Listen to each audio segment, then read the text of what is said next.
Volume 6. Prologue. Evil in the moonlit night. Weak moonlight filtered through the thin clouds that covered the night sky.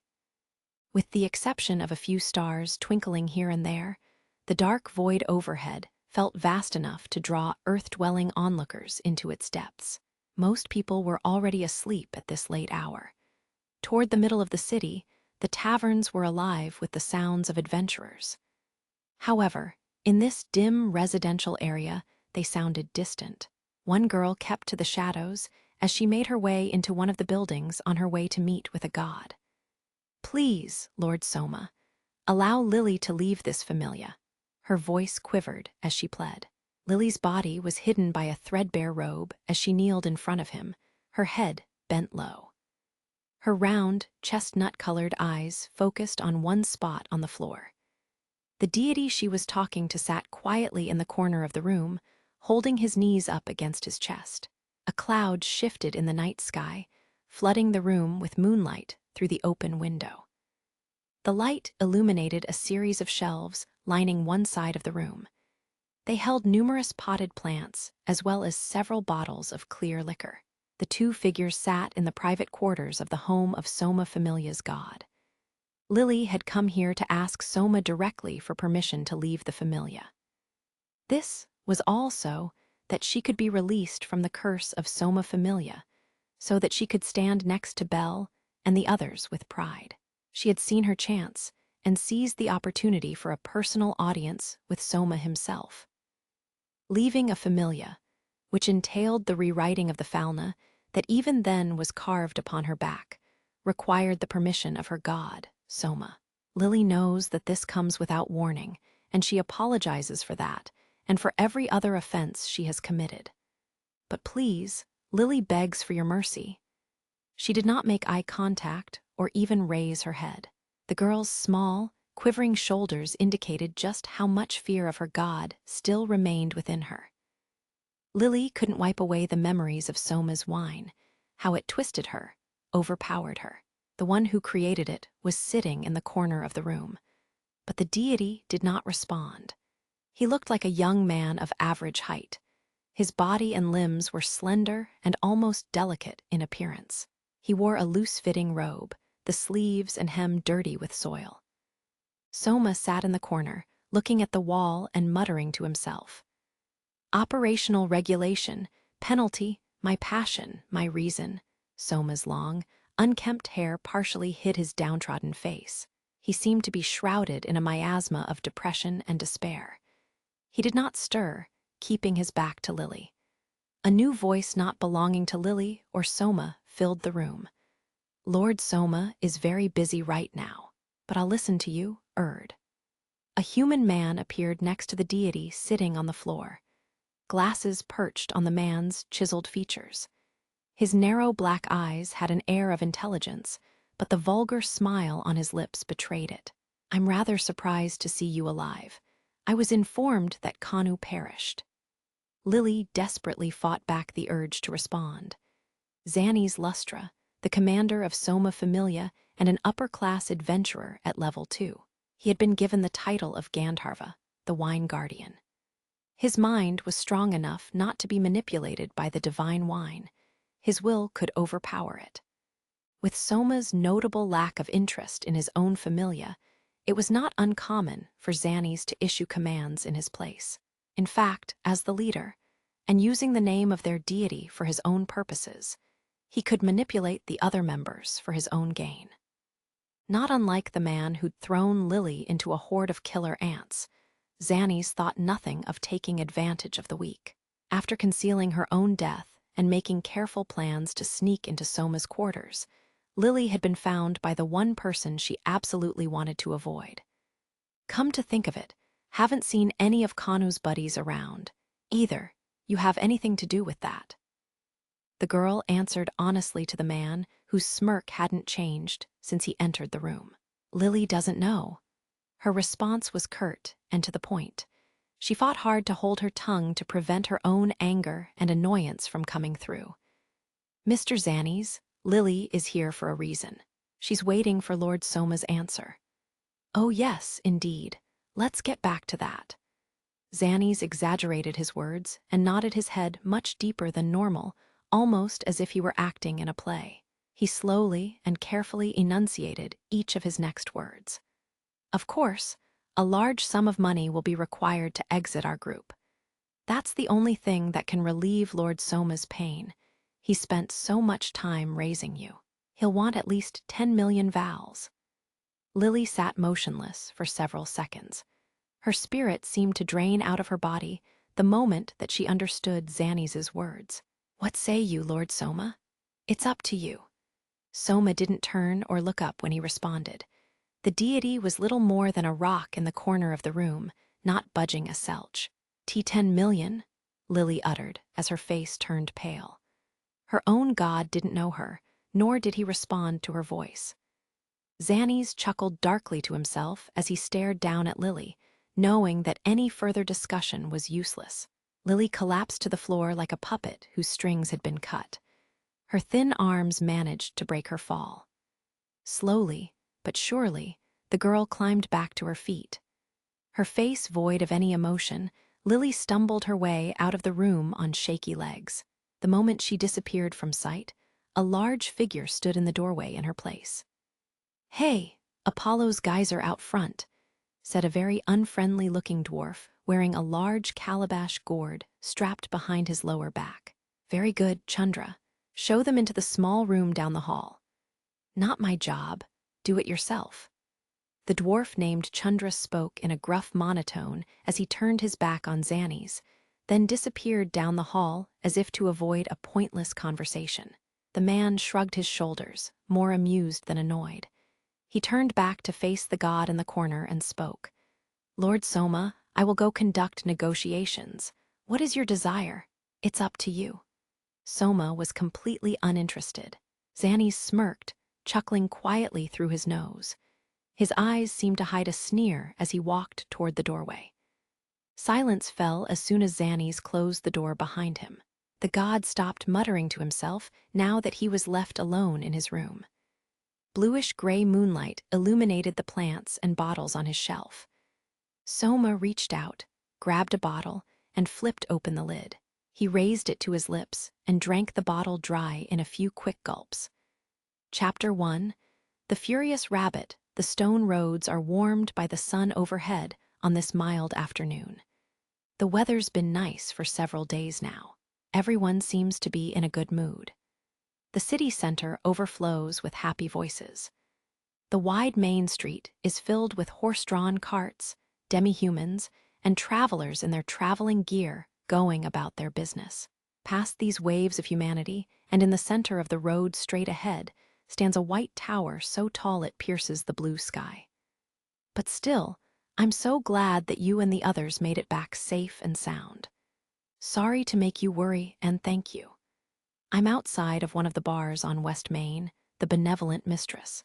I don't know how many times I've apologized and thanked Sir, but I do it once again. I'll never forget the look on her face when I first came to tell her that I'd returned from the 18th floor. That smile, the look in her eyes, how her silver hair swished back and forth, everything. I still can't believe that it's already been 3 days since we defeated the Goliath and returned to the surface. It was a week ago today that we couldn't get out of the middle levels and had to go all the way down to the 18th. Apparently, a lot of people above ground were worried about us. Sir was definitely one of them. While she couldn't come into the dungeon herself, like the goddess did, she sent her coworker Layu in after us. I will be forever grateful to the elf who saved my life so many times. Of course, I'll never forget how happy I was that she would do that for me. I grimaced to hide my embarrassment from the girl smiling right in front of me. "Has your body fully recovered?" "Yes. Lord Myach, I received treatment from a friendly familia, and I'm doing fine now.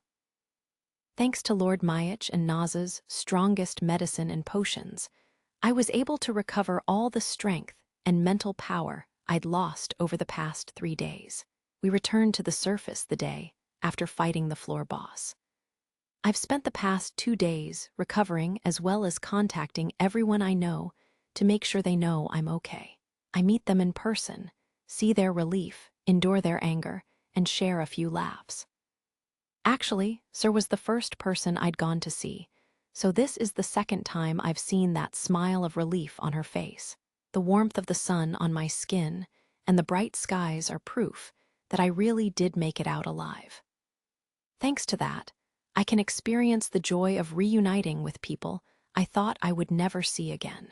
I suppose that the more fear and danger you experience, the happier you are to make it home safe. I really am back. Even with all the commotion around me, I can feel my cheeks pulling back into a smile. Sir, Mamma Mia has asked us to open. Oh, Mr. Cranel, I did not know you were here. Layu. Layu emerges from the doors of the bar to call Sir back inside. She says a quick good morning, and I answer with a morning greeting of my own. The hooded cape and battle cloth she wore in the dungeon are gone, replaced with her bar waitress uniform. Seeing her dressed like this, after fighting alongside the strong and beautiful hooded adventurer feels very weird. There's a big difference between this cute waitress and the warrior I know. I'm glad to see you are well. You looked little better than a corpse on our way back from the dungeon. I was worried about your health. Sorry about that. I'd pushed myself way too hard and was half carried back to the surface. The elf shakes her head softly from side to side and finally says, "It's nothing." Her thin, defined lips loosen slightly. It's only a bit, but I feel like the distance between Layu and me has shrunk. Her tone seems slightly more friendly, her expression softer than usual. It's extremely slight, but enough to notice. It wasn't very long, but the time we spent together in the dungeon allowed me to become a little closer to her. Belle, you've become friends with Layu, haven't you? Whwa, but it's never all right to sneak a peek, okay? All right. She stares me down for a moment, her finger right in front of my nose. Her stern warning is so intense I can only yelp in response. When I first came to see her, Sir had already known about the peeking incident. I kind of saw Layu naked. She fiercely scolded me, but it felt more like a punishment. I had never seen Sir so angry before. A stern lecture from an older girl was more than enough to make me flinch. It's true that I reaped what I'd sown, but still, I cringe as a new wave of embarrassment and repentance floods through my body, my face turning red. Sir, that was an accident. Please do not blame Mr. Cranel. Layu, how can you be so sure it was an accident? If I had sensed any impure emotion, I would have cut him down on the spot. My spirit ices over. I need to do everything possible to avoid repeating past mistakes. I heard this from Layu, but you fought an extremely powerful monster, didn't you, Belle? She hits me with that question the moment I get my head back on my shoulders. Oh, yes. I managed to get a response out of my mouth as soon as I realized she was talking about the Goliath on the 18th floor. I also heard you took it down. Is that true? About that. I start to deny it, but Layu suddenly catches my eye. No need for modesty. Her gaze overpowers me and my voice shrinks into silence. I still remember her scolding me for looking down on myself at the pond where she was bathing. I stand there for a moment before Sir nods to pass the awkward moment. Wow, that's amazing. Belle, you've become such a strong adventurer. Well, Sir excitedly brings her hands together with a clap. All I can do is force a smile. Receiving all these compliments and praise feels good, and it makes me really happy to see that look of respect in her eyes, but I can't take all the credit. I truly believe that if anyone hadn't been on the battlefield that day, I wouldn't be standing here right now. I'd happily bet on that. It's true that I delivered the final blow with my skill, Argonaut, but if it hadn't been for Layu and everyone else protecting me, I would have never had a chance to use it. Not only could the floor boss have taken me out, but there were hundreds of other monsters swarming around the battlefield. I had a lot of help, and I'd needed it. We were only able to seize victory because every adventurer set aside their familia affiliations and worked together. It was much more accurate to say that we'd all taken down that monster. One of our regulars has become a famous adventurer. I'm so proud to work here. She's beaming with joy, like it was her own accomplishment, and I'm just some other guy. Her eyes narrow and mouth widens in a smile that makes me feel ticklish, and she continues. How would you like to throw another party to celebrate? It's not every day that you return from a near-death experience, right? How about this evening? She suggests we do something like when I leveled up to level 2. I'm really happy to see her so excited, but the shadow of a daunting figure pops into my head. It might be a good idea to turn her down. I couldn't ask you to do that. Not after all the trouble I've caused. I don't think I'd be able to look Miss Mia in the face. Mia owns and operates the benevolent mistress. Apparently, she was extremely angry that Liu left her post to join my search party. She snapped, saying that someone who needed to rely on the help of people outside of their own familia should quit needing people to rescue. Just the image of her seething face in the back of my mind makes me recoil in fright. Heh, she'll cheer right up if you tell her stories about what happened, you know. Sir's cheeks flush red as she leans in toward me, a strange smile on her face. Meanwhile, Liu adds her own opinion in her usual matter-of-fact tone. Agreed. Mamma Mia enjoys tales of bravery. What do you say? Sir asks in a friendly voice. It makes me happy that she feels this way, but unfortunately it can't happen tonight. I shake my head no. I'm really sorry, but I'll have to take a pass on that today. I've already got plans tonight. Oh, you do? Mr. Cranel. Do these plans involve your battle party members? My lips spread into a smile as I enthusiastically nod. It's just as Liu said, I'm going to celebrate with my friends tonight. The sun sinks out of sight behind the high city wall, covering the streets in a blue shadow. Aurario grows even livelier as night falls. Jubilant songs echo from the taverns, and street performers put on shows in the parks and open spaces around the city. Many people have gathered to greet adventurers as they emerge from the dungeon. Magic stone lamps light up the night. One particular block adjacent to South Main is really living it up. Magic stone lamps of various colors illuminate the wide road. The lamps themselves are bright enough to rival the stars in the sky. Looking down the street, all of the buildings are tall, and each has a unique flair to it. There are bars, casinos, and theaters all over the place, along with other establishments not seen elsewhere in the city. South Main Street is every bit as crowded as its reputation for an entertainment district would suggest. But I leave all of that behind and go one block over. I meet Lily and Welf inside a bar that's lined with all kinds of animal masks, from birds to lions. The three of us sit around the table and clink our mugs together. Cheers! Smiles overflow around the table like the bubbly foam on the top of our mugs of ale. We aren't the only ones having a good time. Clink, clink. Other groups of adventurers at tables around us are starting to enjoy a drink after a hard day's work. There's a big red sign that looks a lot like a familia's emblem on the wall that has some kind of insect design. It's the symbol of this bar, Hibichitai, the flaming wasp. Located in a back alley of the business district, this tavern is popular among different groups of adventurers and smiths, Welf being one of them. The bar's claim to fame is a deep red mead. It's apparently good enough that people commute here just to drink it. Compared to the benevolent mistress, this place is rather cramped. I suppose that's because it's on a back street instead of the main road. There are enough tables, chairs, and other obstacles in here to make it difficult to get around. The inside is a little bit dirty and filled with dwarves and men laughing together in loud voices.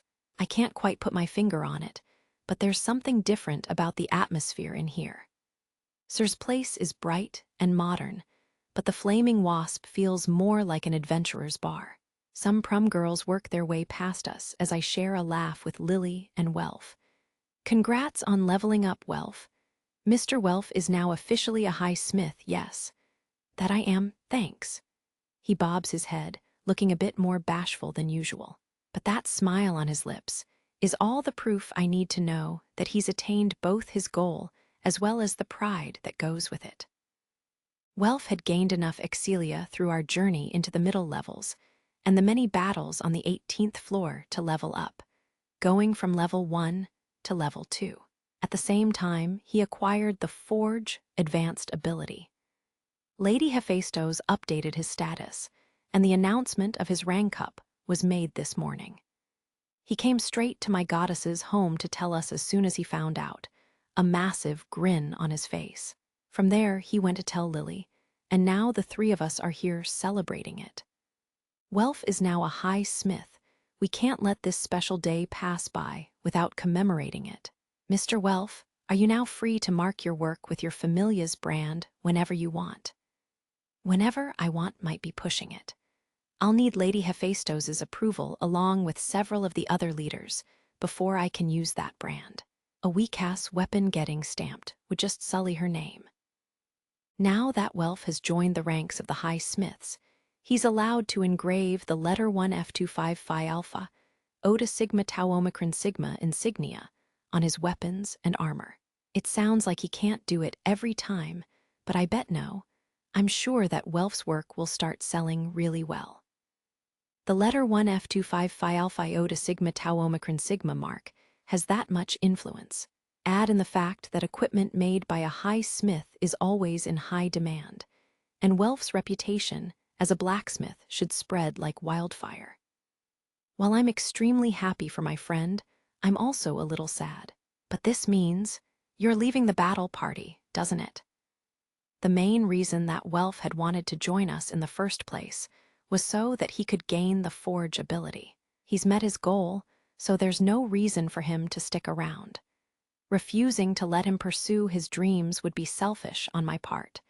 This could be the last time I see him. Lily is looking a little heavy-hearted, too. Welf scratches the back of his head. He smirks and looks at us like a big brother of sorts, trying to stop himself from blushing. Don't look at me like some abandoned rabbit on the side of the road. He swirls the ale in his mug a few times and continues. I owe you guys. I can't just say I'm done, see ya, and take off. Huh. I'll join you whenever you call, including for dungeon crawling.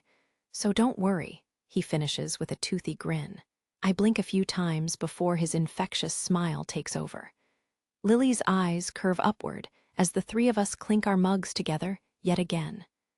We're still a battle party. Mr. Welf only joined us 2 weeks ago. Ranking up didn't take very long at all. Lily was sure it would take a lot more time.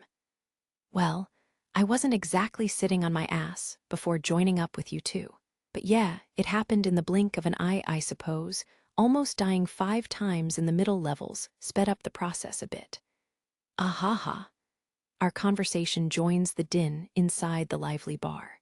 Plates upon plates of many different kinds of food are carried to the tables of the other customers. Grilled ham steaks, fried fish with herb sauce. The smells in here are amazing. I work up the courage to try some of that red mead. Just 1 sip is enough to send a wave of heat down my throat and warm my stomach. Welf was the one who recommended hibachitai for our get-together. After sampling some of the food and drinks here, I understand why. This place ranks right up there with the Benevolent Mistress. I wonder which one is cheaper. Our goddesses were also going to join us tonight.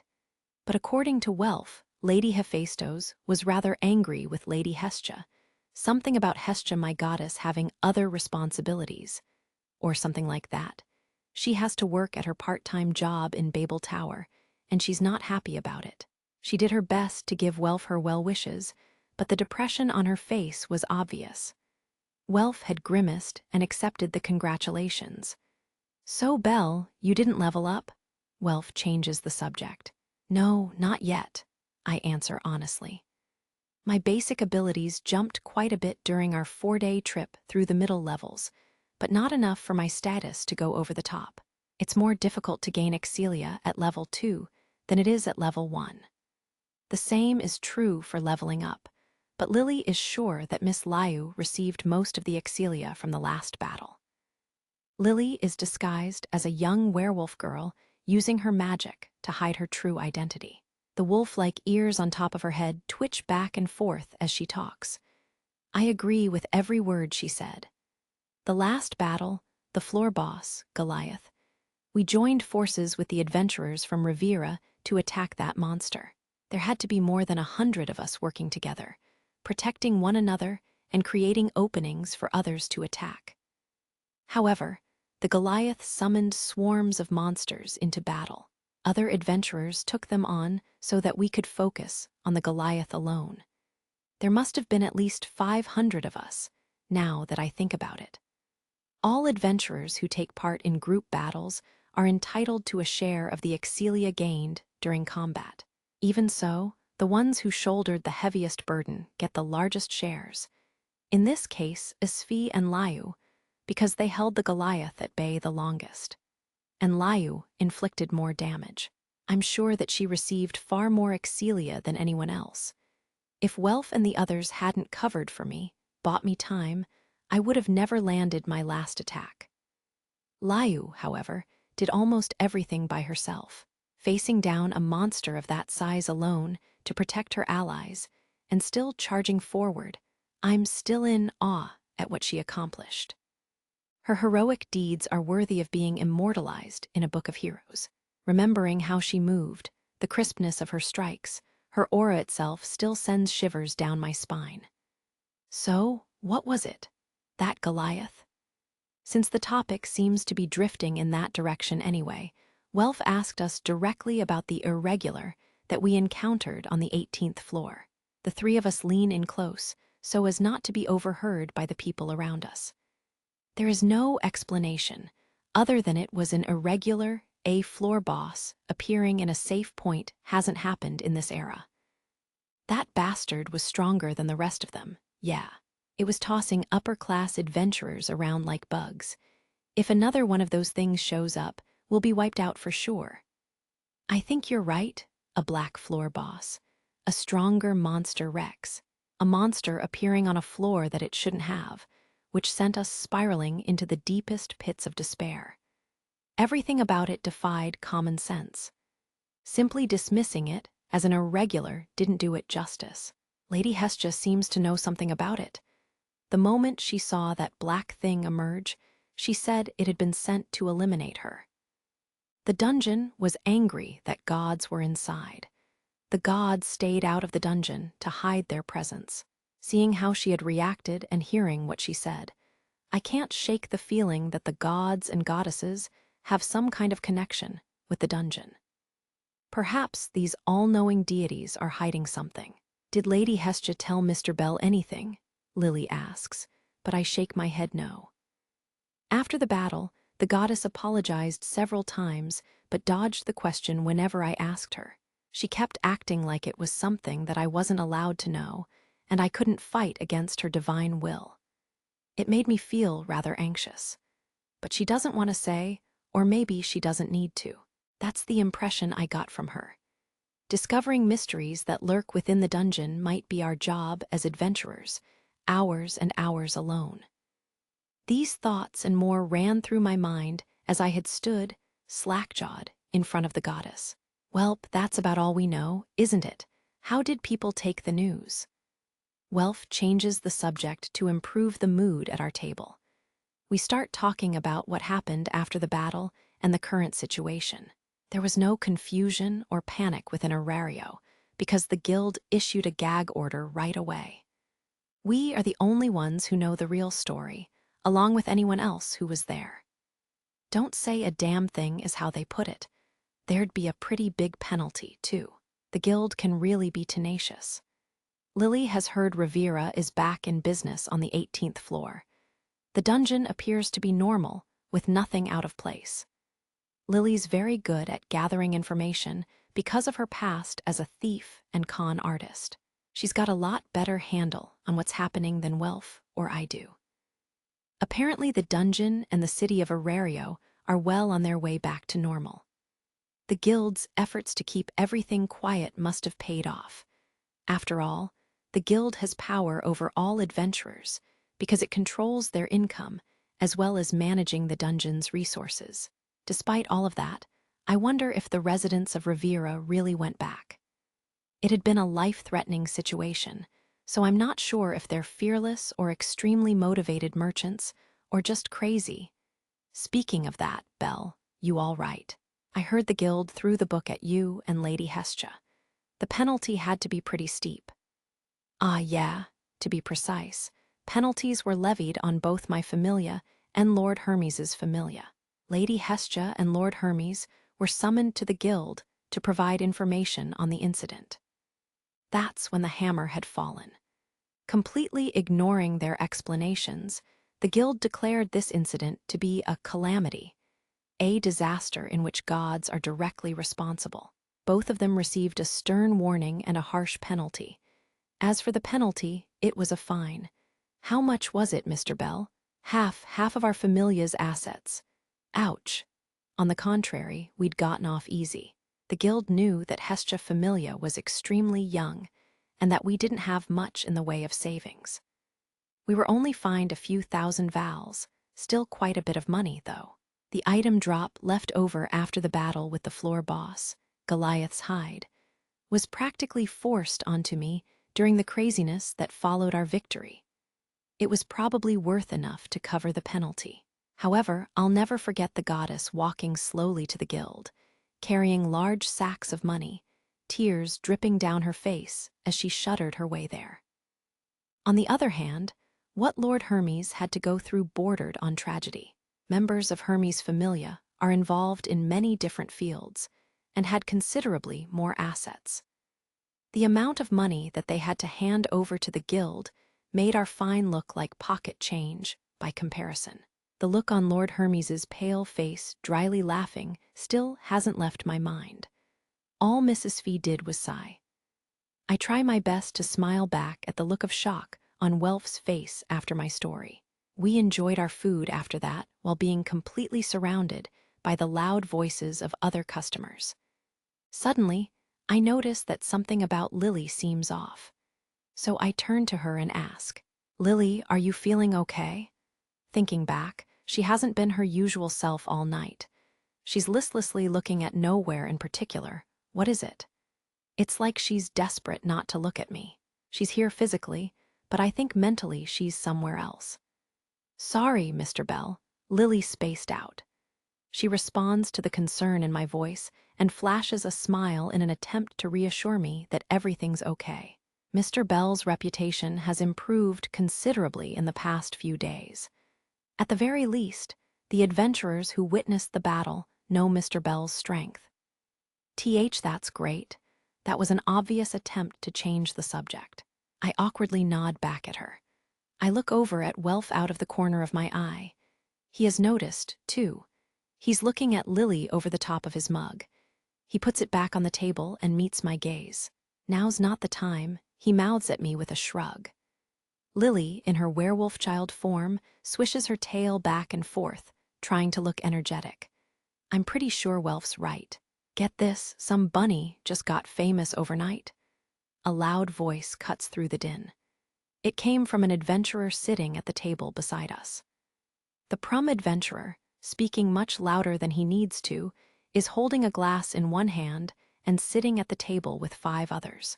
That rookie sure got some guts. Don't care if he really is the record holder. It's amazing that people swallow all of his lies. I couldn't pull that act off in a million years. His voice has the timbre of a young boy and seems to fill the bar corner to corner.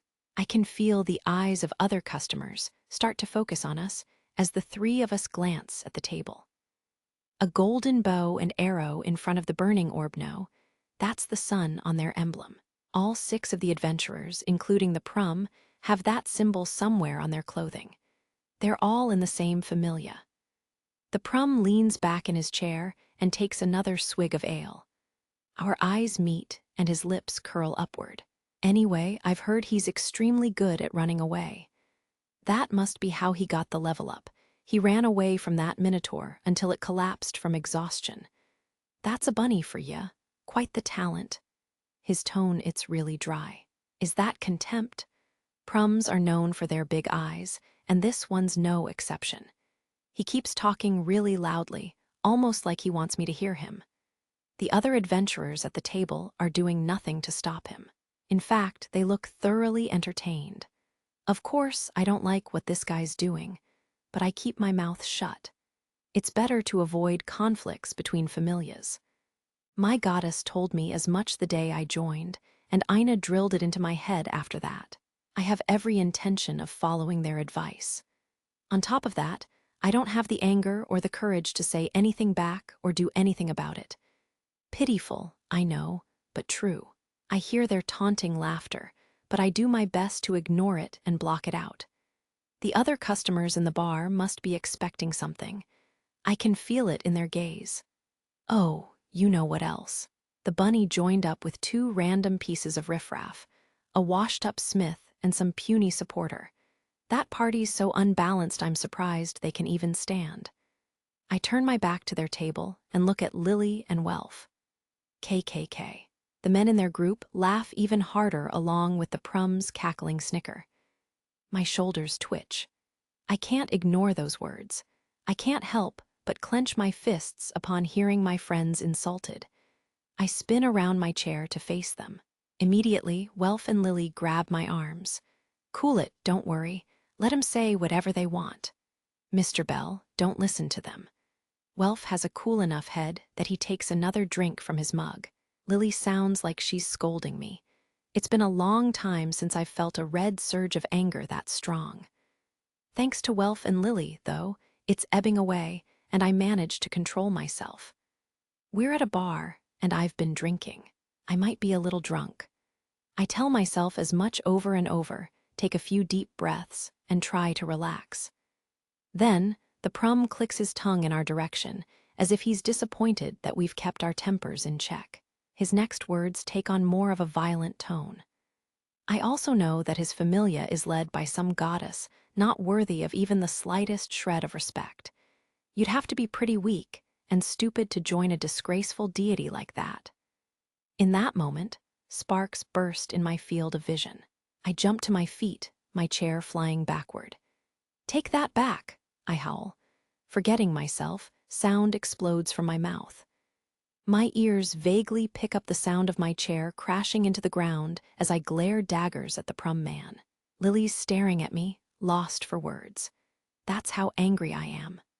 My goddess, the one person in my life whom I hold in higher regard than any other, has just been insulted. Nothing else in the world could infuriate me this much. She is my family, my goddess, and this bastard is looking down on her, talking about her like she's trash. Every person in the bar looks at me in silence. I don't know if the little Prum man has lost his nerve, looking at me as I tower over him. There is an unmistakable hint of fear in his eyes. Somehow, he forces his lips into a sneer and says in a shaking voice, "SC, bullseye. Can't bear the shame, eh?" Whoosh. Blood rushes up into my head all at once. Overpowered by this wave of emotion, my body moves on its own. "Don't do it, Mr. Bell." Lily's voice can't stop me now. My hands are yearning for this bastard's throat. One heartbeat before I could grab hold, a sudden burst of air. A leg comes flying into my line of sight, hawk, and buries itself in the Prum's face. BMMPH? The Prum lets out a muffled yelp of pain as he and his chair crash to the floor. A river of blood flows from his broken nose as his eyes roll back in his head, and several parts of his body start twitching. He's out cold. The bar once again falls silent as the man who threw the kick and deprived me of my target, Welf, stands on one leg beside me. His right foot is still outstretched as every set of eyes in the bar looks his way. Did he cover for me? Was he just as angry? I stare at him in disbelief. Welf smirks. "My foot slipped," he says with impudence. He narrows his eyes and grins at the other adventurers at the table. It's almost as if his actions are a signal. The Prum's friends stand up at once. "You son of a bitch! Now you've done it." One of the adventurers kicks the table, sending it spinning into the air. The sound of shattering dishes instantly echoes throughout the bar, accompanied by the screams of the staff. The adventurers throw everything out of their way in a mad charge toward us. Meanwhile, Welf grins and loosens up his right arm with a few swings of his fist. It takes me a second to come back to my senses, but I tackle one of them who's trying to attack Welf from the side. Wah! The other customers' voices erupt into a wall of sound. Why? Why is it always adventurers? A fervor sweeps through the confined tavern. Lily's voice somehow manages to cut through it all as punches and kicks are thrown in every direction. This is an all-out brawl. All tables and chairs within range are instantly thrust out of the way as we engage the offending adventurers to the delight and incitement of the bar's customers. Mugs and bottles in their hands, they surround our battle in no time. I bob and weave, dodging and counterattacking in an atmosphere so electric that it lights up the night. Now level 2, Welf is able to keep all 4 of the attackers at bay on his own more than once. He must be used to this kind of fight. One adventurer charges at him, but he just smiles before sending the guy flying backward with an impressive uppercut. I move into the fray, duck down to the floor, and sweep my right leg forward. I catch an animal person behind the knee, and he falls flat on his butt with a loud gah. I dip and dive again, dodging even more punches and kicks as Welf, and I use a basic formation to overwhelm our opponents, just like a frontline attacker with middle support in a 3-man cell fighting monsters in the dungeon. Our audience gets steadily louder as our 2-man cell overpowers their 4-man group. However, the last of the prum man's friends chooses this moment to make his move. He'd been sitting in his chair all this time, calmly drinking what was left in his glass. Crash! He throws it to the floor and stands. His movements are swift and glamorous. Sure, I'm being distracted and can't watch too closely, but I still notice as he approaches Welf. The man grabs hold of Welf's outstretched arm just before it makes contact with another adventurer's face, pulls it back with one hand, and flips him on his back. Ewa, Welf! A new wave of rage consumes me the moment I see him land. I charge his attacker head-on. I throw punch after punch, but he keeps dodging by the slimmest of margins. I catch a glimpse of his pompous smirk between my fists. Suddenly, his body becomes a blur. Just like that, my punches hit nothing but open air. I'm very confident in my speed and agility, but it feels like he's trying to show me up. He's laughing at me. I finally get him squared in my sights and lunge forward, only to feel sudden intense pain just below my chest. My eyes fly open in pain, and I realize that he's buried his knee in my gut. He grabs my airborne body by my shoulder and forces my head up. His incoming fist fills my vision like an oncoming boulder. Stars explode in front of my eyes. "Mr. Bell?" I fly backward. The adventurers watching our brawl jump out of the way, and I plow into one of the round tables behind them. Lily's scream mixes with the splintering sound of wood breaking on impact. My face feels hot. I'm on my back, a piece of the broken table underneath me. Reaching up to cup my bleeding nose, somehow I managed to get my head off the floor. That was just a love tap. He's calmly standing on the other side of the wreckage, looming over me. He's a tall, kind of lanky adventurer. The man is handsome enough to rival an elf. His long brown hair is well kept and neatly styled. The man's skin is smooth and white, almost feminine. He's wearing all kinds of accessories over his familiar's uniform, including several golden earrings. Eyes as blue and vast as the sea are focused solely on me. That's Hyacinthus, the sun's favored child, Phoebus Apollo. He's level 3, a second-tier adventurer. Many voices suddenly fill the bar, a whirlwind of shock and surprise. But my ears pick up something that make my fingers go numb. Level 3, upper class, second-tier adventurer. This guy is a full rank above me. You're a feisty one, little rookie. Hyacinthus, I think that's his name, has a high-pitched voice for a man. His blue eyes leave me and hover for a moment over the prum man, who's still twitching in his broken chair. He looks the other way, and the bodies of his fallen comrades reflect clearly in his eyes. He's the only combatant who still has the strength to stand. Lily rushes over to help me, but I can't climb to my feet even with her support. Welf has made it back to his knees. The man is just standing there, looking at us in silence. All of the excited energy that had filled the tavern a moment ago seems to fizzle out in an instant. The muscles in my face start to tense, blood dripping from my chin as the man fixes his hair. You have inflicted injury on my friends. This is a serious offense. We will receive appropriate compensation. His blue eyes take on a sadistic gleam. I'm sure that's what I'm seeing. He sneers at me again and takes another step toward me as if to deliver a finishing blow. That's when someone else makes their presence known. Another splintering jolt hits my ears as yet another table is kicked into the wall. Every head in the bar snaps in that direction. The figure of an ash-colored werewolf man sitting on a chair greets our eyes. His leg is slowly coming down after kicking the table. Get lost, small fries, you don't belong. The werewolf growls as if annoyed and itching for a fight, his facial tattoos rippling. An anxious stillness spreads throughout the bar. The werewolf's ears and tail twitch, revealing his bad mood. I know him, I just can't believe it. That guy. That night still hasn't faded from my memory. That incident at the bar that became my motivation to chase after the female knight, the girl who's become my idol. One of Loki Familia's adventurers. He was there the day I was mercilessly chased around by a minotaur.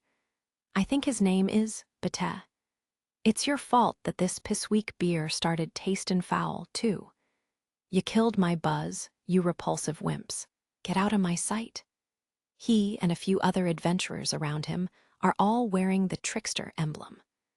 All the adventurers around stand in awe of the group, from the strongest familia in Arario, and in fear of the leader of this particular group, the werewolf.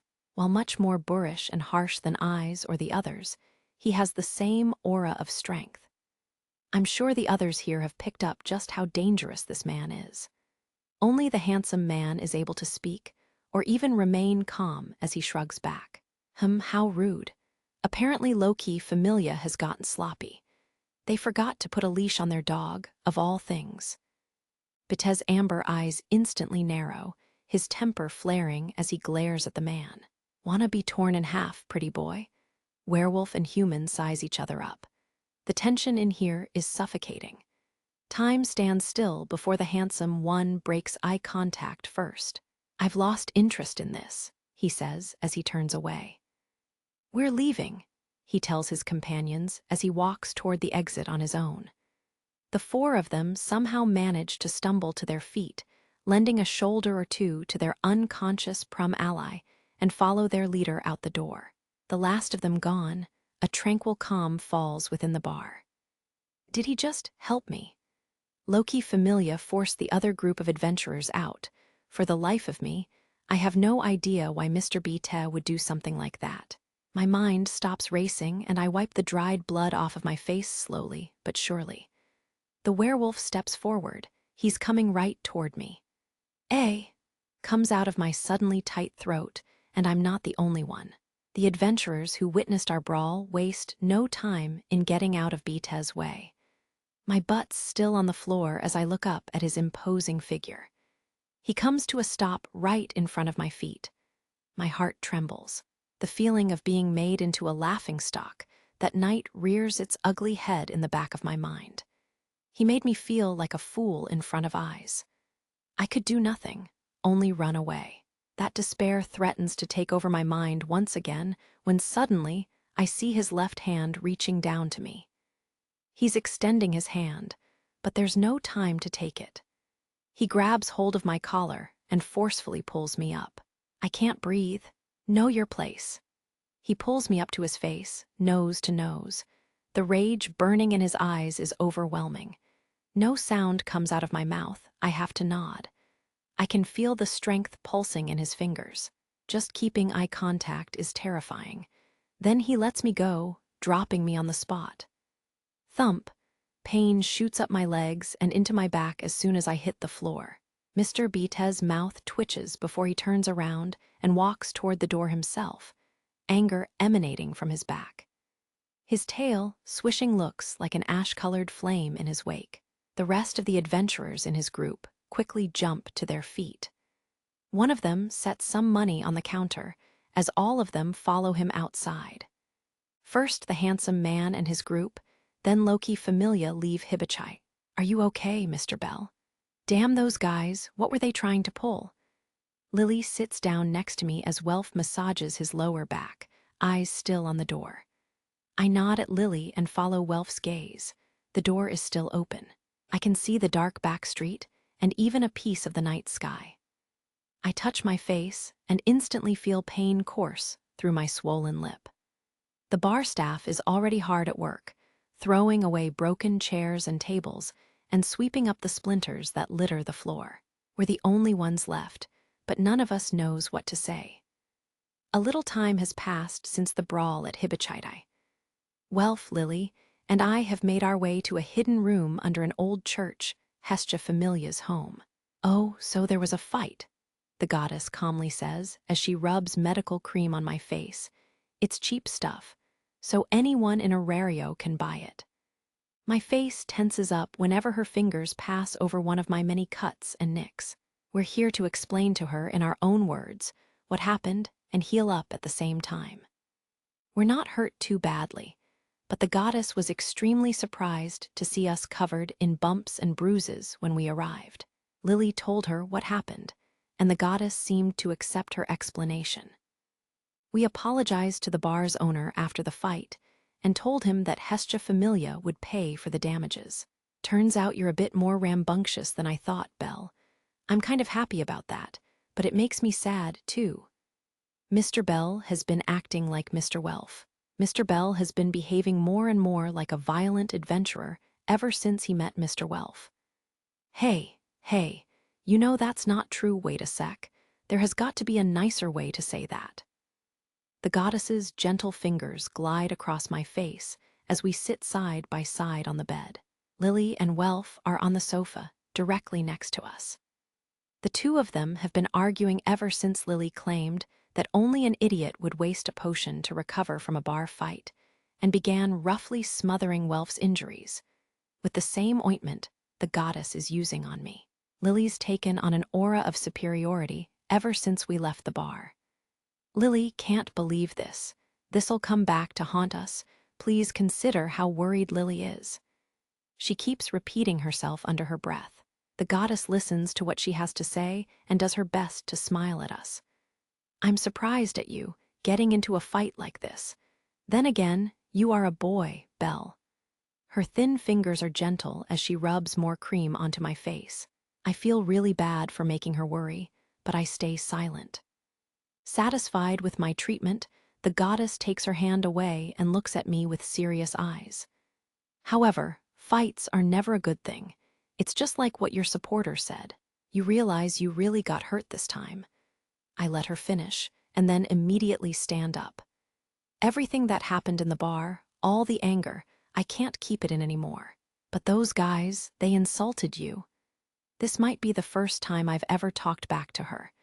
Lily and Welf freeze and look up at me. I wouldn't care if they'd insulted me. I can take it. However, they went after the people I care about. They insulted my goddess. She can't expect me to let that slide. My goddess has given me so much, and that prum man made her out to be nothing more than dirt under someone's boot. I clench my eyes shut in an attempt to keep tears from leaking out from the rage built up inside me. The goddess looks up at me with unblinking blue eyes.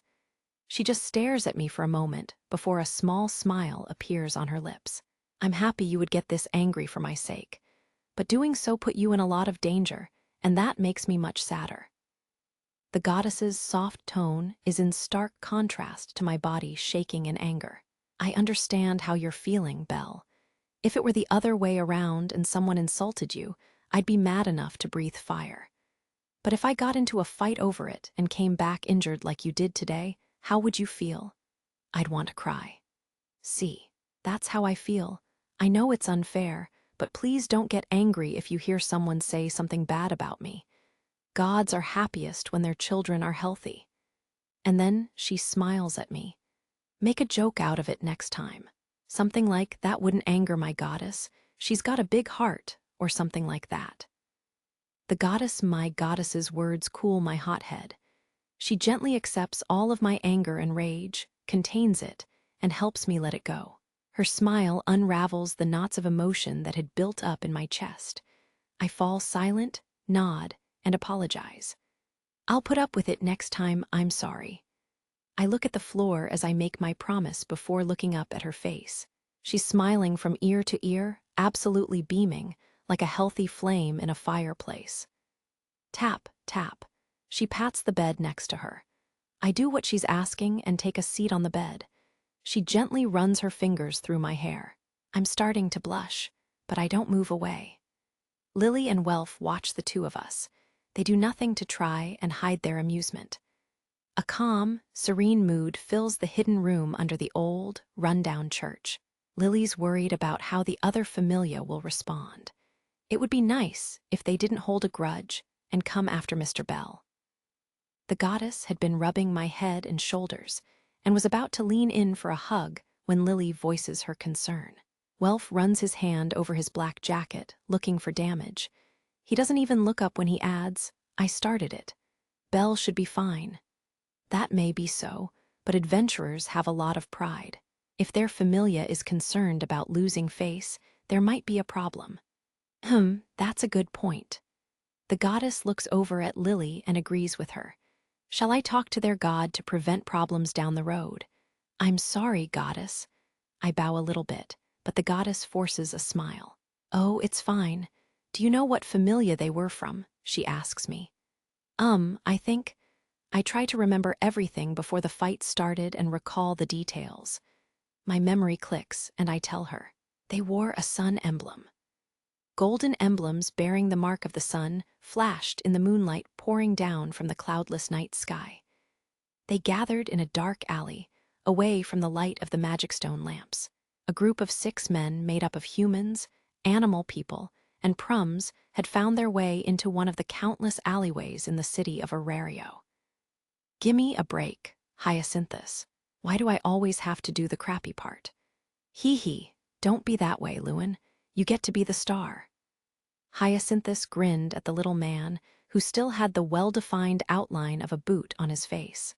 The rest of the group traded laughs, further damaging their prum ally's ego. The prum adventurer named Lewin had a youthful face. His smooth cheeks twitched in disapproval of the role he had just been assigned. Hyacinthus's lips curled up into a shrewd grin as he took in the anguish on the prum's face. There was some unexpected interference, but we accomplished our goal. The noises of Arario's vibrant nightlife were distant. The handsome young man smiled fully as he mentioned his god by name. Lord Apollo will be most pleased. His golden earrings wavered slightly in the darkness. Hyacinthus looked up and narrowed his eyes at the brilliant moon, shining in place of the sun on this clear night. Chapter 2, Shall We Dance? So then, you have made a full recovery. Yes, I feel great. I smile and nod at Ina. I had decided to drop by guild headquarters the day after the events at Hibachidai. She and I are sitting in one of the guild's consultation boxes as I bring her up to speed, and we discuss how to proceed from here. Do you know how worried I was? I just about had a heart attack when I heard you hadn't returned from the dungeon. I am sorry, but I'm willing to forgive you. You made it back in one piece, after all. She flashes a grin. My cheeks flush with warmth as my eyes are drawn in by her beautiful, refined smile. She was so happy when I came to see her the other day that she cried. The image of her first tear rolling out from beneath her glasses is still fresh in my memory. I can't thank you enough for the salamander wool. It saved our lives. Is that right? She softly smiles at me again, her eyes half closed. We sit on either side of the desk in silence, regarding each other for a few moments. Ina coughs under her breath. The atmosphere in here is getting a little awkward. Back to the business at hand, Bells strictly speaking, I'm not allowed to pry for information, but it was quite dangerous. Yes. She didn't have to say anything else for me to know what she was talking about. It could only be the irregulars, the Goliaths, appearance in the safe point. The guild was doing everything in its power to keep the incident in the dark, including forbidding its employees to look into it themselves. So instead of talking about the cause, Ina asks me about the perilous situation. I slowly nod my head. Looking back at her, she also nods and says, "I see." I see a flash as she adjusts her glasses. It feels like her emerald green eyes gaze right through me. "I would like to offer you as much assistance as possible from here on out. For starters, I'll increase the scope and depth of our study sessions." Huh. I was foolish not to inform you about the monsters deeper in the middle levels and the safe point, since I assumed that there was no chance you could possibly go that far. It was my fault you weren't prepared. I won't let that happen again. It's become evident after this incident that it's impossible to predict what you might encounter, and where, yes, I'll make sure you're ready for anything the dungeon can throw at you. Ina has been giving me what she calls personal lessons, more like heavily informative lectures, ever since the day I first registered with the guild and she was assigned to be my advisor. The guild doesn't require her to do any of this, so it's all her idea. Thanks to these lessons, knowledge of the dungeon, monster types and abilities, the layouts of the floors, and so on, has been drilled into my head. I come to the painful realization that I'm alive today as a result of her aggressive teaching techniques, and now they're going to get more intensive. Both Ina's strict lessons and Iza's harsh combat sessions could give the ancient Spartans a run for their money. Ina just grins that same grin as my body shrinks back into the chair, my face drifting backward. "Let's do our best," she says, her eyes smiling at me.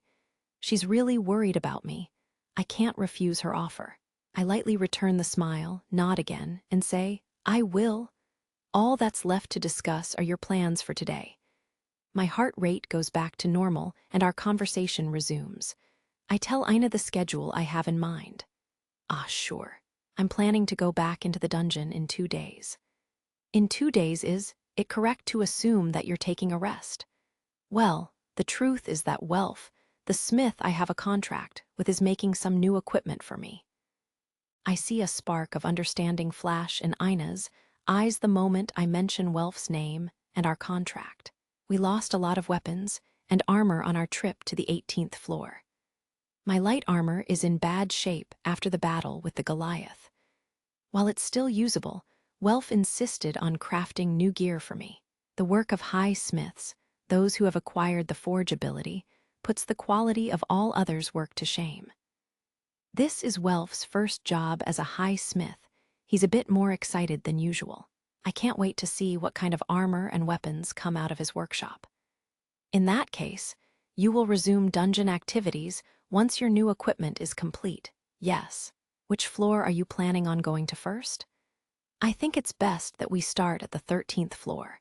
We might have made it to the 18th, but it wasn't pretty. Ina gives a few more pieces of advice as she and I work out a few finer details for my battle party's return to the dungeon. Our first goal is to completely master the 13th floor. Now that Welf's level 2, it should be much easier to hold our own. Still, we can't let our guard down. Next, Ina introduces several quests that we could undertake after evaluating my battle party's new balance. Quests are issued by individuals who require items that can usually only be found in the middle levels and below inside the dungeon. I'm thankful to Ina for giving me this opportunity to gain valuable experience and accept 2 quests. 1, find the drop item from a specific monster. And 2, locate a special mineral found on the 13th floor and bring it back to the surface. Our very productive conversation over, the 2 of us stand up and leave the consultation box. "One last thing, Belle. Don't get into fights with adventurers from another familia. I'm sure that Goddess Hestia has already scolded you enough, so I won't say much." "Why, yes, but I'll say this much. Nothing good can happen from 2 groups fighting with each other." She leans in closer and talks about last night's events.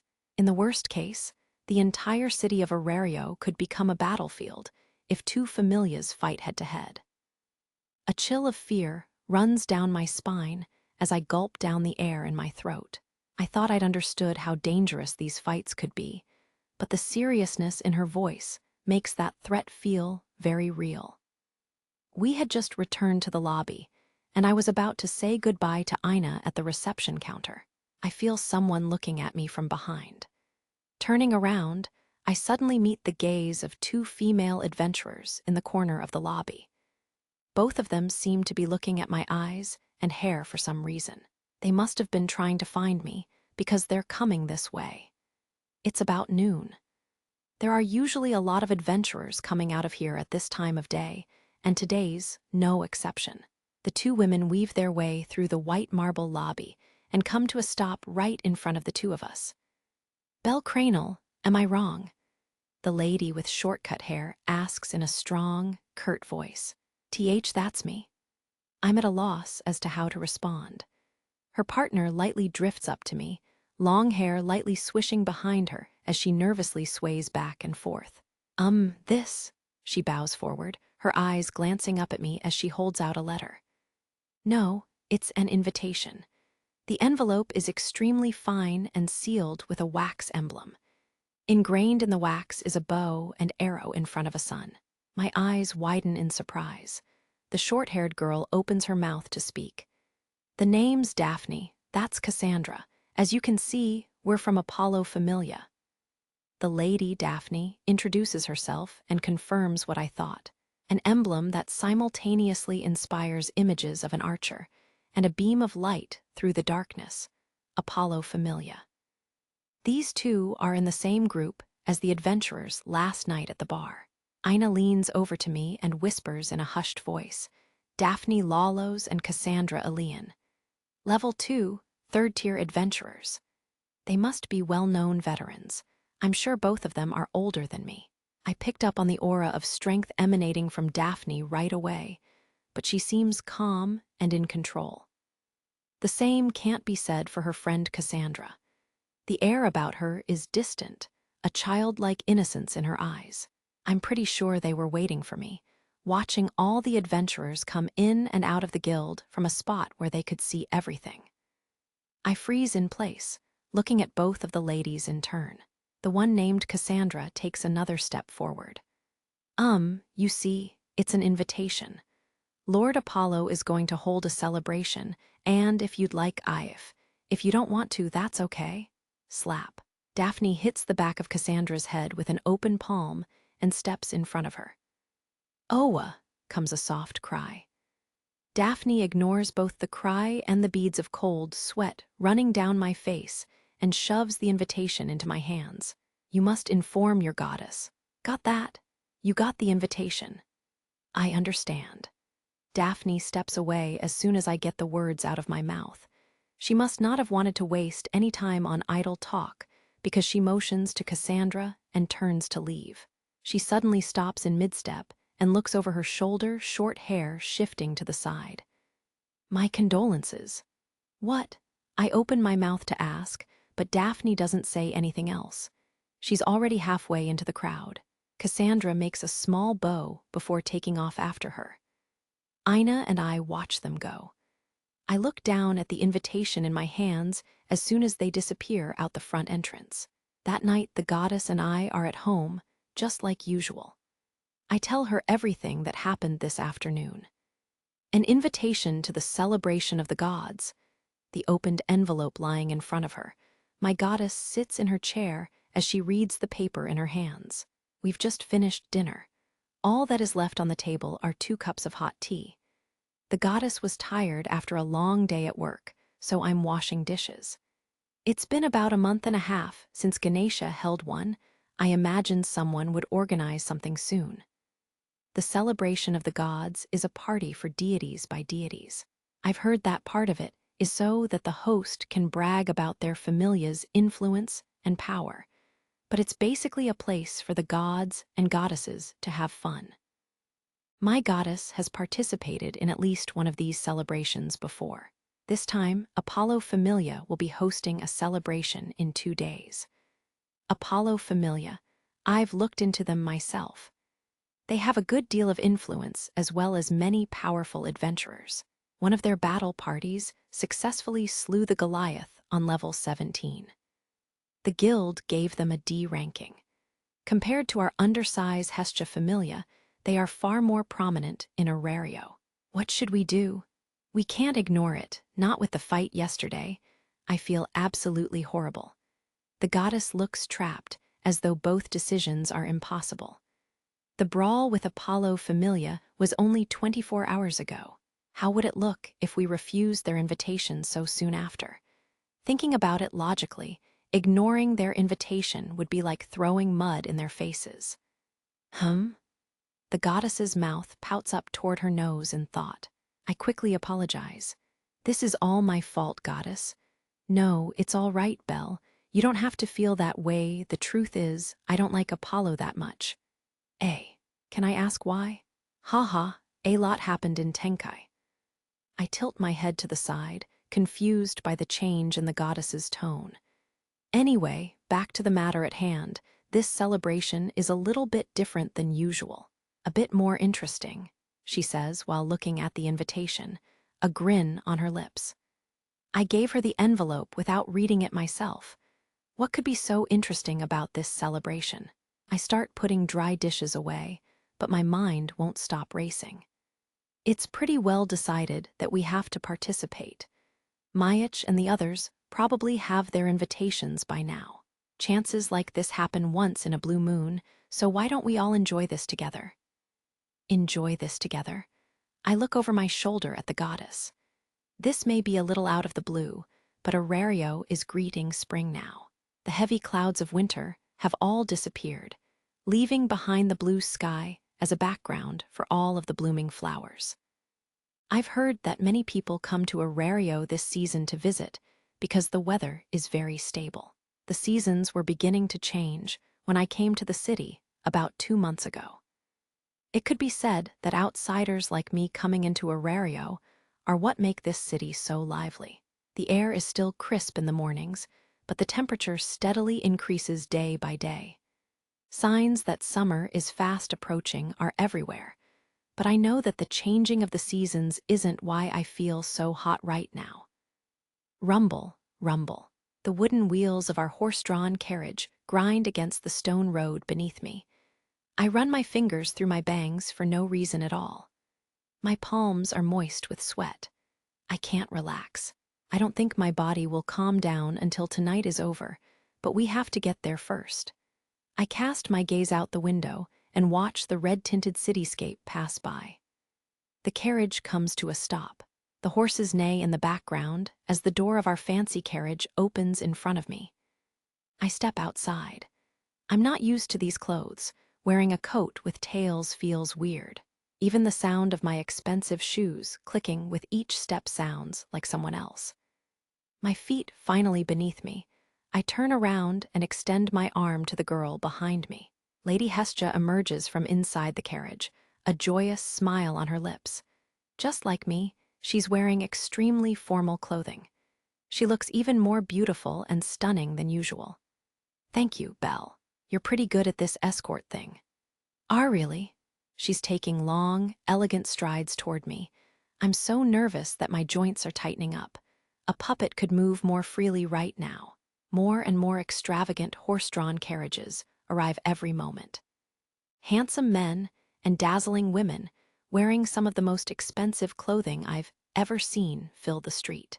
But the knockout punch comes from the exquisite manner, no, the absolute palace, that's looming over me. I'm trapped in a different world, and even breathing is a challenge. Today's celebration, hosted by Apollo Familia, requires deities to bring one of their followers, making it a god and human mixer party of sorts. These parties are called celebrations of the gods because only gods are allowed to attend. However, this time the host has decided to change things up a bit. The deities want entertainment, and this gives them an opportunity to show off their favorite followers. So there are many adventurers and smiths mixed in with the absolutely flawless looks of their gods and goddesses. Lady Hestia and I are among them. A farm boy from the middle of nowhere, wearing extravagant clothing and trying his best to look taller. I must stick out like a sore thumb. I look down at my black coat, wondering if I even belong here. All of my clothes were prepared specifically for tonight, which makes me feel even more out of place. You look amazing, Belle. There's no need to be embarrassed, the goddess says calmly as I start to feel lightheaded. I don't know if it's because she has an excuse to wear an extravagant dress, but she's in a very good mood. Her aquamarine dress is lined with many frills and laces. It looks like flowing water as she moves. The focal point of the dress is, of course, her magnificent chest. Honestly, I don't know how to look at her right now. The queen of a distant land, well, maybe not that far, but the goddess has achieved a radiant balance between cute and beauty. My apologies, Hestia, Belle. Preparing everything for us, including these clothes, must have been difficult. Lord Myach emerges from our horse-drawn carriage and joins us.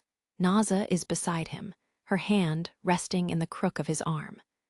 Of course, the two of them are dressed just as formally as we are. Lord Myach's familia is very poor, so he was opposed to spending money on something like this. He wasn't planning on coming to the celebration at all until Lady Hestia told him. It would be good for Naza to get out and spread her wings once in a while. Lord Myach nodded and eventually agreed. As a thank you, the goddess and I had paid for their formal attire, as well as hiring the horse-drawn carriage for this evening. Considering that they give me substantial discounts on high potions and dual potions that normally cost tens of thousands of vals, this was much cheaper. Thank you for the invitation, Belle. Naza is a chinthrope, a dog person. She says hello from beside Lord Myach while our two deities carry on their own conversation. I've only seen Naza wear simple clothes, so seeing her in a full dress is very novel, not to mention appealing. The dress itself is a soft red with long sleeves designed to cover her artificial right arm. Do I look nice? She lightly pulls the skirt of her dress out to the sides with her fingers and does a little curtsy. I give her a big nod, as big as my stiff neck will allow.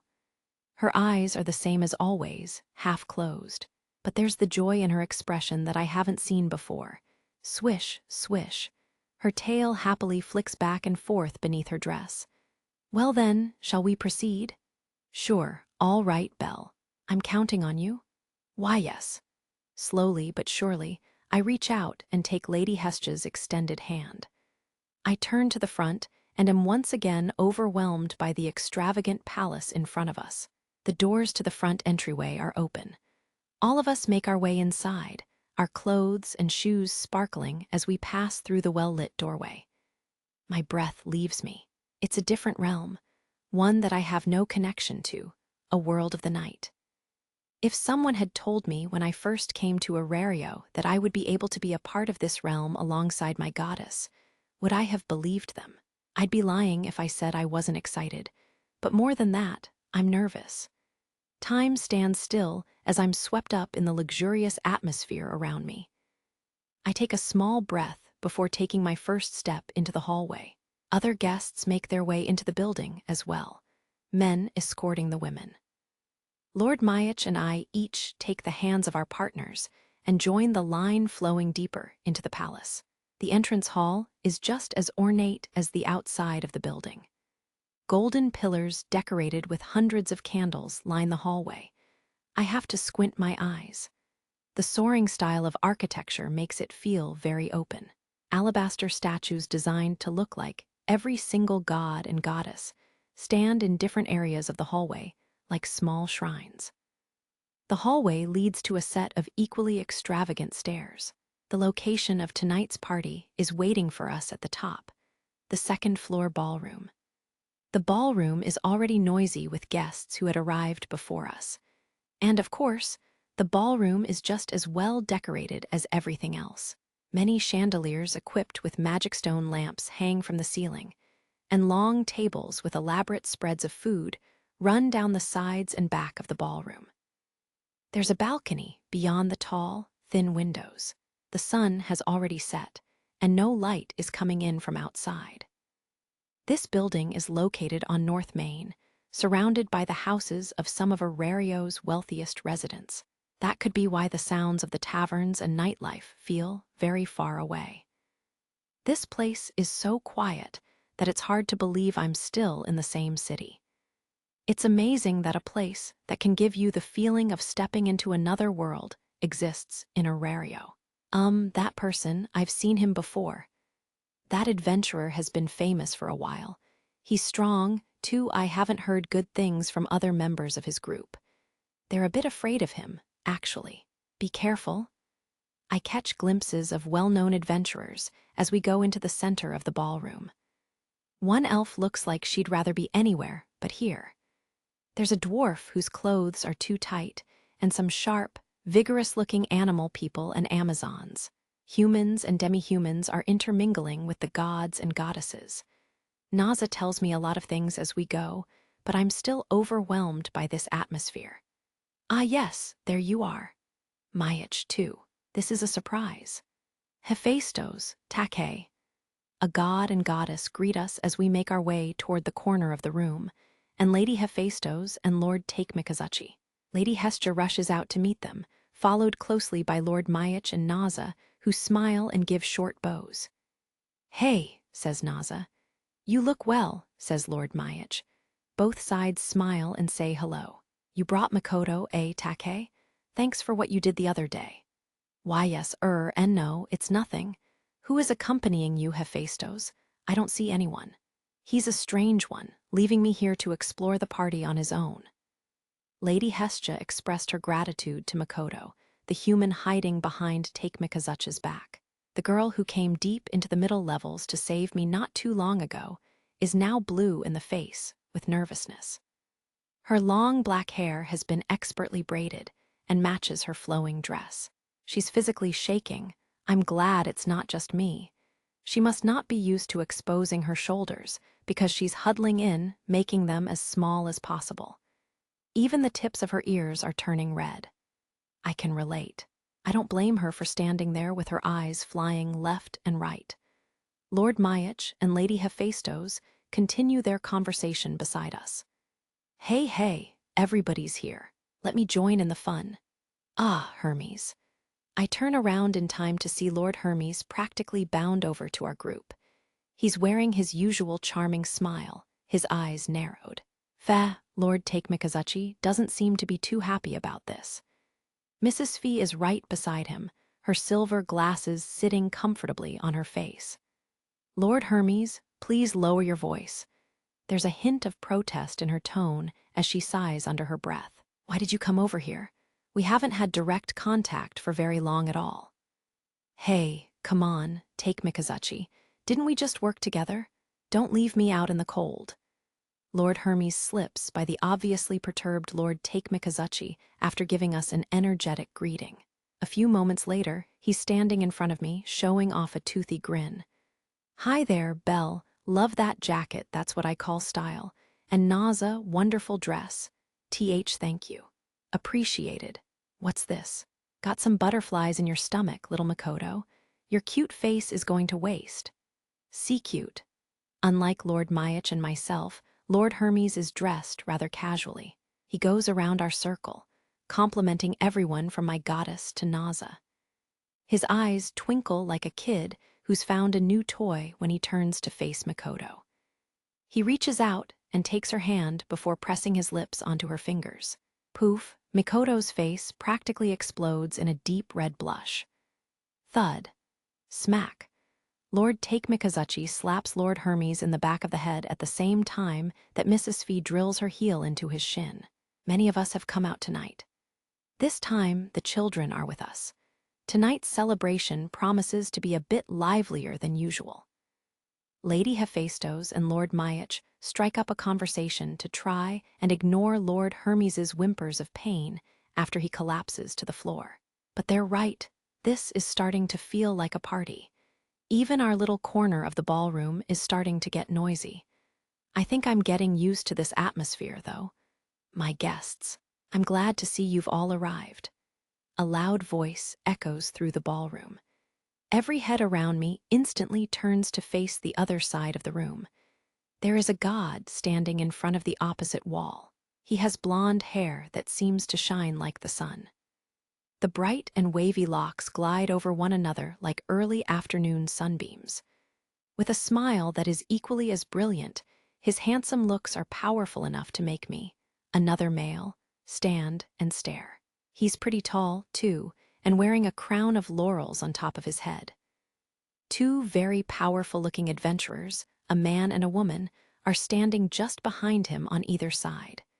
There's no doubt about it. This has to be Lord Apollo.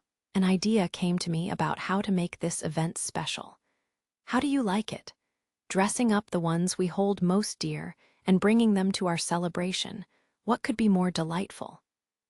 I can clearly hear the excitement in the voice of our host. Quite a few other gods agree with him, shouting and clapping in approval. Seeing so many of my kin and the faces of their beloved children fills me with great joy. Tonight is a night destined to be filled with grand opportunities and new meetings. I have foreseen it.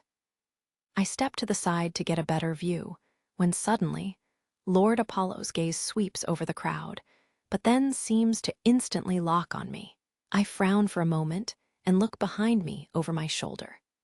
Lord Apollo doesn't seem to react. He'd already started talking again as soon as I turned back toward the front.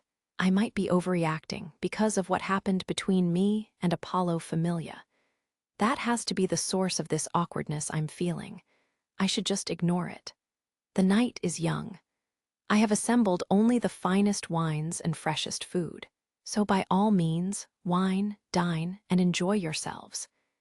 He raises his arms high into the air as the last echoes of his voice make their way through the ballroom. There's another cheer, mostly from the male deities, in response to this.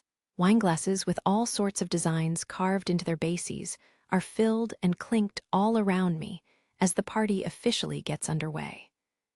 Goddess, what should we do? Lady Hestia looks at Lord Apollo the moment I ask her my question.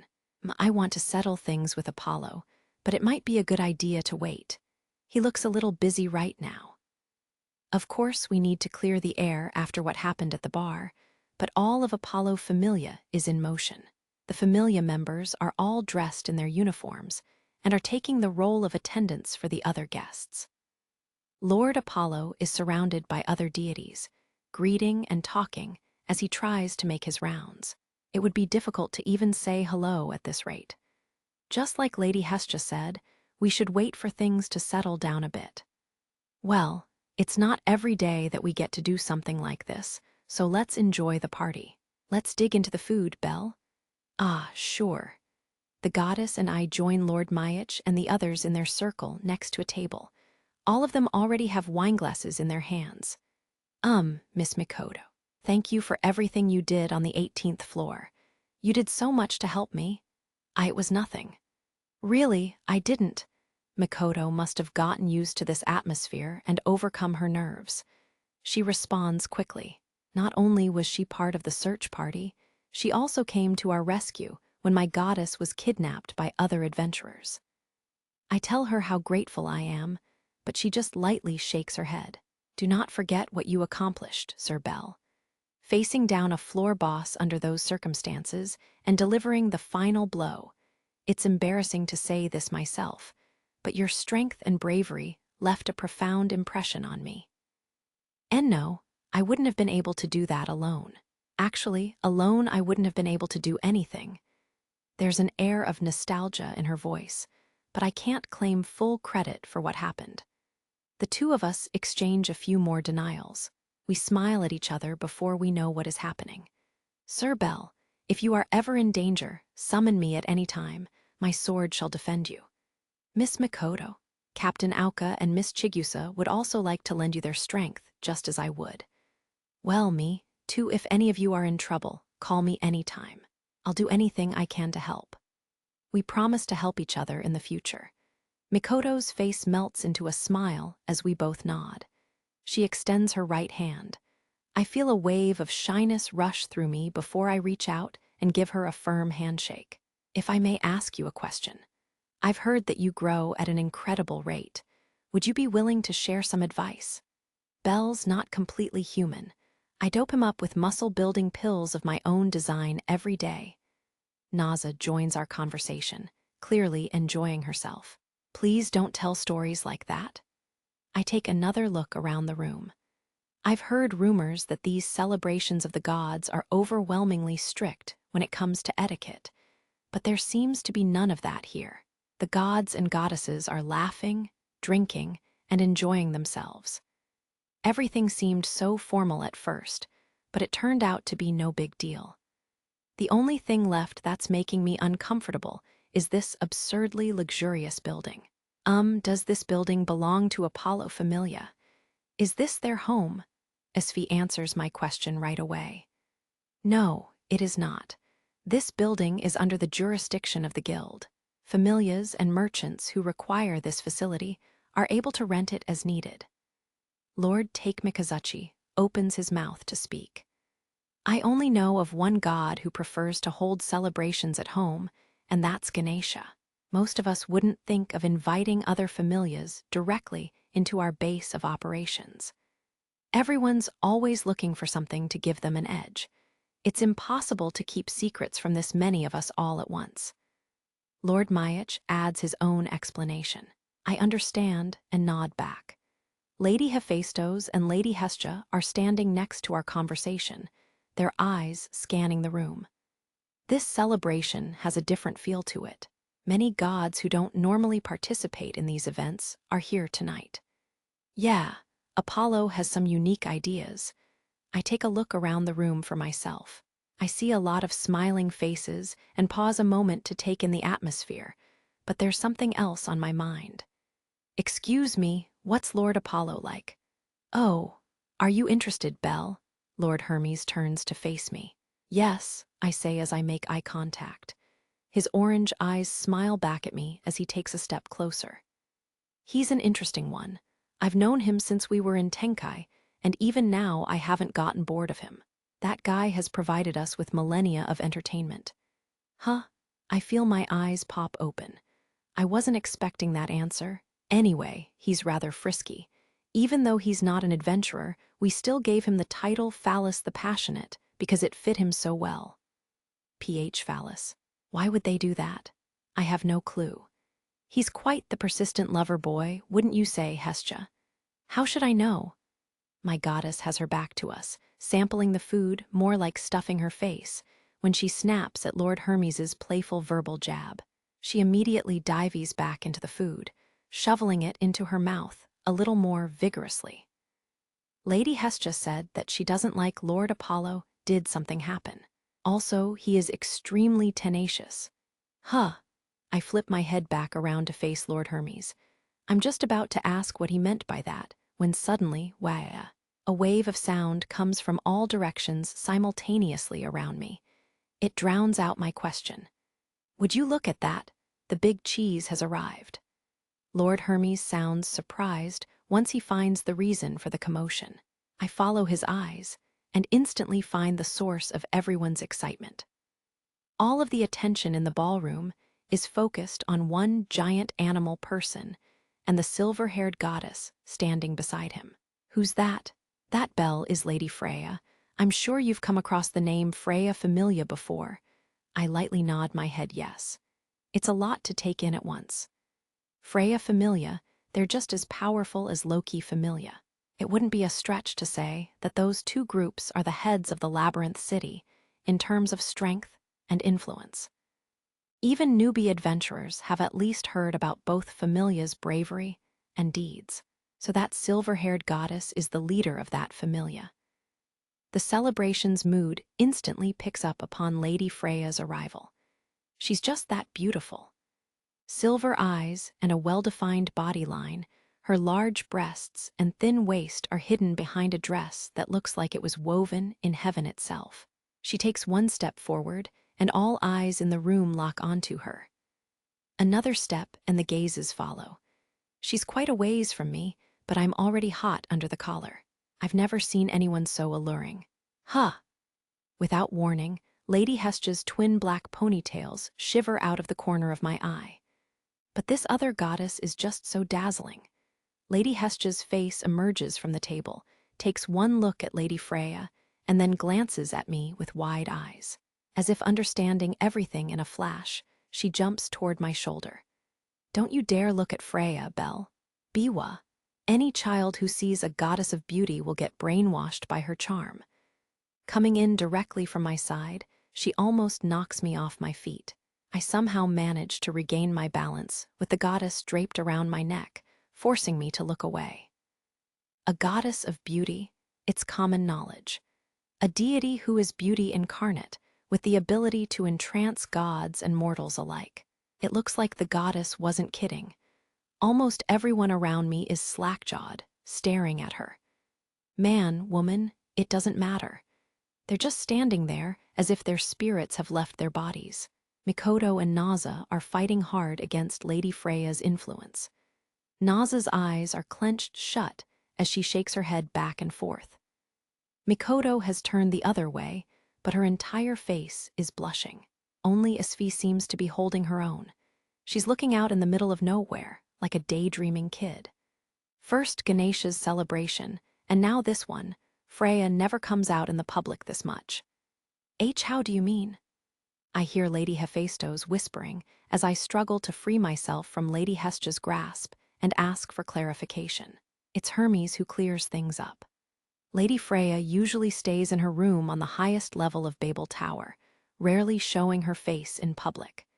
Many of the gods here come to celebrations just for a chance to see her with their own eyes. She doesn't show her face in public. Well, yes, it'd be difficult to go anywhere if you get that much attention just by stepping outside. Lady Freya might like to be among us, but I'm sure utter chaos happens every time she tries. Looking at how people react to her now, I don't blame her for staying up in the tower. That's when her silver gaze falls upon me. She stops walking and turns in my direction and smiles. Kertap, kertap. The heels on her shoes echo as she approaches. Everyone in her path makes way, backing out as if pushed by some unseen force. Lady Hestia stops struggling for a moment and watches the silver-haired goddess and her massive attendant walk right up to us. So you're here, Hestia. Hephaestus as well. First time since Denatus, I believe. Freya, what are you doing here? Lady Hestia lets go of me and squares her shoulders directly in front of Lady Freya. The moment, the other goddess extends a friendly greeting. I'm glad to see you are looking well, says Lady Hephaestus next to my goddess. Lady Hestia looks like she's trying to hold back a torrent with a cork. I merely came to say hello. It's a rare chance to see so many familiar faces at once, so how could I not make my way here? The words roll off Lady Freya's tongue as she glances toward the small mob of male gods that have assembled around her. All of them seem to melt as her silver eyes pass by. Lord Hermes is weak-kneed, a dumbstruck look on his face. Lord Takemikazuchi is blushing a light shade of pink and clears his throat within a hum. Lord Mayach bows and compliments her by saying, "You are quite beautiful this evening." Not a heartbeat later, the heels of the expensive shoes that belong to their female followers find their way to the toes of the male deities. Ga, Yuo, Nua, come their yelps of pain. I take a step back. Once again, her silver eyes alight on me. Air leaks out of my mouth as those silver spheres draw me in. Lady Freya's cheeks pull back into an even deeper smile. She leans forward, extending her arm, and strokes the side of my face. Tonight, will you make a dream of mine come true? Dream on. Lady Hestia roars at Lady Freya right in front of me. She slaps Lady Freya's hand away, her eyes burning with rage. What are you getting excited for, Belle? Sorry. Listen up. That goddess is nothing more than a dragon that devours every man within reach. A rabbit like you wouldn't last 2 seconds. Yes, the goddess is overwhelming. My body shrinks away from her without even thinking. It's almost like she's unleashing round after round of swift strike magic, forcing me back. Her twin ponytails are sweeping out behind her like they're trying to express just how dangerous the other goddess truly is. But Lady Freya is laughing to herself. My, how disappointing. I think she's enjoying my goddess's reaction. Then she steps away and says, I seem to have upset Hestia, so I'll take my leave. Until next time. She turns her back on the still infuriated Lady Hestia. "Otter," she calls to the animal person beside her, and starts walking. I stand in awe of her follower, a boar man standing more than 2 meters tall, as the two of them make their way into the crowd. I watch them go, my eyes following the fluid motions of Lady Freya's hips.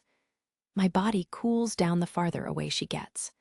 Finally, the last lock of her silver hair disappears. Not here 2 seconds, and that vixen's already showing me up. The storm has passed. A new voice cuts through the calm.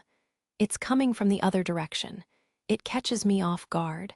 I spin around and receive the biggest surprise of the night. "Loki, yo, itty bitty, see ya learned how to wear a dress. You're actin' so grown up, I could bust a gut." Lady Hestia yells at a goddess with vermilion red hair who's dressed in a man's suit. And standing beside her, a radiant girl with blonde hair and golden eyes, wearing an elegant dress.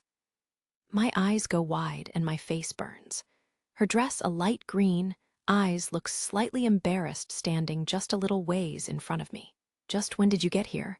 You're not the type to sneak in," demands Lady Hestia. "Shut up, idiot. 2 floppin' boobies stole my entrance, got that?" It sounds like Eyes and her goddess Loki only just arrived. Everyone was so preoccupied with Lady Freya that no one noticed. Lady Loki is in a sharp man's suit, and Eyes wears a form-fitting dress. It almost looks like some high-ranking nobleman's daughter with her bodyguard, which is the complete opposite of reality. My body feels hot again, but it's not going away this time. I can't take my eyes off her. A princess from one of my old picture books has come to life in front of my very eyes. Her pale green dress is open in the front and in the back, completely exposing her delicate, feminine shoulders. Sparkling beads and various other decorations are sewn in as accents in several places on the dress. I have no doubt that her goddess was in charge of the design, and Lady Loki had no problem spending a large amount of money to show her affection for Eyes. The finishing touch is the long, silky gloves that extend all the way past her elbows. Part of her golden hair is tied with a ribbon behind her head. The rest of it is flowing gracefully down her back. Her angelic face and thin neck, supple breasts making just the right amount of cleavage, thin waist, and fluttering dress. This is not the adventurer, the Night Eyes Wallenstein that I know. The heat overtaking me right now is different from before. My heart didn't sing when I was taken in by Lady Freya. My body is throbbing, refusing to move. "Ah!" Eyes lifts her face, and we make eye contact. Neither of us can say a word.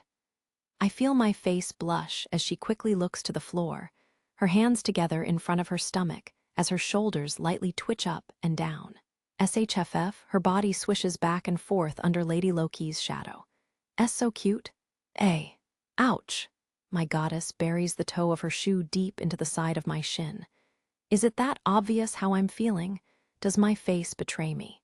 Oh, so this is Itty Bitty's kid. I grab my leg and fight back the tears when suddenly I feel Lady Loki's eyes on me. Her vermilion eyes carve right through me. Every single muscle in my mouth and throat tenses up. She doesn't even blink. Is that a hint of annoyance? Well, whatever it is, it's making me uncomfortable. After a few moments, "Nah, this kiddo does nothing for me.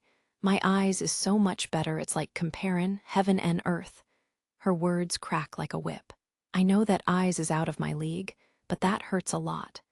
I almost lose my balance, feeling lightheaded when I catch a glimpse of my goddess's face. Her cheeks are trembling. Suddenly, she turns to face Lady Loki head-on. "Just like before, you know you can't win in an argument, so you have to brag about your child this time." So predictable, it's painful to watch. "Oh yeah." A vein suddenly pops out of Lady Loki's head. "Anyone can see that my Belle is much cuter than your Wallen something. So charming, just like an adorable little rabbit. You hit your head, moron. My Eyes is 100 times cooler than that puny bunny." An angry bragging contest breaks out. The two goddesses trade verbal blows with reckless abandon. Lady Hephaestus sighs to herself, whispering, "Here we go again." Lord Mayach has an empty smile on his face. Naza and the rest just watch, their mouths slightly open. As for me, I'm absolutely horrified. They hate each other. All of the warmth in my body suddenly fizzles out, plunging me into despair. The insurmountable barrier between men and women in different familias, there can be no better example than this. The two of them are practically growling at each other, and other deities are starting to take notice. Hey, look, it's round 2. Now this is entertainment. Check that out. Gods and goddesses are gathering around us. Eyes and I have reached our limit. Both of us step forward and try to calm our goddesses down. Both of them are breathing heavily, eyes filled with flames of rage. Luckily, Lord Hermes steps in, and we finally get them under control. Humph, itty-bitty just spoiled my good mood. That's my line. Oh, eyes, we're leaving. Belle, so are we. Lady Loki grabs Eyes' wrist as Lady Hestia takes hold of my hand. Both goddesses storm off in different directions, pulling us with them. I take a quick look over my shoulder. Eyes is looking back at me. Our eyes meet for a brief moment. If only I'd said something, if only I'd heard her voice. As I watch her get farther and farther away, I can't help but feel I've lost my chance. How pathetic. I have neither the guts to break away from the goddess's grasp, nor the courage to approach Lady Loki. Eyes turns away, her delicate shoulder blades flashing for a moment from beneath her hair. She's so distant now. Is this how things are going to be from now on? Once again, reality has made itself clear. The amount of time I was able to spend that close to her on the 18th floor was really special. More and more people are gathering around Lady Loki every second. Finally, I tear my eyes away from her as the painful reality of my mediocrity sinks in. I give up hope of getting a chance to speak with her and join my goddess as she moves to another side of the ballroom. After that, Lady Hestia introduced me to her divine friends and acquaintances as we walked several circuits around the party. It's not easy to introduce yourself to a god, but somehow I'm able to overcome my nerves and string words together. 2 hours have passed since we arrived at the party, and I need a break. I move away from the group of people, alone, find a quiet spot, and lean against the wall to avoid bothering anyone. Hugh! A tired sigh escapes my lips. I'm absolutely exhausted. I take a look out over the party. The bright chandeliers hanging from the ceiling light everything up like a work of art. The attendants are hard at work, carrying even more extravagant food out to the tables and passing out richly colored wine. Elegant music starts to play, but I can't tell where it's coming from. Almost as if on cue, the middle of the ballroom floor opens up for dancers, but I can still see Lady Hestia and Lady Loki arguing in the other corner of the room. It still feels weird being here. I can't help but feel that way watching these beautiful men and women partner up and start dancing. This is a sparkling world of beauty and status, completely different from the world I was in yesterday. Maybe it's because I'm alone, but I feel more and more like I don't belong, like I'm sticking out. The unfamiliar environment keeps me feeling uneasy. It's pretty close to how I felt when I first started crawling the dungeon. If I have a few more chances like this in the future, maybe I'll get used to this world, too. But I can't picture that happening. I leave my spot against the wall and try to find an escape. I don't have to walk far. One of the tall windows was left open, and I step outside. Cool air envelops me the moment my foot hits the cement balcony. A starry night opens up above my head. I take a look around the black abyss and see a faint glow coming from the closest main street. A soft breeze tickles my skin. All of the stress and tension that had built up start to melt as I take a few breaths of fresh air. My mind is clear. I walk out to the ornately carved hand railing and hear some strange sounds coming from below. Looking out over the green lawn decorated with a fountain and many trees, my eyes find 2 human-looking figures. Isn't that? This must be a garden of sorts, and probably part of the building itself. The edge of the property is lined with tall trees, enough to remind me of a wooded area. There, in a dark spot where the lights from the celebration can't reach, the handsome man from Hibachite, the one who beat me so easily, Hyacinthus, and a man I've never seen before are talking. What are they doing out here? Tomorrow morning at the earliest according to plan we will handle the timing. Is that clear, Zannies? Yes, about the money. I can't make out all of their words. My body moves on its own. Concentrating with all of my might, I focus my ears, enhanced by my status, on their conversation. They're quite a ways from the balcony, but I can also make out their lip movements. With that, plus snippets of their voices, I get a general idea what they're talking about. Zannies. That must be the name of whoever Hyacinthus is talking to. I know it's not nice to eavesdrop, but I lean a little farther off the balcony, when suddenly, SHFF, Hyacinthus and the other man look my way. I instantly freeze as I watch their eyes scan all the balconies on the side of the building. Belle. A voice comes from behind me, and I spin to face it. Lord Hermes is standing next to the window that leads to the balcony. The celebration is still in full swing behind him. I look over my shoulder back to where the two men were just a moment ago. Hyacinthus and the man are nowhere to be seen. What are you doing out here? Ah, nothing really. Lord Hermes walks out to meet me at the hand railing.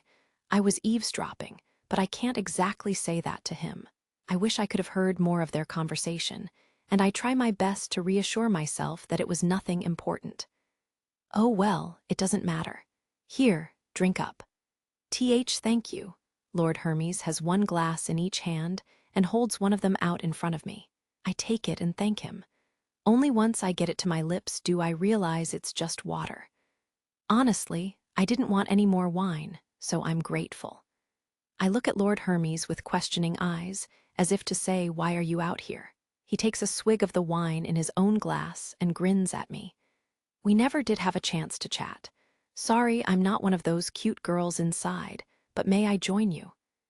His joke makes me smile, and I nod at him. Of course.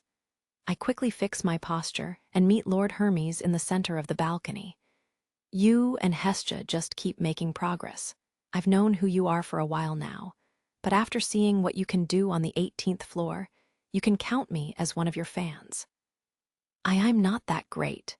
Seeing Lord Hermes come out here was a little scary at first, but there's something about his friendly smile that eases the tension in my shoulders. He compliments, teases, and jokes as the two of us get settled. Lord Hermes is by far the best oral tactician I've ever met.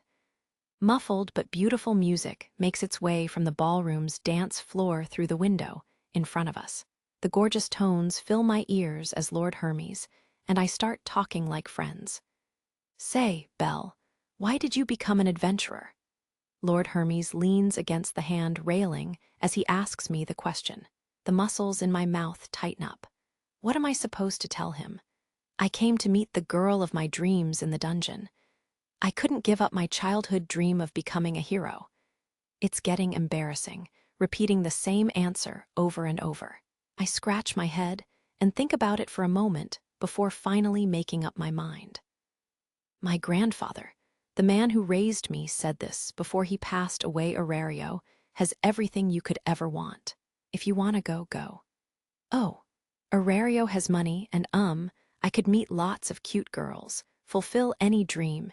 He told me that joining a beautiful goddess's familia and being part of a big family was more than just a possibility. Ha ha ha ha ha ha ha. Lord Hermes tilts his chin toward the night sky and laughs from deep within his belly. I look at the red-faced deity who's clutching his stomach and doing his best to calm down. You can be a hero. Go, if your will is strong enough. Those were his words, I say. It wasn't a demand, it was up to me to decide. I was still very young, but I clearly remember Gramps saying all of that only once. That's the reason I came to Aurario. That's why I wanted to be an adventurer. After my grandfather's death, I thought about everything he'd ever said. It didn't take me long to make my choice. I wanted the warmth of a family. The one thing I craved ever since childhood, and reinforced by my bond with Gramps, was to meet the person who would make that dream come true. So I came to Arario, my soul filled with visions of becoming a hero. Even as I talk with Lord Hermes, flashes of the life I once knew bubble up to the surface of my memory. I look at the floor of the balcony and relive every single one of them. Your grandfather sounds like he was very amusing. Yes, he was. He made every day entertaining. I try to stifle the grin on my lips. The word amusing describes my grandfather so well that I just can't help it. Lord Hermes looks at me like he's going to flash yet another smile. Bringing the wineglass up to his lips, he tilts his head back and downs the rest. So then, you spent your entire life in the town where you were born until you came to Arario. Yes, a small village in the middle of the mountains, so there is still so much I don't know. Lord Hermes's expression softened the moment I admitted to how little I understood about the city. I have to admit, this is pretty embarrassing. He looks at me, orange eyes twinkling under long, thin eyelids. Well then, do you know of a god named Zeus? Then he asks me about a god I've never heard of. Lord Zeus, no, I don't. Is he well known? Oh yes. He used to be the leader of the most powerful familia in history, starting from the day we first arrived in Arario. That was unexpected. My eyes wide open, I look back at Lord Hermes, giving him my full attention. Aren't Loki familia and Freya familia the most powerful? Now they are, sure. But it wasn't that way until very recently.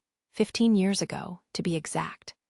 15 years ago, my lips go to repeat his words, but no sound comes out of my mouth. Lord Hermes starts talking again. Until Loki and Lady Freya claimed control themselves, Zeus and a goddess named Hera were the top dogs in Arario. The current arrangement came to be when Loki and Lady Freya took them down and banished them from the city. Lord Zeus's and Lady Hera's familias were defeated in battle. That's true, but not in the way that you're thinking. You see, the shift in power all started with a failed quest. It sounds like he's about to get to the juicy part of the story. Lord Hermes holds out his hand and sticks up 3 fingers. This world has burdened Arario with the 3 great quests. My eyes focus on the 3 fingertips in front of me. During the era that you children call ancient times, 3 monsters with incredible power escaped from the dungeon. The quests are to eliminate them. EHSO then, that means? That's right, they're alive. These ancient monsters that burst out of the dungeon are still out there. I gulp down the air in my throat. Ancient times? That means these monsters have survived for more than 1,000 years. This is incredible, judging by the way Lord Hermes is talking about them. I don't think they're related to the monsters Naza told me about, the ones that escaped the dungeon and reproduced on their own on the surface. This should be obvious, but the dungeon provides adventurers in the labyrinth city with the perfect training ground. As citizens of Arario, they have the obligation to the rest of the world to dispose of the monsters that emerged from beneath their feet.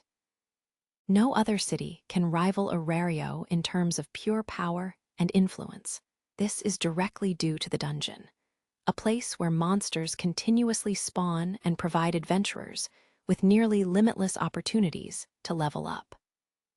Above ground, monsters and humans are much weaker, meaning that adventurers have a very difficult time acquiring excelia, and chances to level up are hard to come by. I've heard that the strongest adventurers in other cities are only level 2, rarely making it to level 3. That's the real reason that Arario is considered to be the center of the world, this source of absolute power. 15 years ago, Zeus and Hera were at the height of their power. Their familias were home to the most powerful adventurers in history, and they set out to challenge the 3 ancient beasts. First, the terrestrial tyrant Behemoth, then the ruler of the sea, Leviathan, were defeated. And last, Lord Hermes puts down 2 fingers in turn. He raises the last one up to his face. The last one, the black dragon, was too strong and wiped them out. I finally remember to blink. The bee-black dragon, it can't be, is that the one-eyed dragon? That's right, you know about it. Oh, I know. I met that living embodiment of death and despair in the pages of one of my books when I was a kid. The epic tales of heroes from the ancient times immortalized in the pages of the labyrinth scripture, the dungeon oratoria. It's a cruel and merciless monster that appears in the book's final chapter.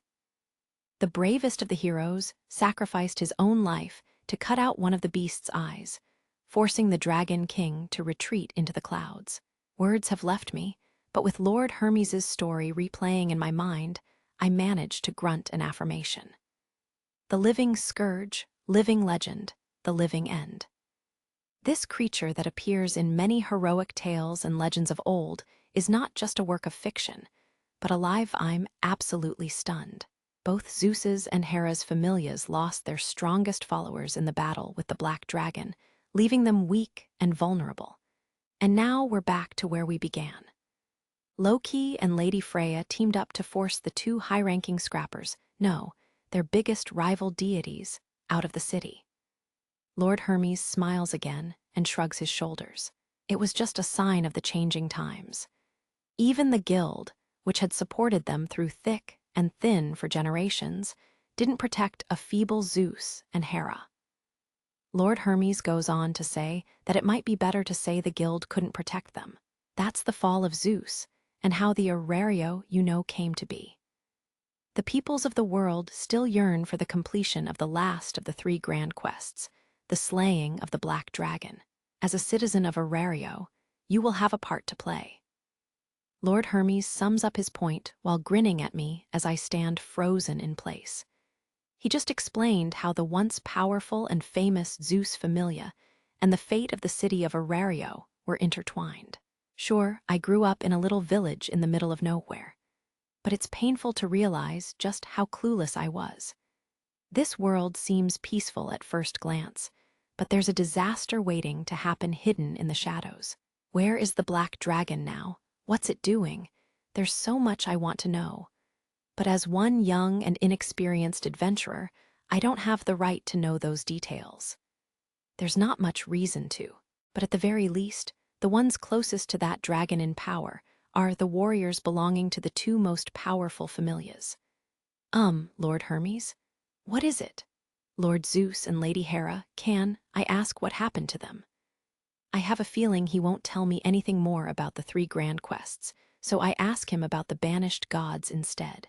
He looks at me for a very long moment before flashing a grin and closing his eyes. That's a tough one. The idea that they would return to Tenkai sounds pretty convincing, but no one really knows what happened to that good-natured old man. He might be out scouring the globe for new heroes, or he could be hiding in some shack, wallowing in despair. Knowing him, he could be traveling to the ends of the earth just to see what's there. That's more likely. I see. Are you curious? I look away and say that I'm not really interested. For some reason, I can't give him a direct answer. Hearing that those two deities were chased out of the city makes me think. If for some reason I was drawn into a battle for power, and my side lost Lady Hestia and would we be banished, too? I can't ignore this and assume that it's someone else's problem. It's a little scary. Well, our chat went a little long. Sorry to take so much of your time, Belle. And no, it's all right. Thank you for talking with me. Our conversation over, Hermes gives me one of his charming smiles. Suddenly, the atmosphere on the balcony changes completely.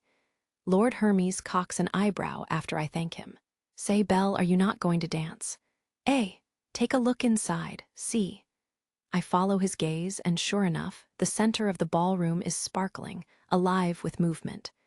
That grandfather of yours told you, didn't he? That Erario has enough gorgeous women and beautiful ladies to turn the world green with envy. This is your chance to enjoy it. What? Oh no, it's that grin. I've seen Lord Hermes make that face before. He puts his arm around me, guiding me to the window. The corners of his mouth are so far back, I'm surprised his teeth haven't hit his ear. Lord Hermes, I don't know how to dance, so don't worry about me. I'm happy enough just being here. What happened to your spine, Belle? So now, what's your type? He tightens his arm around me, grinning hugely. Completely unable to move, I have no choice but to look at the women scattered around the ballroom. There's an absolutely gorgeous goddess dancing in the middle of the floor, her dress fluttering around her. A little ways back, an elf is being invited to dance at this very moment. A sleek catgirl is enjoying the cuisine at a table off to the side. More and more young women come into focus as I look from corner to corner and back again. I fight back the burgeoning heat coming from under my eyes. The only thing I know for sure is I can't look at her. Anywhere else is okay, but not at her. But that plan backfires. My eyes manage to find a streak of blonde hair amid the lights and decorations of the ballroom. I find eyes right away. And of course, Lord Hermes notices. "Oh ho, the Kenki, eh? You don't mess around." "No, I just, The words stop coming out as my face starts to boil, turning beet red. Lord Hermes looks at me in silence. Then without warning, his eyes light up, accompanied by another toothy grin. "So that's how it is, I see. The deity nods and looks at me with that cheek-splitting smile plastered on his face. He knows. He just figured everything out. I can see it in his expression. My whole body feels like it's on fire. He saw right through me like it was nothing. I look away, unable to maintain eye contact, and throw my head back, resigning myself to misery. At the same time, all right, that settles it. Lord Hermes sounds much more excited than he did a minute ago. I'm no god of love, but that doesn't mean I can't make sparks fly. Why are you talking so loud? But Lord Hermes doesn't respond to me. Instead, he grabs my hand and pulls me back into the ballroom. He takes long, powerful strides straight toward eyes. "WH, what are you doing?" "Taking you to your dancing partner, obviously. The Kenki, who else?" My heart jumps into my throat. "I can't, it's impossible. There's no way." I repeat myself over and over, getting louder and louder as Lord Hermes pulls me through the ballroom. But he's not listening. Like hell I can ask her. Even if I did, there's no way she'd accept. But above all else, our goddesses would never allow it to happen. Lord Hermes turns around and gives me one of his classic, manly smiles. Perhaps one of my objections finally made it through. "Leave it to me. I've got a plan." That said, he takes off at a brisk pace with me in tow. Perfectly crafted melodies from the musicians fill the dimly lit ballroom. The magic stone lamps on the chandeliers have been turned down, leaving the dance floor illuminated by moonlight. Lady Hestia and Lady Loki are still arguing in the back corner. Eyes is standing just behind them. I bet that anyone who extended a hand to her was immediately driven away by her overprotective goddess under threat of the wrath of low-key familia. I doubt anyone has even said hello. She's just standing there, watching the goddesses go at it and wondering if she should step in. Lord Hermes finally releases my hand and walks over there. Finding a brief opening in Lady Loki and Lady Hestia's argument, he puts on the air of a gentleman and bows in front of her. "Oh my, how exquisite you are on this night, Kenki. May I, Hermes, have this dance?" I see him thrust his hand out to her. My mind is racing on so many levels. Eyes' face goes pale as she stands, motionless, in front of the god. Unsure of what to do, she tries to catch the eye of her goddess, Lady Loki. Unfortunately for her, the argument between the two goddesses is still in full swing. A few long heartbeats later, Eyes looks back to Lord Hermes and opens her mouth. She's probably going to refuse, but before she can... Oh, goodness no. How could I have forgotten something this important? I just remembered. Lord Hermes turns away, his hand over his face. It feels like I'm watching an actor on the stage more than anything else. I blink several times, my eyes nothing but little dots on my face. Eyes isn't moving. I don't think she's even breathing. Clap. Lord Hermes brings his hands together as if he's just gotten an idea. He looks back over his shoulder before spinning to face me. It is an embarrassment as a god, and as a man, to not be able to honor my own invitation. "Belle, take my place." My jaw drops to the floor. Eyes looks lightheaded. Both of our eyes are as wide as they can go. What's going on? You understand, Belle. My reputation is at stake, so don't let me down. Every muscle in my body suddenly tenses. Then, Lord Hermes winks at me. The whimsical god has just forced me to play a part in some kind of scheme. Did Lord Hermes just give me an opportunity to ask Eyes to dance? He's willing to take the heat from the goddesses. Then a wink makes me realize what had just transpired. Lord Hermes was with us on the 18th floor, as well as in the town of Riviera. He seems to believe that since Eyes and I know each other, she won't refuse my invitation. Lord Hermes grins and walks away. Eyes and I are alone, staring at each other. The distance between us unchanging, we stand in one spot, staring into each other's eyes. My body's getting warmer and warmer. I make up my mind. I can't waste the chance that Lord Hermes gave me. But more than that, I can't walk away from the confused girl in front of me. The shame of abandoning her would be unbearable. But how do I ask her to dance? A storm is raging in the back of my mind, sweat pouring like rain down my face and hands. That's when Lord Myich appears at my side. I look back toward Eyes and see that Naza is standing beside her. The two of us watch with wide eyes as Lord Myich and Naza step toward each other. "My lady, would you care to join me for a dance?" Lord Myich extends his hand to Naza and gives a respectful bow. She smiles and puts her hand in his. Gladly. The two walk, hand in hand, to the dance floor. Eyes and I watch as an example unfolds right in front of us. Lord Myich and Naza grin back at us, thoroughly enjoying the moment.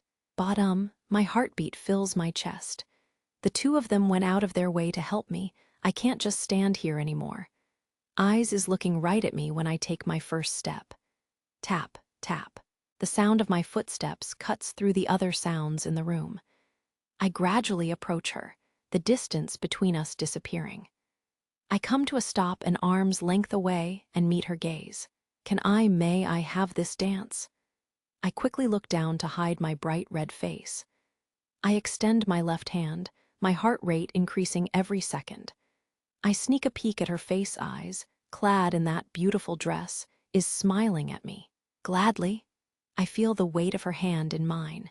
Summoning up every ounce of courage in my body, I close my fingers around hers.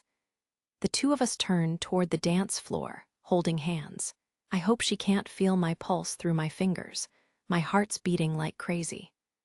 Doing my best to keep my breath steady, the two of us find an open spot in a ring of dancing couples. I slowly loop my right arm behind her and put my hand on her back as she lightly places her left on my shoulder. Now all I need to do is listen to the beat, watch the others, and try to dance. Yuwa, NNN, we're not in sync at all. I stumble, she trips. We're fighting just to keep our balance. Eyes is first and foremost a knight, so dancing might not be her thing. But then again, I'm a man, and yet I'm failing to lead. This is pitiful. Thump. Eyes' head hits me square in the chest. If I don't do something soon, this'll be a complete disaster. But what? A wave of cold sweat escapes from every pore in my skin. Calm your mind. Do not try to lead by pulling her with your arms. Another couple comes close to us just as Eyes and I are trying to find our feet. It's Lord Take-Mikazuchi and Mikoto. Mikoto is blushing again, but Lord Take-Mikazuchi's precise movements guide her effortlessly around the floor. They step toward us, and Lord Take-Mikazuchi and I are back to back as he whispers more advice into my ear. Relax your shoulders. Take your eyes off your feet and look ahead.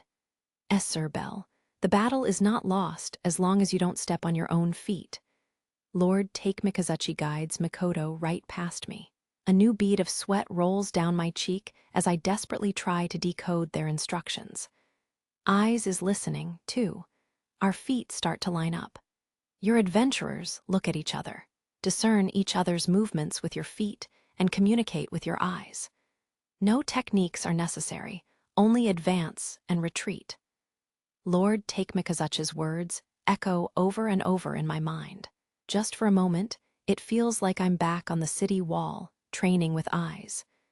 I desperately try to read her attacks, figure out where she is coming from, and defend. How would she follow? What is she aiming for? It all comes down to that first step and moves on from there. I look into her eyes, glistening in the moonlight. I'm not sure who breaks down first, but we suddenly smile. Right, L left, please. Uneven at first, then slowly but surely, then finally we move in unison. We don't need to speak. Our eyes and subtle movements do all the talking. Lord Take Mikazuchi smiles. He must think we're okay on our own now, because he and Makoto glide away to another part of the dance floor. What in hell do you think you're doing, eyes? Let go of me, itty bitty, I said, hands off. Huh, what are you say, Wait, Belle. Two loud voices reach my ears from the corner of the ballroom. I catch a glimpse of two raging goddesses from the corner of my eye. Seeing Lady Hestia's hair flare out like that makes my blood run cold. But at that moment, Lord Hermes points and Mrs. Fee's dress flutters through the air. Hold them back, Sfee. I take no responsibility for the consequences. NGGGH. Thin, feminine arms wrap around each of the goddesses. The two deities get yanked from view. Looking back at eyes, she's just as speechless as I am. Otter, tell me, is it possible to unleash a horde of Minotaur here right now? It is not, Lady Freya. Why is my spine tingling? This is my first time dancing. I watch Eyes' lips move. We are about the same height, so talking face to face is easy. I always wanted to try when I was little. Really? Yes. That's unexpected. It feels strange, but a smile grows on my face. I can feel my lips loosening with each passing moment. So I'm happy, thank you. She shyly glances down, then looks back up at me with a beaming smile. For a moment, she looks like an innocent child instead of the hardened warrior I know. I lose myself in the sparkles of her golden eyes. The mask of refinement and grace she always wears is gone, replaced by the smile of a little girl. Maybe, no, definitely, this is the real Eyes Wallenstein, not the warrior. I'm pretty sure I'm smiling. I'm so happy I wouldn't know if I were making a weird expression. She smiles back, her gaze slightly trembling.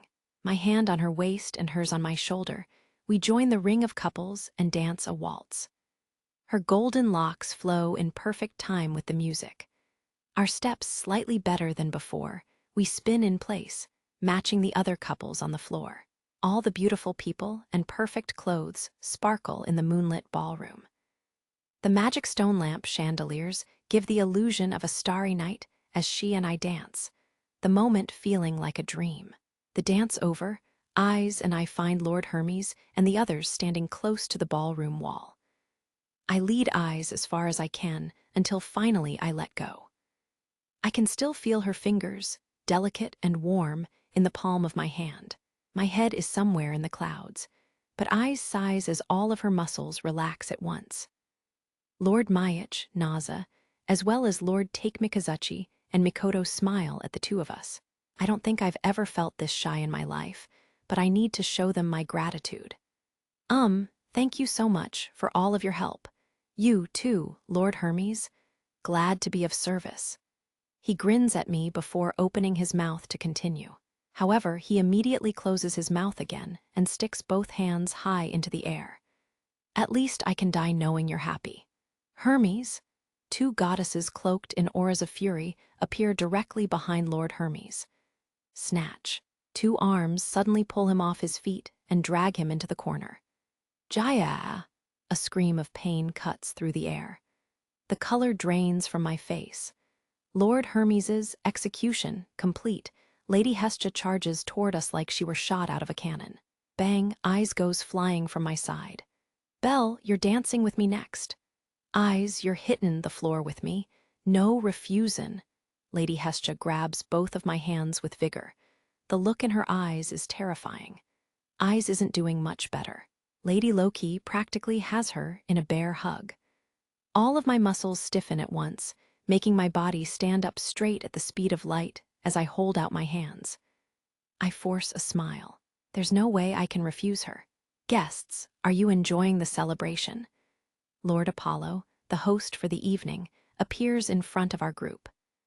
A handful of his uniformed followers spreads out behind him as he squares his shoulders. Wait a minute, why did the musicians stop playing? It's eerily quiet in here. It brings me great pleasure to see you are indulging.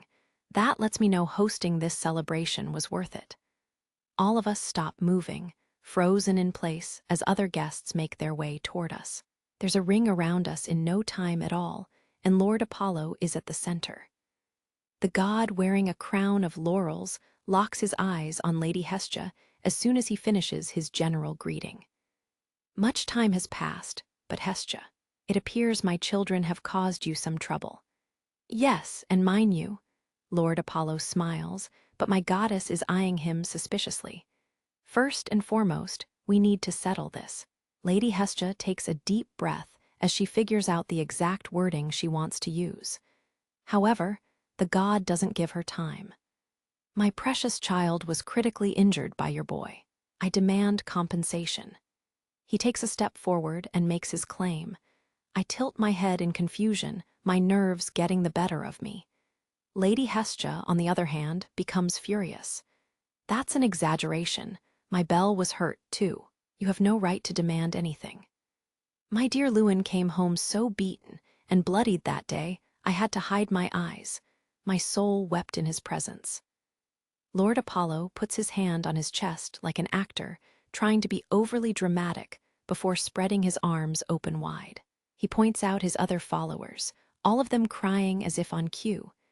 A figure emerges from behind them. "Ah, Lewin," Lord Apollo cries as he rushes to his side. Lewin, that's the prum from the bar. His entire body is wrapped in bandages, like some kind of ancient mummy. He groans in pain as he works his way forward with Lord Apollo's aid. "It hurts. Everything hurts. Bebel, you didn't do this, did you?" I didn't. I yell at the top of my lungs, trying to reassure the visibly shaking goddess next to me. This is way over the top. Additionally, I have heard that it was your boy who initiated the fight. There are many witnesses. You are not talking your way out of this. Swish. The god raises his arm and wiggles his fingers as if beckoning someone forward. Forward they come, all at once. Many people come to the front of the crowd, forming an even closer ring around us. Witnesses, the other customers at Hibichaitai. I don't remember seeing any of them, but all of them in turn say they were there and side with Lord Apollo. The strange thing is, they all grin at me right after doing so. Were they paid off? Were they really there? Either way, this is no coincidence. I'm starting to get a really bad feeling about this. Wait, Apollo. It was my child who made the first move. Surely Hestia does not deserve all of the blame. Ah, Hephaestos, what a beautiful friendship you have. But you need not stick your neck out for her. It is clear as day that Hestia's boy is the one who sent your child to do the dirty work. Lord Apollo quickly dismisses Lady Hephaestos's claim, adding that she could ask any of the witnesses present for the full story. The goddess's good eye, the one not covered by a bandage, narrows. He's trapped us in some kind of elaborate blame game, saying who did this and who didn't do that. Unfortunately, Lord Apollo has brought a large number of supporters with him. His argument is much stronger. One of my beloved followers was badly wounded. I cannot accept this lying down. The reputation of my familia is on the line, Hestia. Will you not take responsibility for his actions? Enough already. Like hell I'll accept that. I watch Lord Apollo's face contort after Hestia's refusal into an evil visage. The corners of his lips curl upward into a dark expression unfit for a deity. Then you leave me no choice. Hestia, I declare a war game. My goddess is just as flabbergasted as I am. War game? It's a staged battle between two familias with a strict set of rules. Each deity deploys their followers like pieces on a board game and sends them into battle in a test of wills. In other words, followers fight a war for their god. The victorious deity steals everything from the defeated. The winner receives the right to order the loser to do anything. Normally, they take all money, property, and even familia members for themselves. One of Ina's more recent lectures flares to life in the back of my mind. It's not long before I'm completely speechless. Hestia familia, just me and my goddess, against an upper mid-level familia like Apollo familia in a war game? That's not even funny. Apollo's done it now. What a bully. Actually, I'd like to see that. Voices erupt all around me as soon as Lord Apollo makes his declaration. The gods and goddesses are always looking for entertainment, and this seems to have piqued their interest. The ring of people around us voices their support for Lord Apollo. The goddess and I are surrounded on all sides. I scan the crowd and catch a glimpse of a silent Lady Loki and briefly meet the gaze of a very concerned eyes. Should my side prevail, I demand you surrender the boy Bell Cranel to me. Those words practically knock Lady Hestia off her feet. What? My eyes snap back to Lady Hestia in time to see her whip herself into a frenzy. This is what you were after all along. I'm so confused. What are they talking about? I look back and forth between the two deities over and over again. A horrifying smile filled with greed appears on Lord Apollo's face. It's unfair, Hestia. You keeping such a cute boy all to yourself. Zing. Every hair on my body stands on end. The color drains from my face. Lord Apollo's penetrating gaze bores right through me. Never before in my life have I felt such a powerful sense of foreboding. The goddess told me a little while ago that Lady Freya would devour me. Now I think I understand what she meant by that. You vile pig! Lady Hestia casts her infuriated eyes on Lord Apollo, as if he was the root of all evil. The deity just glares back at her. Harsh, Hestia, very harsh. We sang the melodies of love once. I even offered you my heart back in Tenkai, now didn't I? Lies, all lies. Don't get the wrong idea, Belle. This airheaded creep wouldn't leave me alone, and I shot him down right away. Do you think a goddess as young and pure as me would accept an offer from a perverted bastard with standards like that? Oh, of course not. The air around Lady Hestia is pulsing, the heat from her red face pushing me back. So that's the reason why she doesn't like Lord Apollo. He asked her to marry him. Lady Hestia's energy must have just run out. Haya, Haya. Her shoulders heave up and down as she wipes sweat off her chin. But I get it. I understand. Most likely, Lord Apollo is attracted to those who look like my goddess or me. Man, woman, it doesn't matter to him. Once he sees something he likes, he'll stop at nothing in his lustful pursuit. Apollo familia. Now that I think about it, all of the members of his group that I've seen fit that description. Young, innocent-looking men and women. The staff here, Daphne and Cassandra, when they gave me the invitation even Lewin, the prum has the same kind of cute features. Passion that has gone too far, burning bright like the sun. Phallus, a god whose desires carry him to comical lengths, that's Lord Apollo. Starting the fight at the bar, everything that happened, it was all part of your plan, Apollo. Everything was to steal Belle away from me. Realizing she's trapped, Lady Hestia glares at each of the deities who had thrown their lot in with Lord Apollo for sheer entertainment. What few allies we have are in disarray. Naza and Mikoto are looking around in confusion. Lord Mayach and Lord Takemikazuchi are frowning, silently watching the events unfold, powerless to stop it. Lady Hephaestus sighs, massaging her temple. Lord Hermes is standing right next to her, grimacing alongside Mrs. Fee. We're isolated, alone. My head starts spinning as I desperately look from face to face, and I happen to spot Lady Freya quietly sipping from her wineglass. We lock eyes for a moment. Hestia, what is your answer? I have no obligation to accept, now do I? The goddess turns her back on Lord Apollo when he asks for her response. If this really does escalate to a war game, Hestia Familia doesn't stand a chance. I would have to take them on myself. Lady Hestia outright rejects him. Are you sure you won't regret this? Hardly. Belle, we're leaving. Lady Hestia's eyes flash at the smirking Lord Apollo as she grabs my wrist. So dull.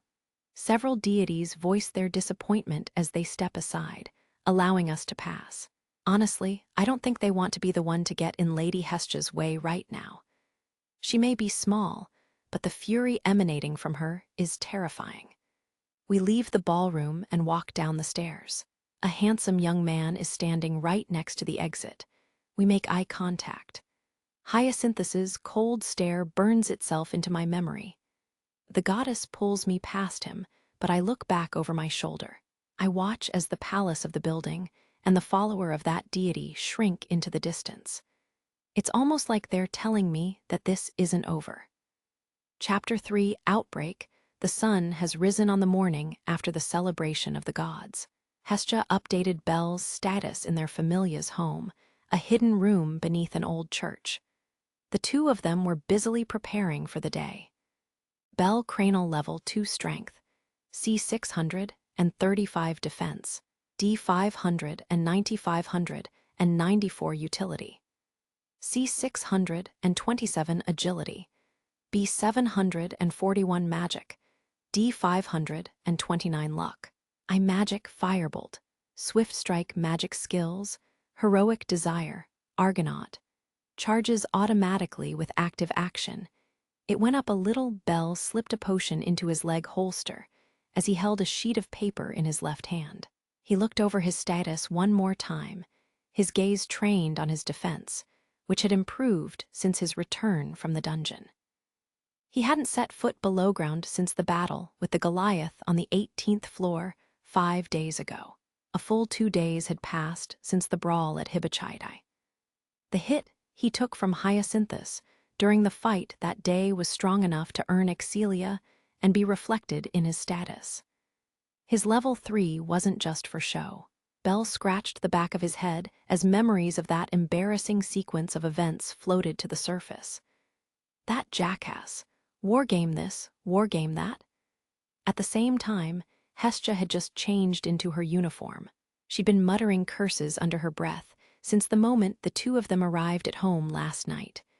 She closed the closet door, sat down on the sofa, and called out to the boy. "Belle, please be careful. I doubt he'd be stupid enough to try anything today, but some of his followers might try to pick another fight." I will." Belle lightly nodded at his goddess's warning. Apollo Familia was in the midst of a grand scheme to steal Belle away from her, and she would have nothing of it. Updating Belle's status, despite his lack of dungeon crawling, was one of the countermeasures she was using to prepare for their next stage. Of course, they didn't have many options, but she felt it was necessary to do everything she could.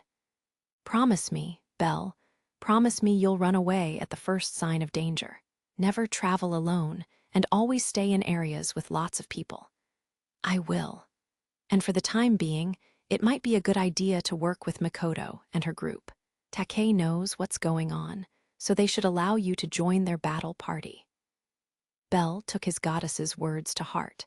He had heard from both Eyes and Lily many times that ambushes were common in the dungeon. He knew that he couldn't be too careful. The boy had equipped the armor that was still damaged from the battle on the 18th floor of the dungeon.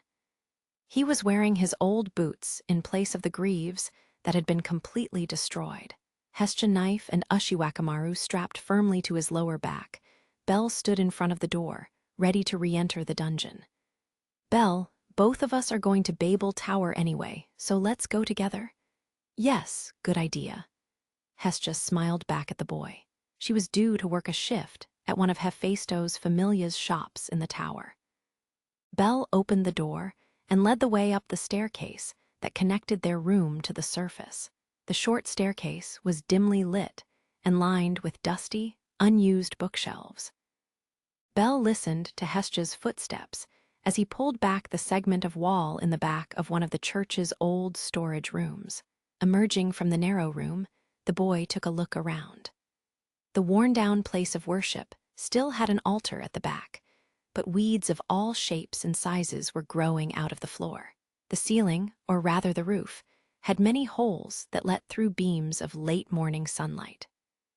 Belle paused for a moment to look at the blue sky through one of the larger ones, and resolved to find the time to make this place look a little better. Magic. Belle had just started walking forward again when his senses tingled. He looked up. It was the slight ripple in the air produced when mages were either in the middle of their trigger spell or casting magic. It was very faint, but since Bell was not a magic user himself, he didn't know what it was for sure. He took another look around, much more quickly this time. He caught a glimpse of Hestia emerging from the narrow storeroom. The two exchanged awkward glances, heads tilted to the side. Sensing danger, Bell motioned for the goddess to stay inside and took a step outside of the doorless entryway. Then, the moment the sun's rays touched his face in front of the ruined old church, countless figures emerged on the roofs of the surrounding buildings. Eyes glared down at him from every angle. The figures had created a perimeter around the front of the church. They were carrying bows and staffs. Apollo Familia. A cold sweat covered Bell's body the moment he identified the emblem of the sun engraved on their armor. All weapons were drawn the moment Bell came into view. Archers drew back their arrows. Magic users stood ready with only the last line of their trigger spell left unsaid. The whole city block was inundated with magical energy, an unnatural breeze cutting through the morning stillness. A male elf with half of his face hidden by a scarf raised one arm as if he were in charge of this team of adventurers. Bell's body took over, sprinting back inside. He made a mad dash for Hestia, still standing in front of the storage room. Bell swept the surprised goddess off her feet and drove toward an old congregation room behind the altar in the back of the church. Not even a moment behind, the elf thrust his arm down, and a deafening explosion followed. The 7th block of Arario lay just north of West Main Street. Many citizens lived in this area sandwiched between West Main and Northwest Main. The loud explosion caused this quiet little block to erupt in chaos. What's going on? A fire, meow? It's morning, have your fight later, meow.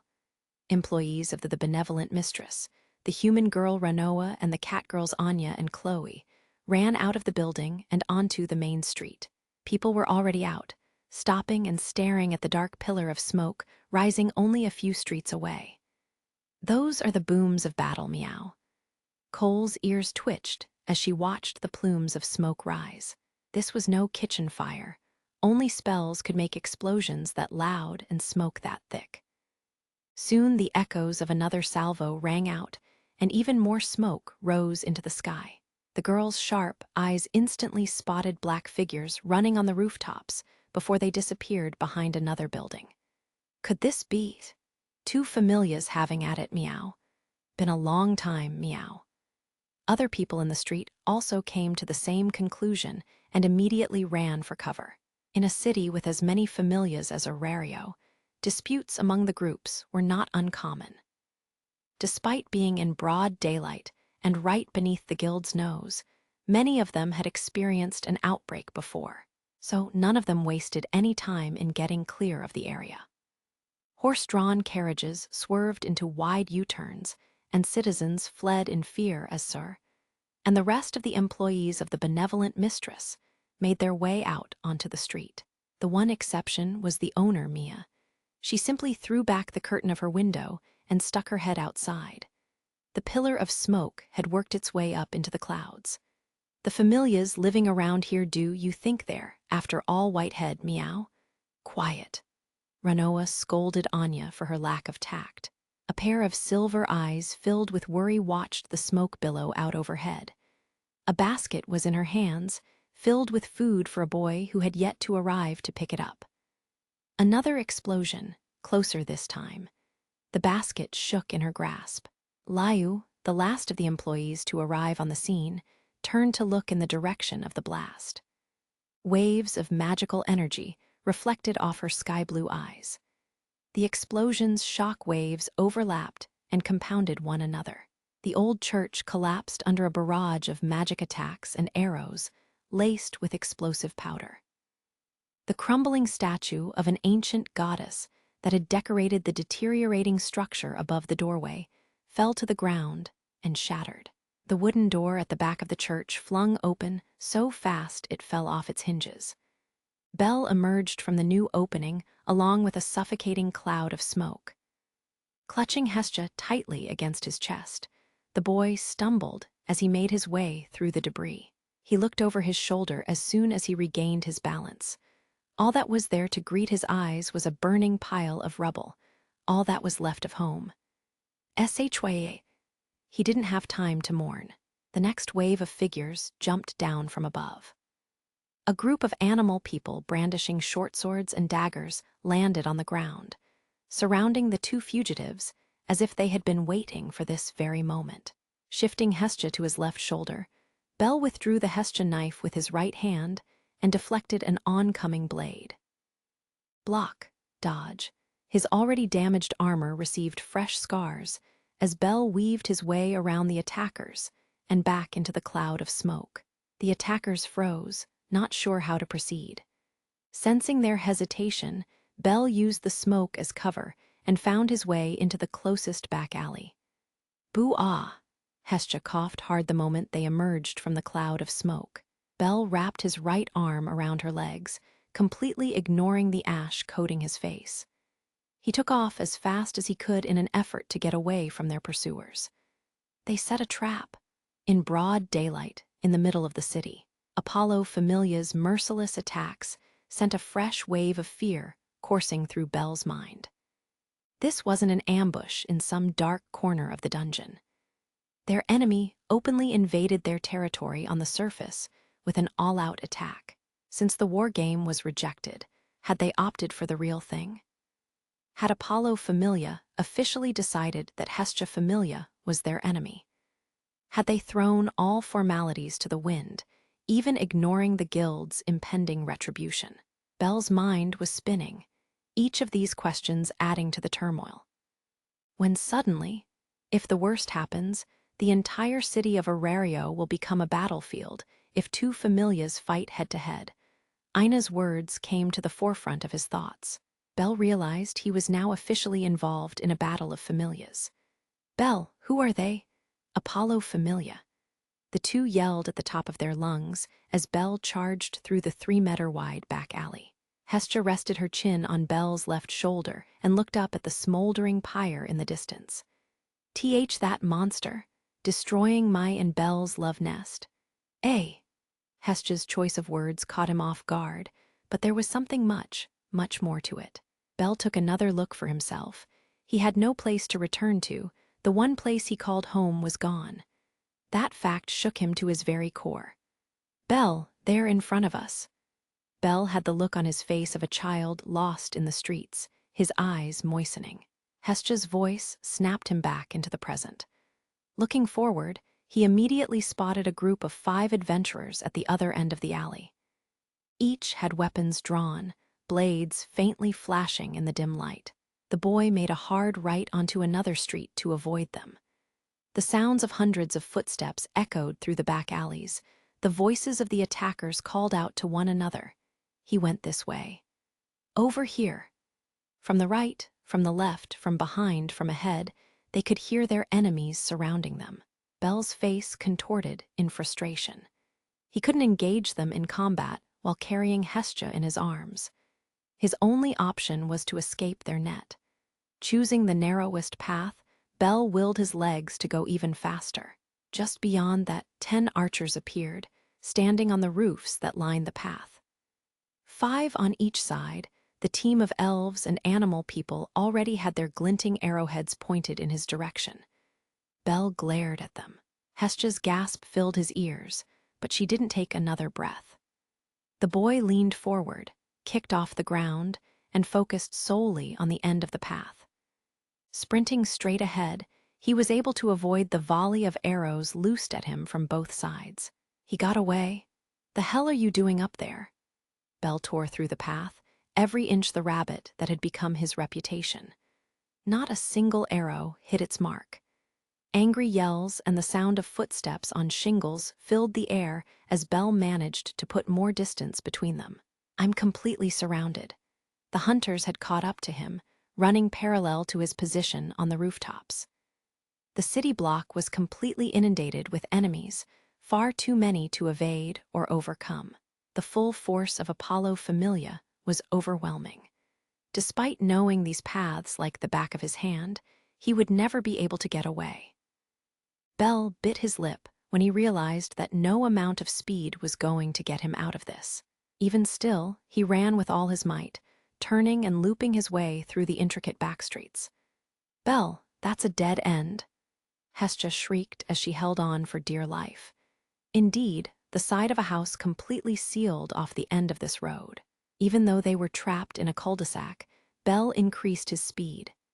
"Goddess, hold on tight." Hestia's mouth opened, but no sound emerged. Her eyes shot open as the air pressure pushed her even tighter into Bell's chest. The wall was fast approaching, until Bell slammed his foot into the ground and took to the air. UUW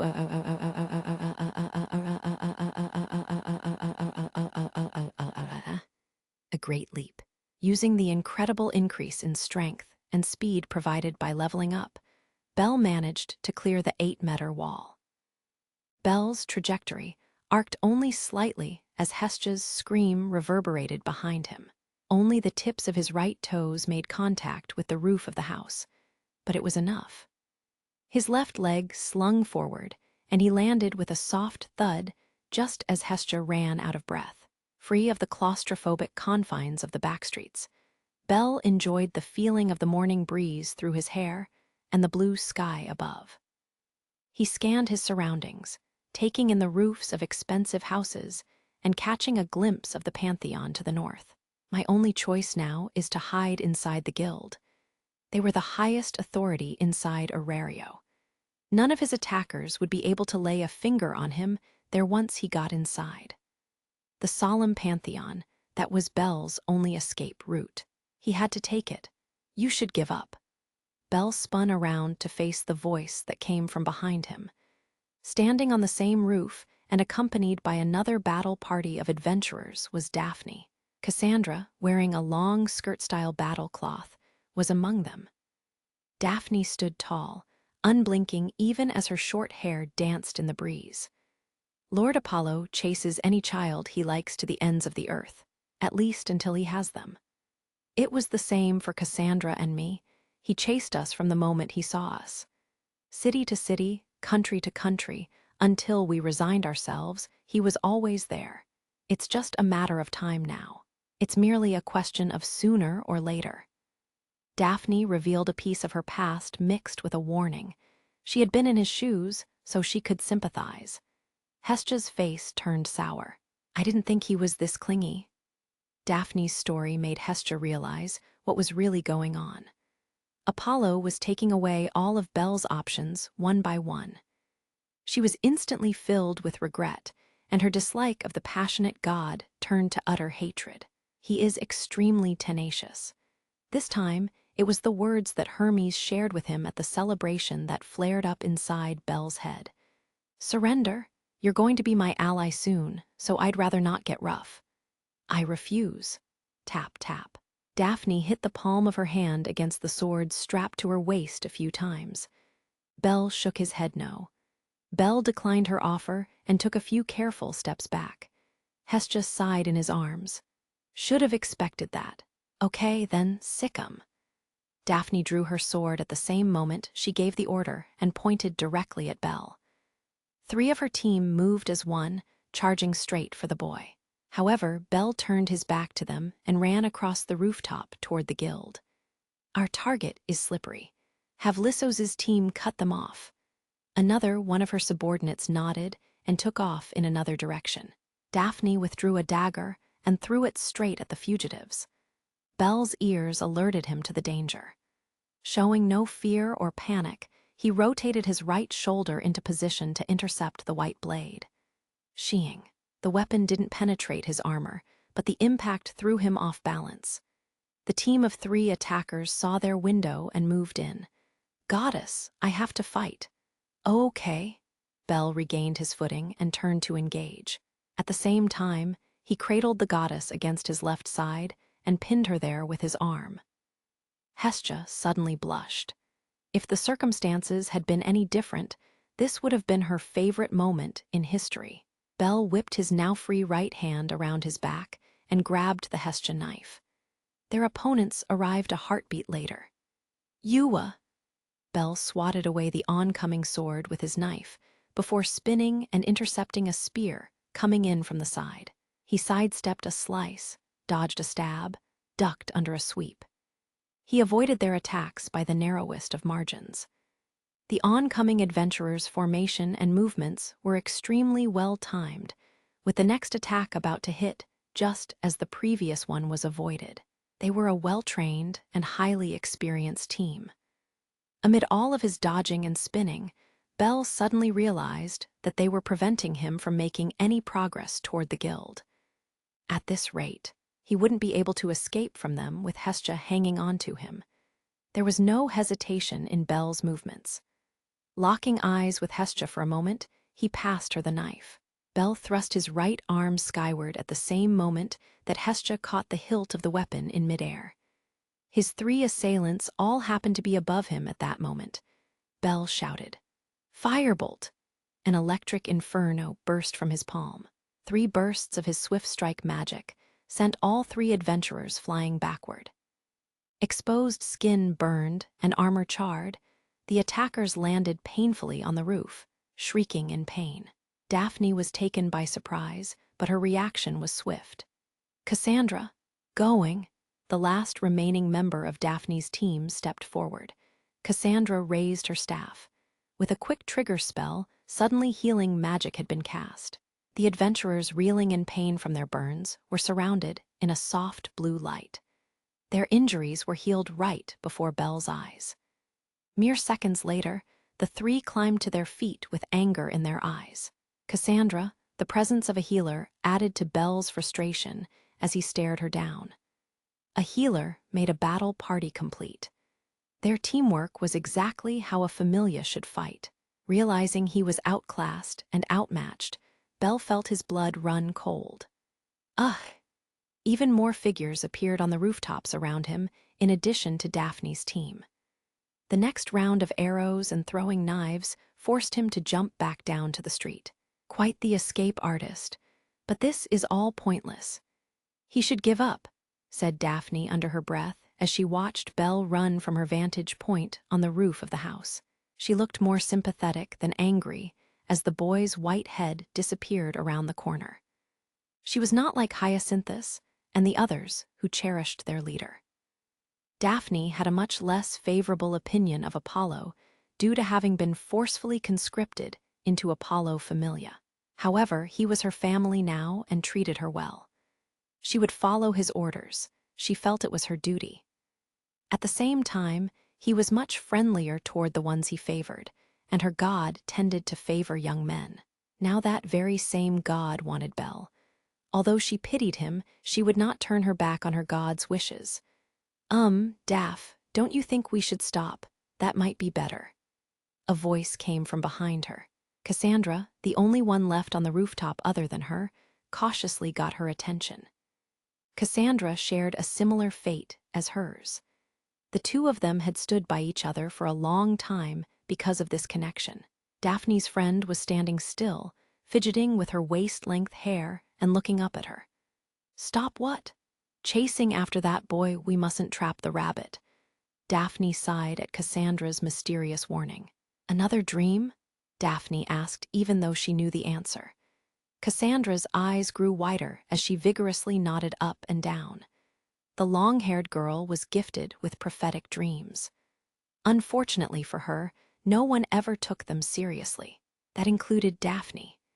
Daphne believed that Cassandra's almost random and thoughtless words were the result of her upper-class upbringing in the days before Apollo. After all sheltered girls had dreams of their own, as well as time to be lost in the curse of their magical allure. It was almost laughable. Cut the crap and let's get moving. Why won't you believe me? Daphne frowned. She didn't want to put up with this now, but she knew if she didn't at least ask, the girl would get even more annoying. Daphne cocked an eyebrow and looked at Cassandra. "Fine, what did you see?" A bloody rabbit jumped over the moon and swallowed the sun." Daphne laughed through her nose. "Indeed, dreams need to have a certain level of absurdity." Enough! After him. Daphne ran in the direction in which Belle had disappeared, with the still muttering Cassandra close behind. Central Park was located where all 8 main streets met in the center of the city. Welf, a brand-new greatsword over his shoulder, and Lily, disguised in her werewolf form, stood beneath the imposing shadow of the White Tower, Babel. Isn't he running a little late? Yes, Lily thinks so. Too, Mr. Bell has never been this late, and would send a message if it were to happen. Welf and Lily were fully prepared to re-enter the dungeon. Weapons sharpened and backpack full, they were waiting for Belle's arrival. Many parties of adventurers made their way through Central Park around them. Those weird blasts are still going off. Am I the only one with a bad feeling about this? The man voiced his concerns as he tightened his grip. Belle's new knife was wrapped in a white cloth in Welf's hands. Lily remained silent. They were waiting for Belle at Babel's West Gate, which directly faced West Main. The first explosion happened several minutes ago and had yet to stop.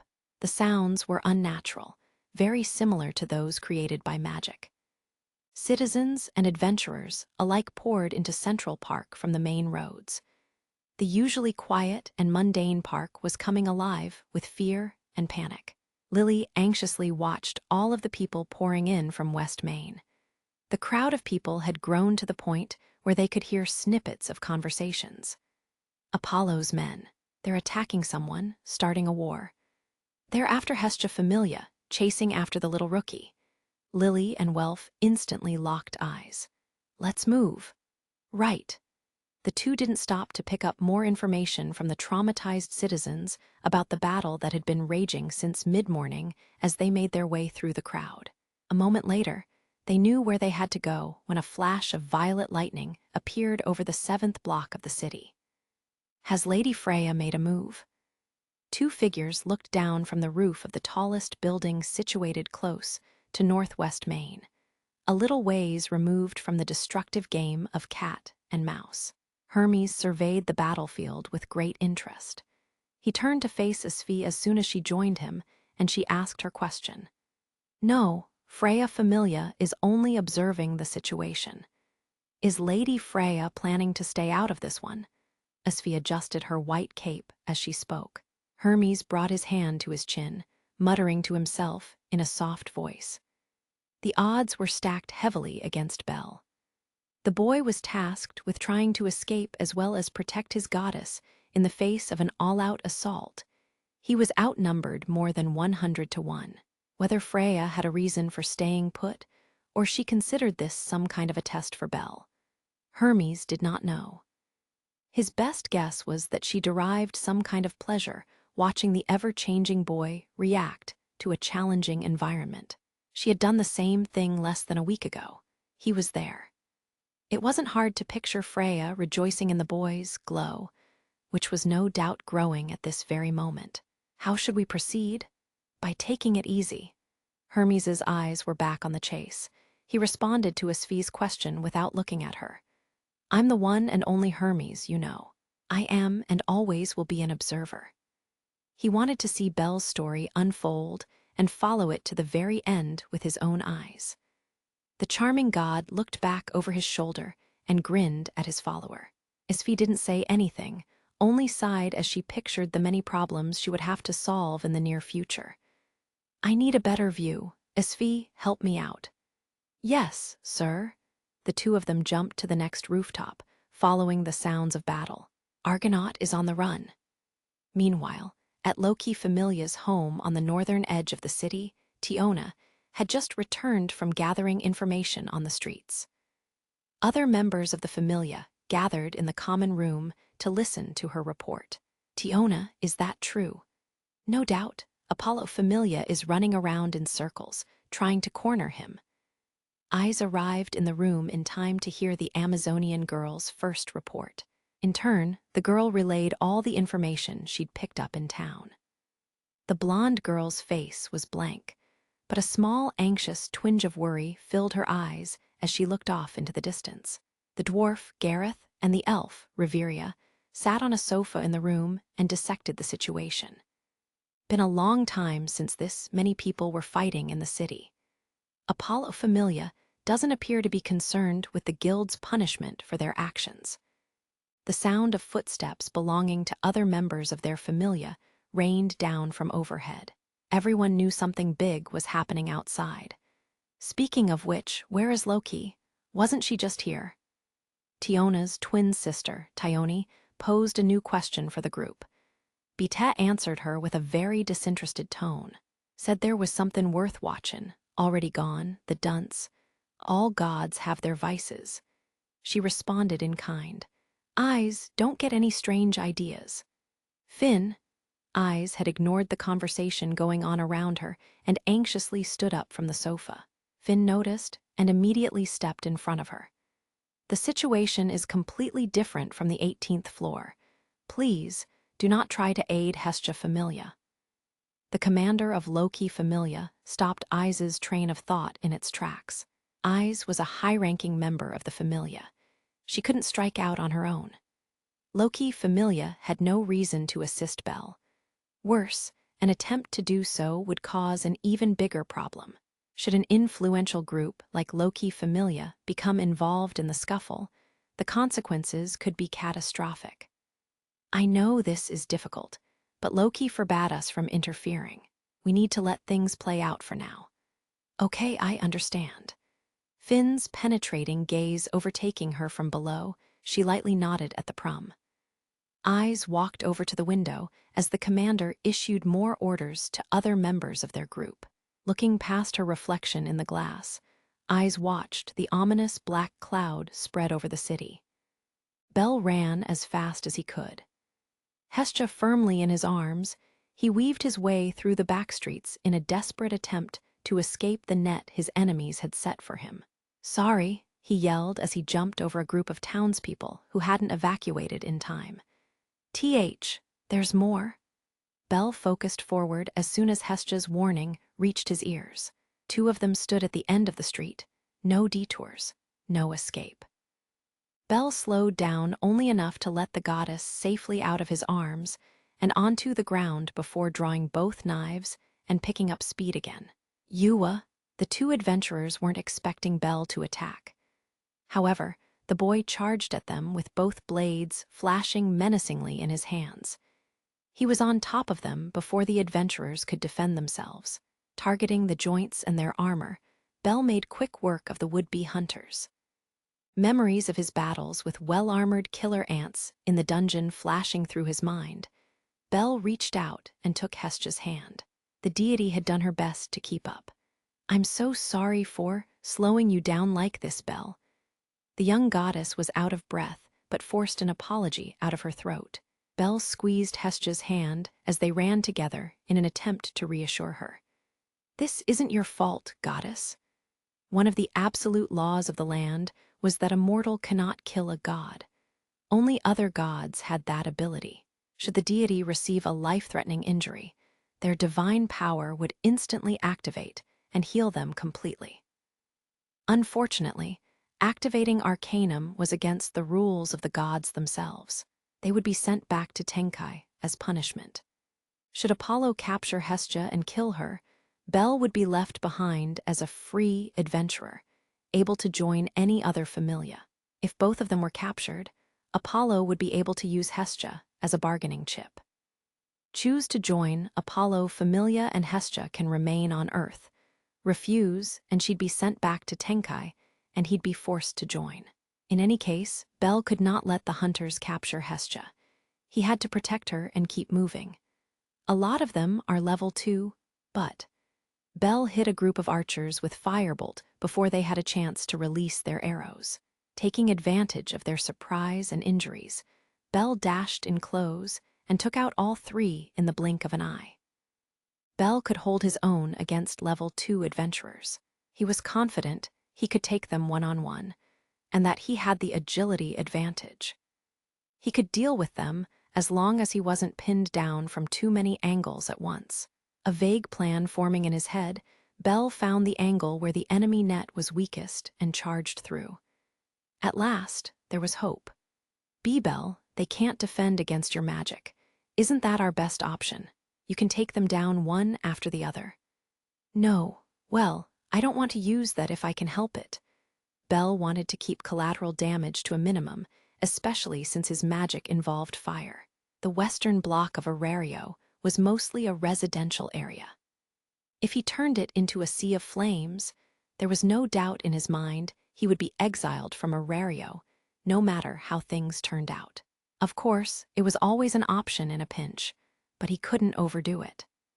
His swift strike magic gave him the ability to turn the tables at a moment's notice, but he couldn't count on it in the middle of the city. The hunters running on the rooftops had individual roles. Some doubled as lookouts and roadblocks to set up advantageous situations for the higher-level attackers. The sea of enemies around him making Bell slightly dizzy, his ruby-red eyes noticed an emblem on one particular adventurer, a crescent moon and a wineglass. It was not the emblem of the sun worn by members of Apollo Familia. This was another group entirely. The small flicker of hope that had appeared was suddenly snuffed out. There was more than one enemy Familia. Another flashback, the garden last night. What he had seen from the balcony on the night of the celebration, Bell could see the two figures clearly in his mind. A moment later, thud, something landed right behind him. A menacing aura more powerful than anything he felt overtook him. Badam, badam, badam, his pulse echoed through his body. Bell's instincts instantly screamed, "Don't show your back to this one." The boy's head whipped around. The cold smile of a handsome man was waiting for him. His battle cloth was mainly white. A long sword and a short sword hung from his waist, their hilts sticking out of the white cape draped around his shoulders. Apollo Familia's field general, Hyacinthus, bent his knees into an aggressive stance. The man charged at the same time that Bell shoved Hestia into the opening of another side street. His advance was too fast to follow. All Bell could see was a long rouge blade shining with flaming providence, a flamberge. The boy managed to draw the Hestia knife in time to intercept the blade, but the sheer force of impact knocked him off his feet. Hyacinthus denied his opponent a chance to recover and charged forward. Bell managed to catch a glimpse of the incoming weapon and rolled out of the way, barely dodging the tip of the blade as it hit the stone-paved street beneath him. Jumping back to his feet, Bell withdrew his other knife, Ushiwakamaru, from its sheath and rushed to counterattack. Hestia's screams echoed through the back alley as she watched the battle unfold. The two locked blades after only a few seconds of combat. "I commend you for making it this far, Bell Cranel. I bestow you the honor of facing me. Rejoice." "Da." Hyacinthus spun out of the lock and went back on the offensive. Two knives and one longsword clashed over and over at high speed, sparks flying. Hestia had fallen silent, her eyes trembling as her ears were overwhelmed by constant metallic echoes. Bell knew there was no escape from this enemy. He had no choice but to engage him head to head. This particular back street was very long and narrow. Bell was continuously pressed deeper and deeper down the street in an effort to dodge the oncoming attacks. The true onslaught had begun. Bell's right arm was flung out of the way by the rouge blade's vicious sweep. By instinct, the boy used that momentum to bring his left arm forward. The two locked eyes, never blinking.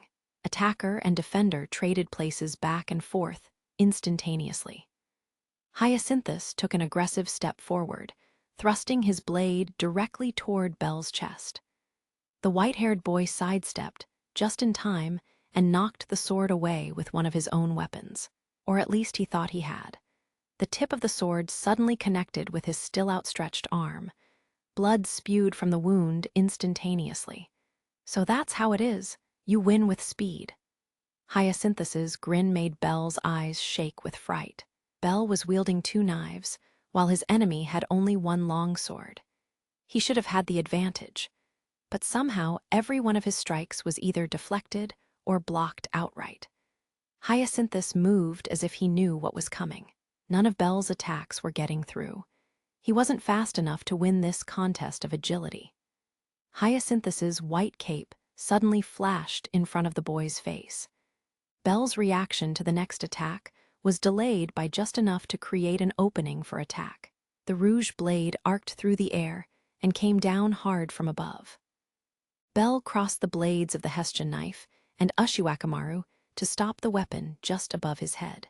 The two knives pressed against the flamberge, and the combatants stared each other down through the cross they formed. Click, click, click. The blades shook as their masters tried to press forward.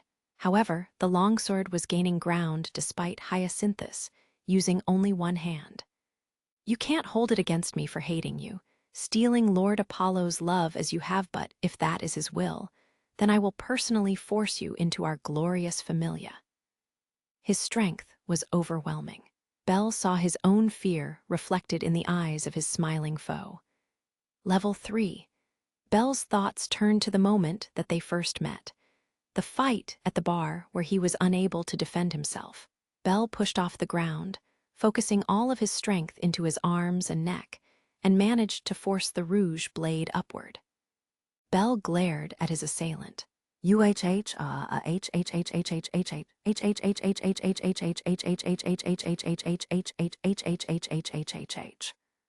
Belle roared with all of his might as he knocked Hyacinthus's weapon to the side. The handsome man took a quick step back to gain some distance. Now was Belle's chance, and he wasn't going to waste it. Tensing up every muscle like a bowstring, he launched his body forward, an arrow yearning to hit its target. Top speed. The stone pavement shattered beneath his feet as Belle kicked off the ground. He poured everything he had into this one attack. This rabbit rush, a double-bladed onslaught of high-speed slashes. He engaged Hyacinthus with a merciless avalanche of strikes. A storm of sparks erupted around them. Slow, however, Hyacinthus didn't flinch, still grinning. Arcs of violet and crimson light continuously pummeled the handsome man. Every single one of the countless strikes was blocked, just like before. Nothing got through his defense. The Hessian knife cut nothing but air, and Ushiwakamaru was stopped in its tracks. Neither one of the blades could make it past the heavily decorated flamberge. Its blade glowed with the intensity of the sun with each swipe. Each impact hit with the veracity of flame. The metal sang out with a high-pitched screech and was accompanied by a shower of sparks. Every time it hit the Hessian knife and Ushiwakamaru with incredible force.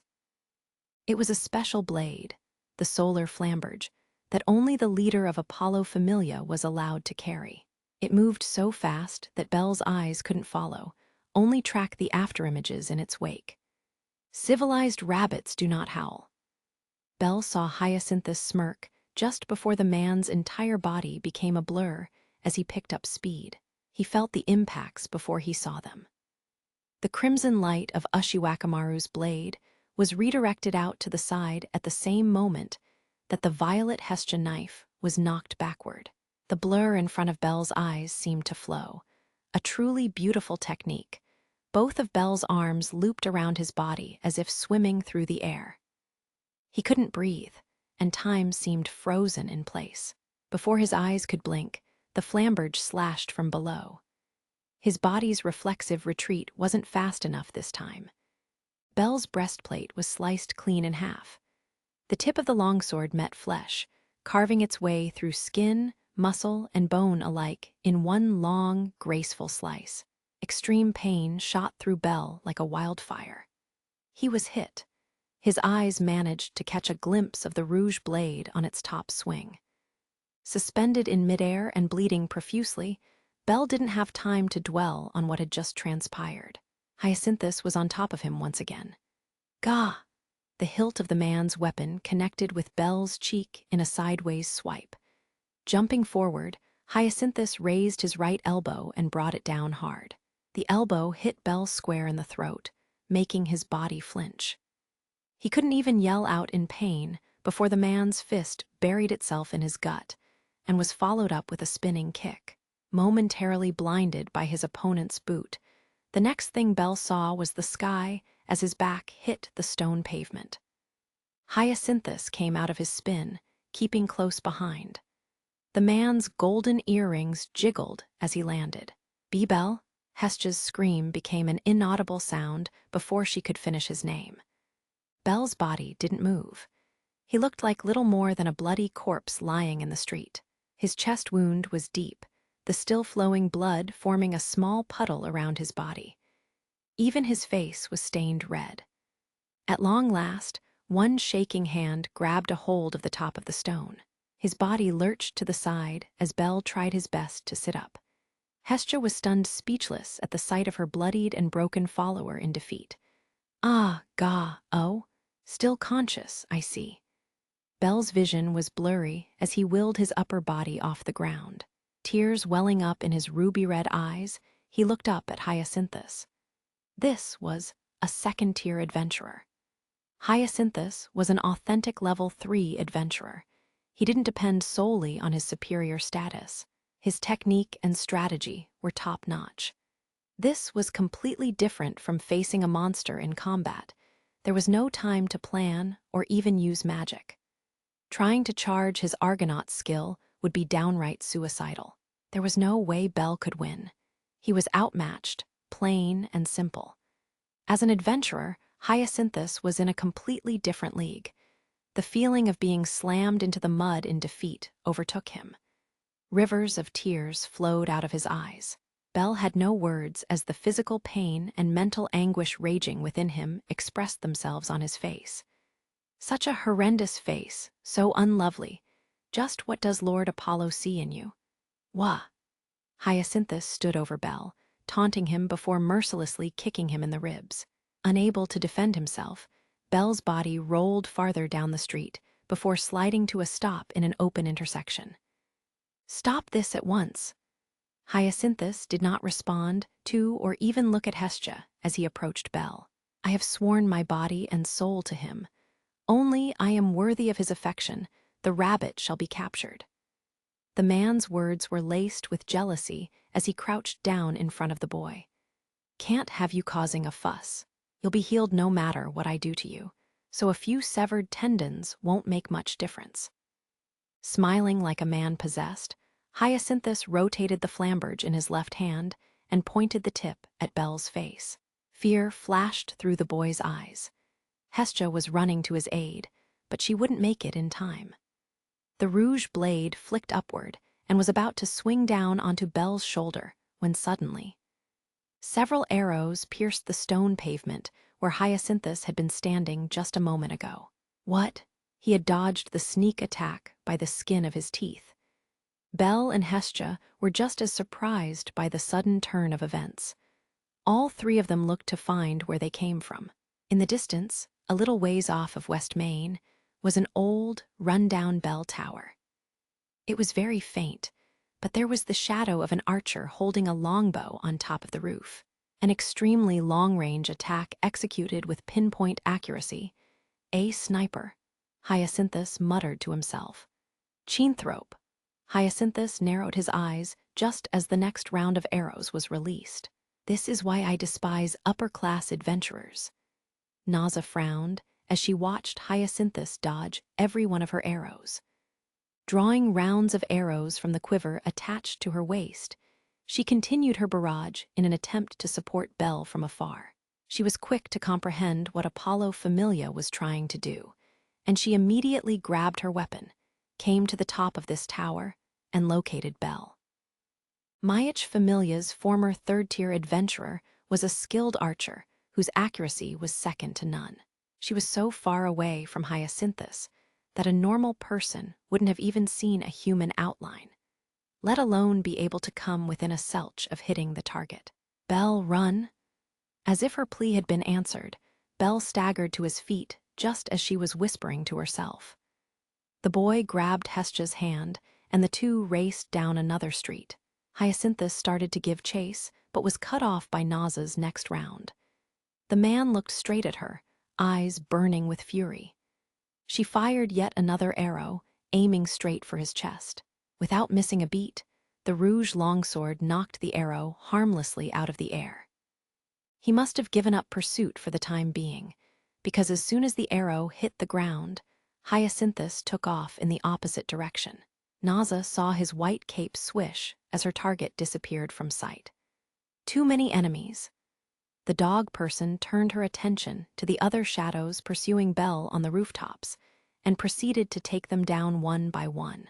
It was like dispatching individual bees in a swarm, with no end to it.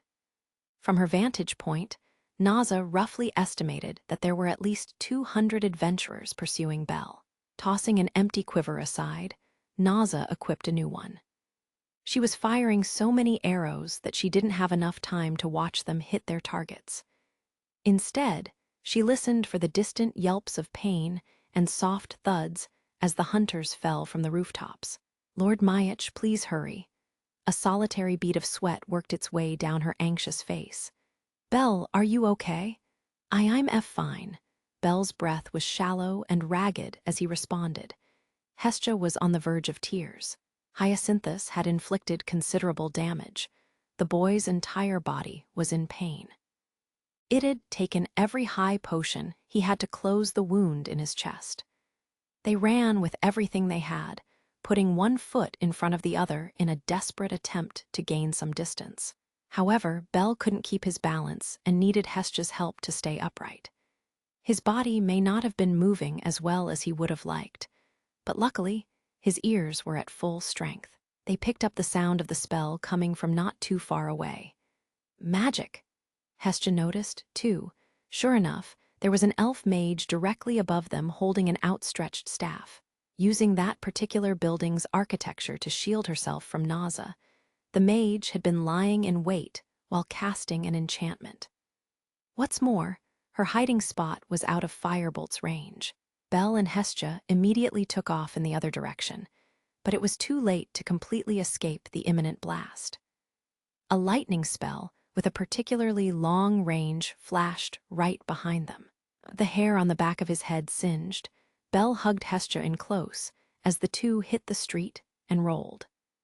Belle did his best to shield Hestia from the blast, but the lightning magic carved its way into the surrounding buildings and ground. Everything around them was instantly blown to pieces. The air was inundated with smoke. "Lissos, I have them." "Superb, send word to Daphne." Belle's and Hestia's ears were ringing, vision hazy as many footsteps rushed in to surround them. The first figure to appear on the other side of the thinning smoke was an elf wearing a scarf that covered his mouth, the same one who had led the attack on the church. This time, he was accompanied by 5 more adventurers. Lissos, a rather handsome elf even by their standards, glared at the 2 fugitives and said, "Chests to the ground now." Belle rolled over to protect Hestia, his dirty face locked on the elf. Then, a new group appeared on the scene. This game of yours looks like fun. We'll play, too." 6 figures appeared behind Hestia and Belle, a party of adventurers. Watching the party move to confront their attackers, Belle's eyes were instantly drawn to the large man leading them. He was none other than Take Mikazuchi Familia's captain, Auka. Next to him was Chigusa, brandishing a spear of her own. Mikoto was standing tall, ready for battle. "Imbeciles, do you not realize you are threatening members of Apollo Familia?" "Oh, that's what we came here to do. We refuse to sacrifice our bonds of friendship when allies are in need." Auka answered Lissos's enraged warning by drawing his greatsword. Mikoto accentuated his sentiment with a few words in her own high-pitched voice. The 2 factions stared each other down. Apollo Familia and Take Mikazuchi Familia drew weapons and shouted battle cries as they prepared for combat. "We made it in time." Myach. Both groups charged in, trying to land the first hit, when suddenly Myach emerged from the back street, trying to catch his breath. Hestia was first to notice his presence and raised her head to greet him. The god looked down and nodded with a short ah. "I requested the aid of Take Mikazuchi Familia when the explosions first rang out. Are you all right?" "Why, yes." "Myach, friends like you are just so." The deities smiled at the look of surprise on Belle's face and the gratitude radiating from Hestia's eyes. Naza had been operating independently while Myach joined Auka's battle party on the way out here. Unfortunately, we cannot linger. Leave this fight to them. You, Belle, get moving. Wah, but listen to me. This battle will not end until your safety can be guaranteed. You must understand this. Belle hesitated. In that moment, more loud voices announced the arrival of yet another group. More hunters, reinforcements. Belle struggled for breath as Mayach looked at him with pleading eyes. Now go. Sorry about this, Mayach. Hestia climbed to her feet. Belle fought back the pain and nodded. The two made it to the entrance of the closest back alley. Belle took a quick look over his shoulder at Mikoto's group, locked in fierce combat. The fact that others were now involved in this mess weighed heavily on his heart. At that moment, Belle understood what a conflict between familias truly implied. As soon as one group made a move, others would be forced to meet them in battle. It becomes a quagmire. Combat would become more intense as time wore on. Belle was convinced, rather forcefully, that no familia was going to pull any punches. That's the city wall. They forced us all the way out here. Hestia looked down the back alleyway, running as fast as she could while supporting the injured Belle. The imposing curtain of rock that surrounded the city loomed over them. Hestia guessed that, based on their distance from the wall, the two had been forced all the way to the very western edge of the city. They met up with a monumental roadblock and hadn't been able to plan their escape. In their desperation, they'd gone in the complete opposite direction of the guild. Over here. They were surrounded by the sound of enemy footsteps in no time. The hunters had to use the architecture for cover against Naza's arrows. But now they caught up to Belle and were ready to attack. 3 figures jumped over the top of Belle, their shadows blocking out the sun. You want a piece of this. A new black figure launched itself from one of the side streets, colliding with the 3 hunters in midair. Holding a greatsword in his left hand, the figure sent 2 of the hunters hurtling to the ground with one sweep. Additionally, a golden arrow plunged into the cheek of the hunter the figure had missed, and he fell to the street just short of the boy and his goddess. The black figure landed a moment later, delivering a kick that sent the final hunter careening into a wall. Still breathing, Belle. The figure's long black jacket furled as the red-haired figure turned to face him. Welf, the young man rested the greatsword over his shoulder as the 2 comrades made eye contact. Mr. Bell, Lily emerged from the shadows and rushed to join them. Reloading the bow gun strapped to her right arm, Lily called out her friend's name. Supporter, too. Why are you here? We were worried about Mr. Bell and Lady Hestia, obviously. Everyone's talking about a rabbit hunt around town. Word travels fast. Lily, still in her werewolf form, stopped right in front of a very surprised Hestia as everyone exchanged information. The 2 newcomers were stunned by Belle's appearance. Exposed skin covered in dried blood, an enormous scar crossed his chest where his breastplate should have been. What was left of that piece of armor hung loosely below his chest. Lily flung her backpack to the ground and instantly withdrew 3 vials. A high potion she had purchased from Naza for their dungeon trip, and the 2 dual potions. Wasting no time, she shoved all 3 of them into Belle's hands. Thank you, Lily. A searing pain coursed through Lily's heart as she looked at the weak smile on Belle's battered and beaten face. How cruel, she thought as the boy winced. Her eyes trembled as if she could see herself in his position. Belle uncorked a vial of dark blue liquid and did his best to overcome the twinges of pain as he chugged it down. We can't stay in one place. We need to move now. Hestia turned to face the others when she spoke. Lily thinks she understands the situation. This is all a result of that night at the bar. No, that's part of it. This is all part of Apollo's plan. Lily asked the question as the 4 of them took off. Hestia answered her right away. Whether it was all true or just some elaborate prank, everything that Belle knew was on the line. Lily nearly tripped as that information sank in. Yo, we've got company. Welf, who was leading the way, spotted more figures up ahead. There were 3 in the front, with a few more joining them from behind. Belle's and Hestja's faces tensed up, but it was Lily who urged them forward. "Please proceed to the guild. We'll clean up here and be right behind you. Don't worry about us." Belle knew by the number of oncoming enemies they wouldn't have a chance, but Welf waved him off. Lily locked eyes with Hestja, pleading her to go. "We're counting on you," she said with a reluctant nod and grabbed Belle's wrist. "Cover me, Lil-E." "Of course, but will Mr. Welf be okay on his own?" Belle and Hestja went down a different side street as Welf and Lily rushed to meet their enemies head-on. Welf cocked an eyebrow at the prum girl as if annoyed by her concern. "Well, I'm a hell of a lot stronger now." The first 3 hunters rushed in. Both hands clamped firmly on his greatsword, Welf swung his weapon low and brought it arcing forward into a full swing. His wide-eyed opponents were too slow to dodge the oncoming blade and were flung backward to a chorus of their own shrieks of pain. "So I'll be fine. Being strong is all well and good, but clear a path." The airborne hunters spun and flipped over Lily's head and landed behind her. Lily hid just how thankful she was for Welf's level 2 and yelled a stern warning instead. The enemy reinforcements arrived a moment later and immediately engaged them in combat. "This guy's movin' better than the others."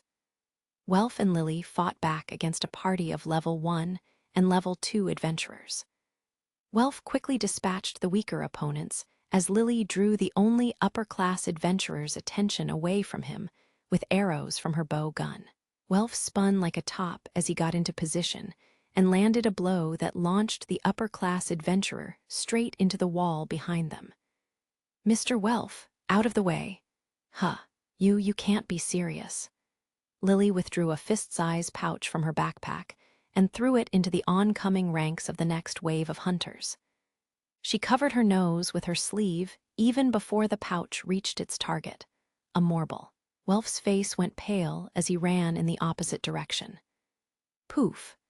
The pouch exploded on contact with the street surface, inundating the narrow back alley with a thick cloud of green powder. "Gyya, ch. Tormented roars erupted only moments later. "If you're gonna use that, tell me first." Lily did. Mr. Welf didn't clear a path, so she did. Pinching their noses shut with one hand, the 2 argued as they raced to escape the expanding putrid cloud, despite being safe in the knowledge that no enemies could overtake them from behind. They engaged one wave of hunters after another as they attempted to catch up with Belle and Hestja. "There's a ton of these guys." Welf yelled out in frustration as yet another wave moved to attack him the moment he'd finished off a different foe. The young man took a look around. There were enemies coming from every angle. A whistle suddenly pierced the air. Had Belle and Hestja been found? However, these hunters didn't react. Lily took a quick look around. Are they listening to a different commander? Upon closer inspection, she realized that their formation was much different and not as crisp. Their movements were not planned and had an air of desperation to them. Theirs was a net that relied solely on numbers. The 2 allies came to a stop as a wave of hunters moved to cut them off. Welf stared them down, tightening his grip on his sword. Lily, however, froze in place. Why are they? Hey, what's with you?" Lily's arms hung limp as she stopped fighting and stared at the body of a human lying in the street. The emblem on his armor bore a crescent moon with a wineglass. She grabbed her left shoulder out of reflex. Nausea overtook her. Sweat coated her body. She shook her head back and forth, mumbling, "That's not possible, that's not possible." It was the emblem that stopped Lily cold in her tracks, Soma Familia's emblem. Her chestnut-colored eyes trembled with fear the moment the image of divine wine under crescent moon came into view. Coming back to herself, she scanned the surroundings. Welf was currently fending off a large animal person using his weapon as a shield. An Amazon was jeering at him from the rooftop, next to a very sinister-looking dwarf with an arrow sticking out of his back. Lily couldn't help but feel that she had seen all of them during the time of her life that had become distant. Lily came to the conclusion that the reason for the overwhelming numbers was that another familia had joined forces with Apollo. That's when she spotted the thin man wearing glasses who was barking orders to the other adventurers. Ignoring Welf's call, Lily took off at a sprint. Deactivating her magic behind a pile of wooden boxes, she climbed them and stepped onto the roof. "Mr. Zannies? Ah, I thought you'd be here, Erd." The leader of Soma Familia didn't seem the least bit surprised when Lily appeared before him, and he grinned at her. The human man and Prum girl stood face to face on the flat rooftop of the house. What do you think you're doing? Why are you helping Apollo Familia?" They asked for it, even forked over a large sum of money in exchange for our promise to join their fight against Hestia Familia. Lord Soma gave his approval well. He left it up to me. Without a doubt, out of all the groups in Arario, Soma Familia would be the easiest to bribe. Their god, Soma, was only interested in his hobby, and he cared nothing for power struggles and politics. His approval could be easily bought with money to fund his expensive pastime. Most likely, Apollo Familia had set up an arrangement with their new partner before they put the plan to capture Belle into action. Is Mr. Zannies insane? Doing this for money? Apollo Familia may be ready to accept the guild's penalty, but Soma Familia was already on thin ice. The guild won't let this go. Soma's negligence concerning the well-being of his followers had been brought to the guild's attention, and fines had been levied against him. Even now, the guild was keeping a close eye on his familia. Once the fact that they willingly joined the battle that was turning Arario into a war zone came to light, it wouldn't be surprising if the entire familia was exiled from the city. It was as if Zannies had pointed the guild's wrath right at himself. Lily yelled over and over that they had no reason to attack Hestia Familia, that their actions didn't make any sense. "No, we have our justification." Zannies laughed off Lily's accusations as he stood with his hands behind his back. "Justify, Cadian? That's right. Soma Familia has a reason to fight Hestia Familia even without the request from Apollo." Zannies calmly stared down at the girl. Lily frowned back at him. The man narrowed his eyes, a thin smile on his lips as he raised his chin without breaking eye contact. "Do you not know?" he asked with a sneer. "No idea at all," he asked again. "It can't be." The color drained from her face as one possibility came to mind. Then Zannies confirmed her worst fears. "That's right, it's you, Erd." The man leaned closer to her as he lowered his chin. "Our irreplaceable friend and comrade was stolen from us by swindlers.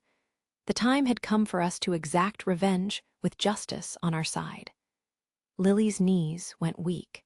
They were using the fact that Lily was still technically a member of Soma Familia as an excuse to join the assault on Hestia Familia. This fact protected them from the guild, as well as gave them an escape route to avoid any penalties. That was the true power of a contract with the Familia.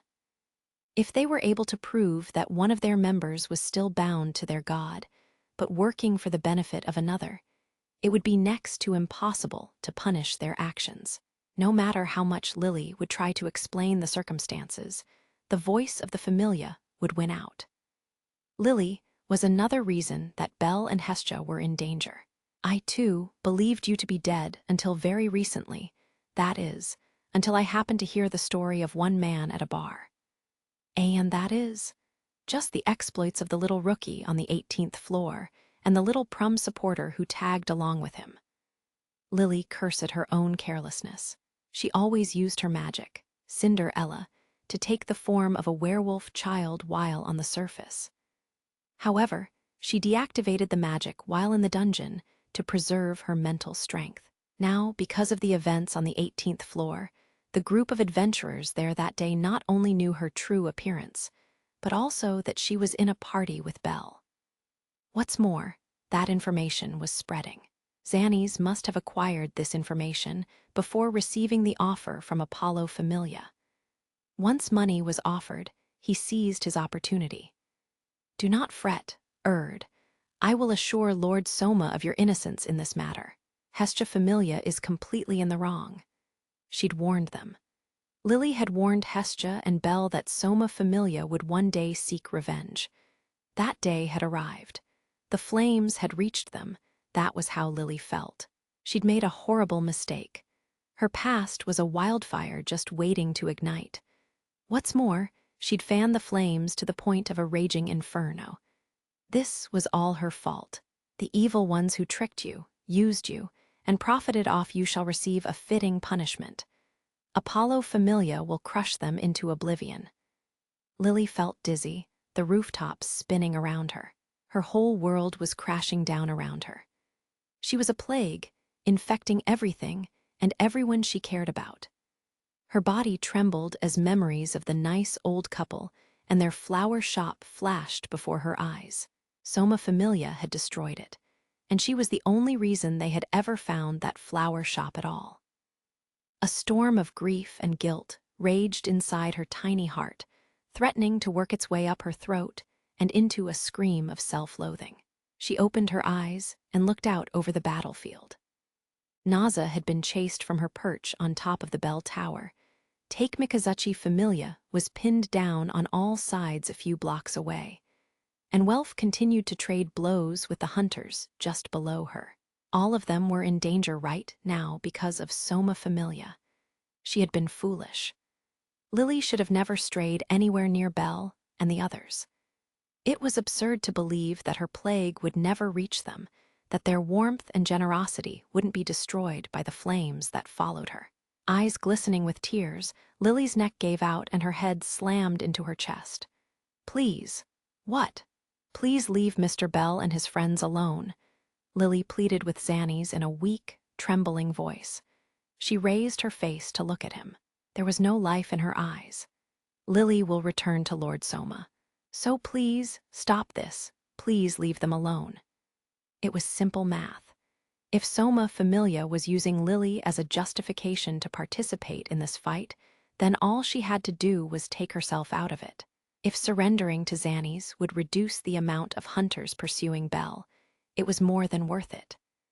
Members of Soma Familia were completely under the spell of the divine wine, Soma. Its appeal had attracted hundreds of adventurers into her familia's ranks. But if they weren't there, if she could find a way to convince them to leave, then Belle and the others might have a chance. She knew it was highly unlikely he'd accept her offer, but she had to try. Xannies stared at her for a moment, enjoying the look of desperation on her face, until finally pompously nodding back. Why not? Lily was shocked at his sudden approval and also a little suspicious. Xannies pressed his glasses up against his face. Actually, the situation is getting quite dangerous. Apollo Familia already paid a decent sum of money up front, so now might be a good time to call it quits. The corners of his lips arched upward as he continued. But most importantly, I need you. Lily's eyes shot open. This new information caught her off guard. Maybe she wasn't just an excuse to get money.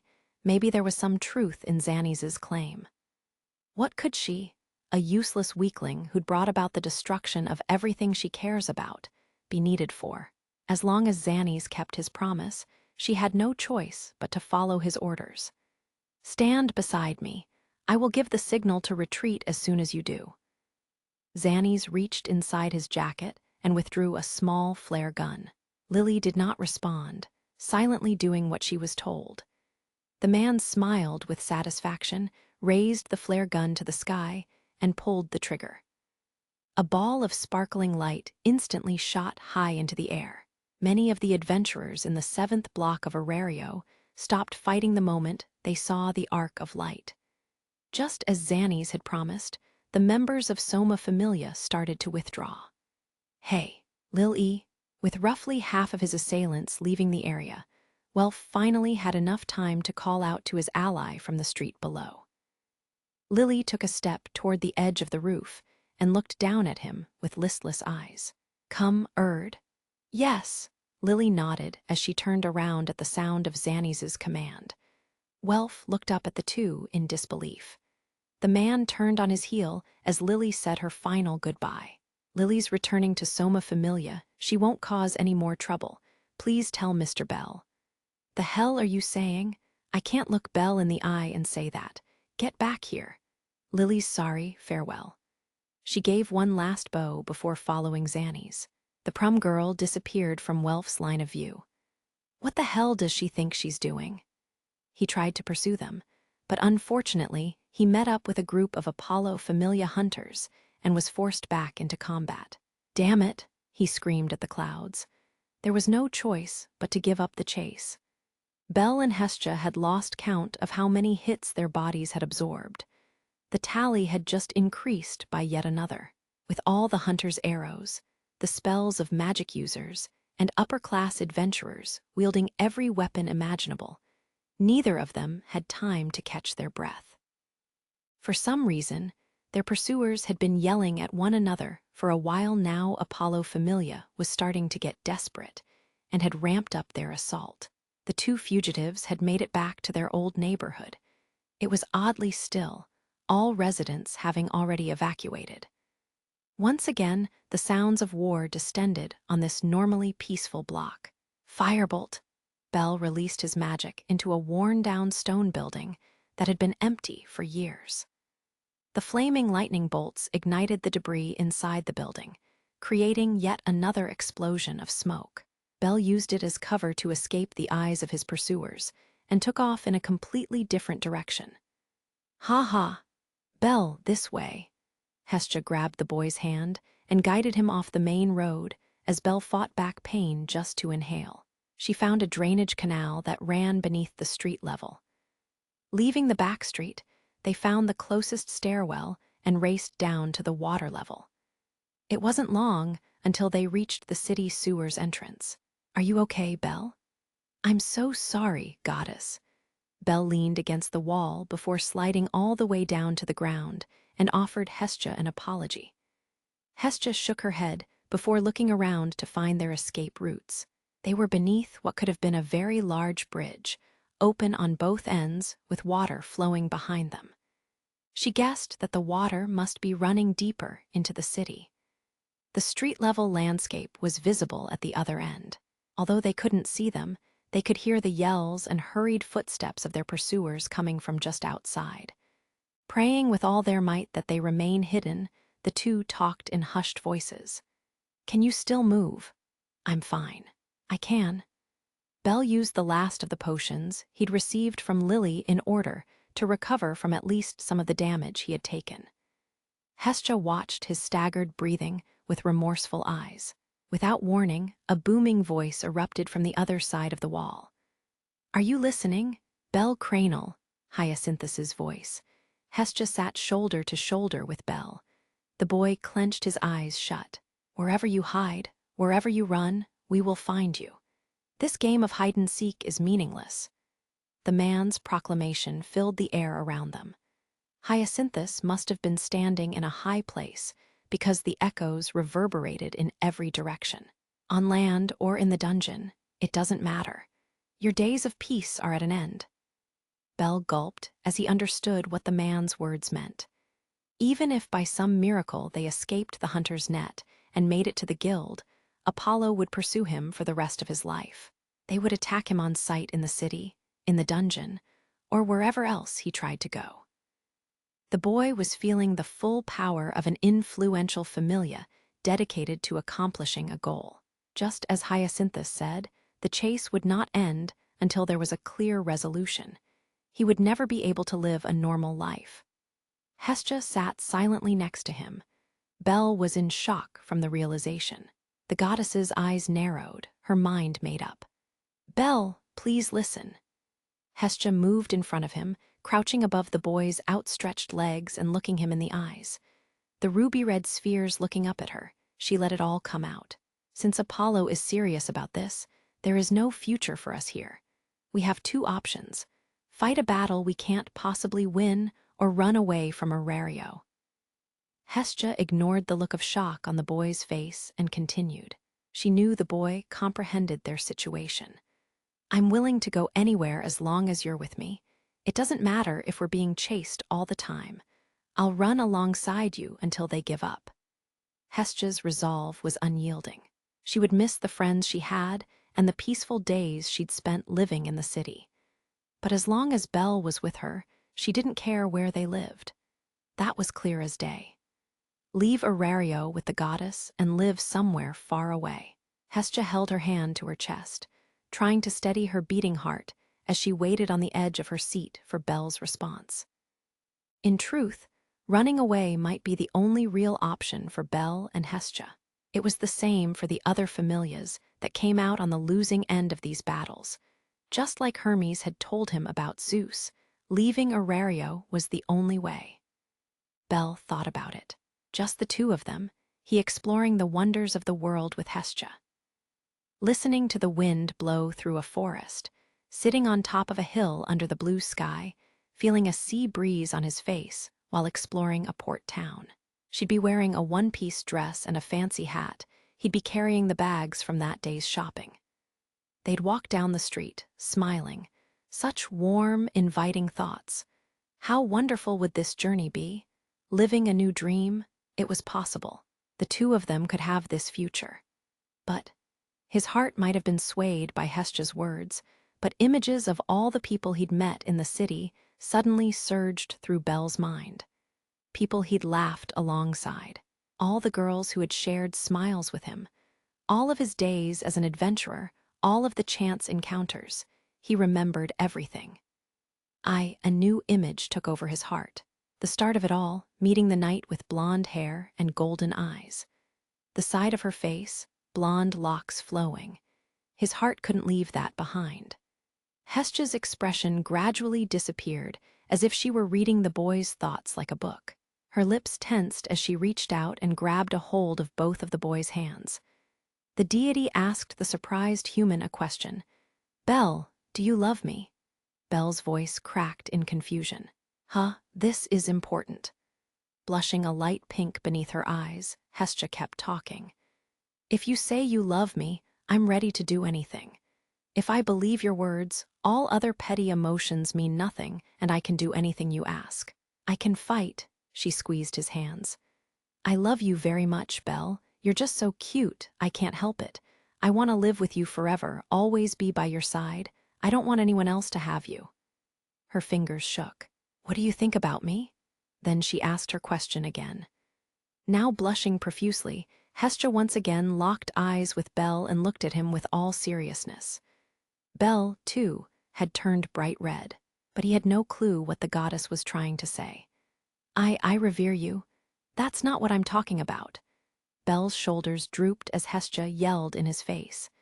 The explosions, footsteps, and shouting were still raging around them. Despite that, Belle's mind raced as he tried to figure out what she was asking, what the goddess wanted to hear. What did she mean by the word love? Hestja's eyes quivered as if something important had just broken inside her. Something so important that they might not be able to continue as deity and follower. Desperately holding onto her last shred of hope, Hestja saw Belle's lips open to speak. Kaboom! The shock wave from an explosion at the entrance to the sewer overtook them. Belle quickly forced his body up to shield Hestja from the debris. A moment later, the outlines of mages and adventurers appeared in the cloud of smoke. Found them in the sewer. After 'em. Their pursuers had found their hiding spot. Belle jumped to his feet with Hestja in his arms and took off once again. The white-haired boy made a beeline for the exit on the opposite side of the tunnel. "Not once, but twice. You've gotten in my way for the last time, you bastards." Hestja's rage swelled up within her, morphing her face into a hideous visage. Belle took his eyes off her in fright. Explosions went off in her eyes. "Now I'm angry. Belle, I've had enough of this. Why, yes? Southwest, go southwest." Belle didn't dare do anything else. Hestja had never barked orders before. He made a hard right, diverging greatly from the path to the guild in the west. Even here, Belle tore through the back alleys and side streets. None of their pursuers were expecting this turn of events and stumbled before adjusting their own trajectory. They raced forward in silence. Belle was secretly relieved that their previous conversation had been left unsettled. Perhaps Hestja felt the same way. Rather than bring it back up, she shoved her red face deep into his chest. Bel could feel her shaking in his embrace, much like his own. Going southwest, as Hestia had instructed, was surprisingly easy. The enemy's net was so much thinner than before, but the two of them didn't even have to engage enemies in combat to escape it. Crossing West Main, the two entered Arario's 6th district, located between West Main Street and Southwest Main Street. Hestia guided Bel through streets filled with startled onlookers until finally arriving in front of a rather ornate building. Wait, isn't this? A gate of tall iron bars protected the entrance to a well-maintained and flourishing garden. A stone structure stood in the middle of it all. A large emblem hung on the gate, a bow and arrow eclipsing in the sun. Bel couldn't speak, only a small grunt of surprise escaped his mouth. Hestia had led him to Apollo Familia's home. "We're not here to take over, out of the way. Shoo." Shoo, several guards approached Bel and Hestia as they attempted to open the gate, spears at the ready. Hestia simply brushed them aside, glaring at each of the guards in turn. Suddenly, their path was clear. Even more members of the Familia were standing outside the stone building, as if to demonstrate how many reserves were still waiting for orders to deploy. Once again, Bel was taken aback by yet another demonstration of military might. Many sets of eyes watched the two fugitives make their way through the center of the garden. All of them wore the same look of anticipation.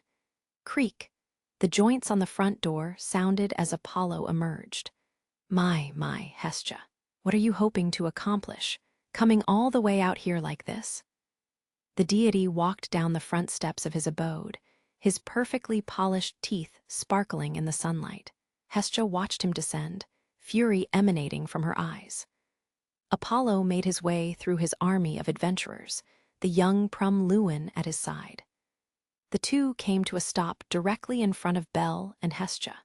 Hestia's aura of pure hatred made Bel and Lewin uneasy, looking anywhere but at the goddess. Their faces glistened with a cold sweat. The two deities, on the other hand, didn't even blink as they faced each other. "Prum boy, that glove, please." "EHUM, sure." Hestia's tone didn't allow for dissent. Lewin nodded and removed the glove from his right hand. Hestia snatched it from his grasp and in one clean motion slapped it against the side of Apollo's face. Snap! The reverberation of cloth on skin filled the quiet garden. Hestia used every muscle in her body to deliver the blow. Even her twin black ponytails flew through the air as her arm finally came to a stop. Bel and Ryuan watched in stunned silence. Despite the red blotch on his cheek, Apollo's grin never changed. Hestia took in a deep breath and yelled with everything she had. "Fine. You want a war game? You're gonna get one." Bel saw the corners of Apollo's lips curl upward. "All of the divine witnesses know it shall come to pass, my friends, a war game." Doors and windows of the stone building flew open the moment Apollo raised his arms. Gods and goddesses emerged one after another. Why-ch-ch-ch-ch-ch. As if they'd been waiting for this moment, even more deities jumped down from the trees or appeared from behind bushes in the garden. Bel, Lewin, and all the members of Apollo Familia who were on standby didn't know how to react. They looked around with wide eyes as the garden suddenly came alive with divine voices. "Get this cleared with the guild. We'll need to open an emergency denatus.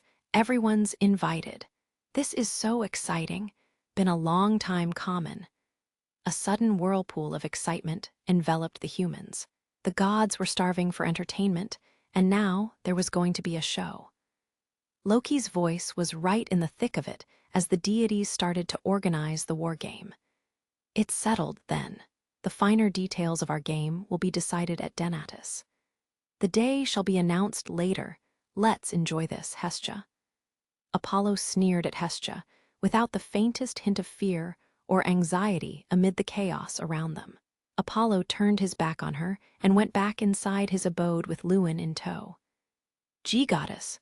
Bel watched the god ascend the stone steps, his body frozen in place. Even his voice lacked substance. The difference between the groups in terms of numbers and resources was astounding. This was a fight that couldn't be won. Visions of the tragedy that was about to unfold flared up in Belle's mind. Hestia turned to face him with vigor. "Belle, 1 week." She looked up at her follower, the boy's face getting paler by the moment as she continued. "I will find a way to delay the war game for 1 week. Huh. During that time, Belle, become as strong as you can. Stronger than any of the people who attacked us today. Become stronger than ever. You can do it." Hestia was betting everything on Belle's potential, the Reely's phrase skill. Belle looked into his goddess's eyes. There was no shadow of doubt. She completely believed in him, and that was terrifying. "Belle, Lady Hestia." "Welf." Welf came through the iron gate in front of Apollo Familia's home. The young man had followed Belle's pursuers and then heard the commotion coming from this location to find them. Lil E went back to was taken back to Soma Familia.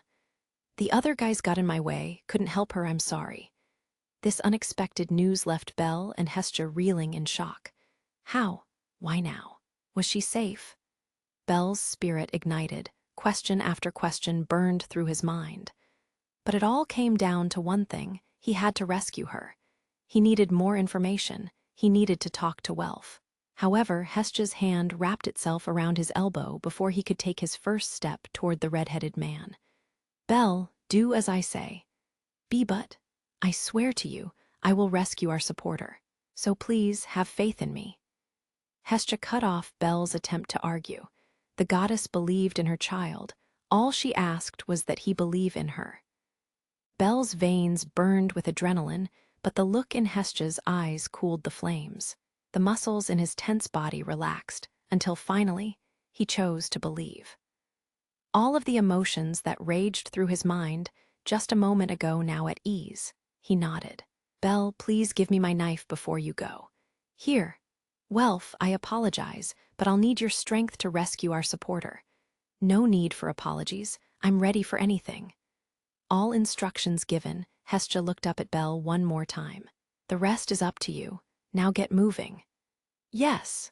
With that, Belle dashed from the noisy garden in front of Apollo Familia's home as fast as his feet could carry him. There was only 1 week.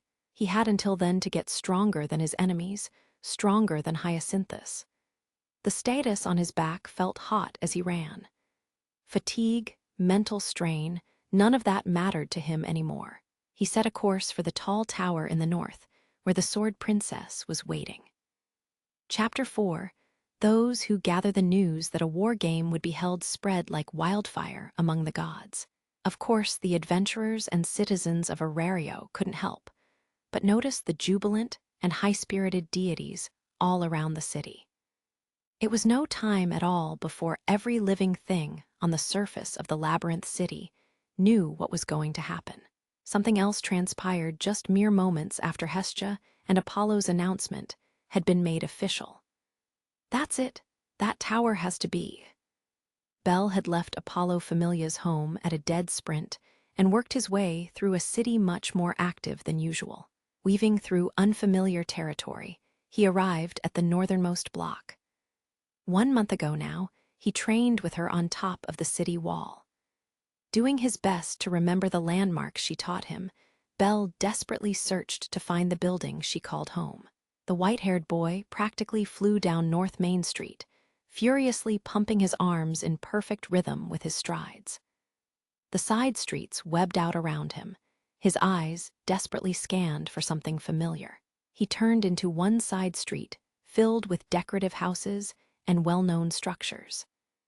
Belle kept his eyes on the rooftops, trying to find the one that was higher than the others. A few more turns, and suddenly he found himself outside Loki Familia's home, the Twilight Manor. "You there, halt. State your business." "Let me talk to Eyes. Let me talk to Eyes Wallenstein." A man and woman immediately blocked the intruder's path at the entrance to their home. The boy pleaded with them to allow him to meet with Eyes. The male guard took a look at the frantic boy's face, his eyebrows sinking lower and lower as he started to connect the dots. "You, little rookie, what's the big idea, trying to meet with her?" Belle's white hair and red eyes must have tipped him off. The guard immediately came to the defense of his ally, trying to protect her from this outsider. However, Belle couldn't afford to back down. The boy asked the guards many times to let him see eyes, but he couldn't explain himself.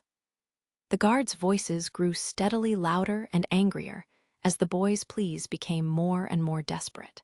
It didn't take long for other members of the familia to make their way outside. A group of 20 adventurers emerged from the building that was built like a wall of spears, with several towers reaching out to the sky. They spread out just behind the two guards, ready to defend their home against the intruder. Belle's situation had just become that much more perilous. The new arrivals started shouting threats, calling him pitiful, shameless, and reckless. Among others, they already knew that Hestia Familia would be taking part in the war game, and believed he wanted to convince Eyes to join the fight, a fox recruiting a tiger for her claws. They would do everything in their power to drive him away. Their desire to protect their ally quickly turned to anger. How dare he use her for his own gain? Fear consumed the boy's body as he took a step back out of reflex. He knew full well that what he was doing was shameful, but he was unwilling to turn his back. He only had a small window of time to get stronger, to overcome the gap that separated him from his new enemy. The only way he knew to become stronger than Hyacinthus in time was to learn from Eyes once again. Just like how she had made him strong enough to take down a minotaur. The fact that Lily had been kidnapped was still eating at him inside. Instead of rushing to save her, he was standing out here getting yelled at. Every moment he wasn't making progress to rescue her or getting stronger felt like an eternity. "Let me see Eyes," he pleaded with the mob again, bowing over and over. Every muscle in his face was squeezed to its limit. "What's all this?" A voice cut through the chaos. The mob of adventurers immediately fell silent. Belle stopped moving, his eyes glued forward. A top-class adventurer, the Amazonian girl Tayoni Hirut, walked out onto the lawn. As was normal for her race, she wore clothing that exposed a great deal of her wheat-colored skin. Her long black hair swished back and forth over her shoulders and down her back as she approached. The mob quickly parted, allowing her to pass. She walked directly up to Belle. One of the guards leaned close to whisper into her ear and explained everything that had happened so far. The Amazonian girl's eyes flashed at Belle. "Be gone from here. I cannot allow this mockery to continue." Tayoni showed no sympathy. She had delivered the will of Loki Familia in place of their leader, Finn. Her tone was cold, and her stare showed no willingness to listen. Belle cowered in her presence. She crossed her arms, aura unyielding and overwhelming. A moment later, she grabbed both of Belle's shoulders and pushed him away from the front entrance. "W8, Miss Tayoni, please, just hear me out." Belle was forced to step backward to stay upright. Her strength overpowered him in no time, as Belle was driven farther and farther away from his last hope. His body shook, trying to push forward, when Tayoni leaned in close. "Turn right from here and go 2 blocks down that street." Her voice was quiet so as not to be overheard by the onlookers. Tayoni ignored the look of shock on Belle's face and gave him one last shove into the street. Her face might as well have been carved from stone, emotionless as she stared at him for a long moment before turning her back. Belle watched her long black hair dance behind her, unable to move or speak. The Amazonian girl walked swiftly back through the mob and into the building. At long last, Belle's muscles started to respond. Slowly at first, he backed away from Loki Familia. Feeling the angry glares of the adventurer mob, Belle backtracked down the same street that he had come. The boy took off running the moment he was out of sight. He followed Tayoni's directions, running through a dim back alley with his heart racing and fighting for breath. 1 block, 2 blocks, and hey, Eyes, Argonauts here. Eyes, and Miss Tiona. Standing there to greet him were none other than the saber-wielding Eyes and the other Amazonian girl, Tiona, with some kind of large sheath resting over her shoulders. Belle froze in surprise, but Tiona greeted him like a friend as the two girls walked up to meet him. "We saw you from the window, Argonaut. Some kind of magic stone lamp went off in I's head, and we asked Tione to meet you." Tiona went on to explain the other side of the story. I's had figured out immediately what Belle was doing when he appeared at their front door. The look in his eyes told her that the boy wanted another round of training. However, they couldn't allow the mob to see her, so they sent Tione outside to deliver a message. Whether she wanted to help out her friend or she was just along for the fun, Tiona was completely on board with the idea. "Is this okay?" Belle took a very cautious step forward as he spoke. She had no reason to teach him anything. Belle was asking for a huge favor. Since their familias were not working together, she'd be doing this on her own, as well as face the consequences it might bring. Belle's words hung in the air for a moment, tension rising. Finally, I's gave him her answer. "I cannot fight for you or alongside you. You have to do your best, and then—" Yep. This is your fight, Argonaut." Tiona interpreted I's vague words before, whoosh, pointing her finger right at him. Belle broke out in a cold sweat. I's continued. "I think it would be wrong to abandon you." "I's." The look in the girl's golden eyes made Belle's heart melt. Completely ignoring the sudden change in mood, Tiona jumped back into the conversation. "This is fine, no problem. If I's whips Argonaut into shape, the war game will be more entertaining. Lock in all the rest'll be thrilled for sure." Belle could only grimace at the thought. If the difference in power between him and Apollo, Familia, wasn't so staggering, their fight would be more fun to watch. I's looked at the Amazon and lightly smiled. "But for me, Apollo Familia is going about this all wrong. Way over the top dirty. I just can't stand it." Tiona's cheek twitched for a moment before she looked at the boy and grinned from ear to ear. "So I'm gonna help you too, Argonaut." "Wait, so that means—" "Yep, you're stuck with me too." Belle looked at I's, unsure what to say. She nodded back to him. Getting over the shock of this turn of events, Belle wasted no time in showing his appreciation to the girls. "Really, I can't thank you enough. Relax, it's nothing. Let's go, times a Waston." "Yes." Belle swore to himself right then and there that he would find some way to repay them for their kindness. He was in their debt. Tiona was so excited that she thrust her large apparatus straight up, a childish smile on her face. Belle and I's followed her down the back street. Their destination, the same place they'd trained before, the Northwest City Wall. Belle's training under two top-class adventurers was about to begin.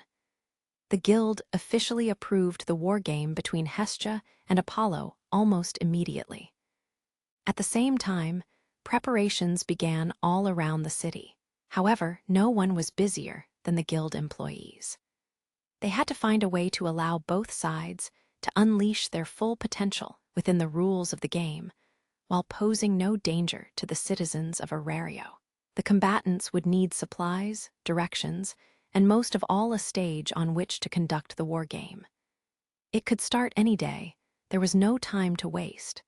They also had to accommodate the wishes of the gods. There wasn't a soul in the city, adventurer or otherwise, who wasn't waiting with bated breath for the conditions of the war game to be announced. In the meantime, all they could do was prepare. Is Hestia still not here today? On the 30th floor of Babel Tower in the center of Arario, Apollo had reached his breaking point. Many gods and goddesses had gathered around a circular table in the center of the web of high pillars that supported a lofty ceiling. The rules and style of the war game were to be decided by the two participating gods as well as the observers, in order to squeeze every possible ounce of entertainment out of the event. At this Denatus meeting, 3 days had passed since the assault on Hestia Familia. Apollo had become irritated that his opponent refused to show her face. She excused her absence by claiming to be sick for the past few days. Despite her assertion that she was not physically well enough to take part in the meeting, It was clear as day that she was stalling for time. Apollo angrily paced around his chair, insisting that she was concocting an escape plan. The moment he finished his rant, the doors to the tall chamber swung open. "Sorry I'm late. I apologize for keeping you waiting." Although her words were polite, she didn't sound the least bit sorry. Mayach strode in beside her. What's more, she showed no remorse for keeping the Danmachi at a standstill. Apollo scowled at her. "You're very late, Hestia. How do you plan to take responsibility for delaying Danmachi to this extent?"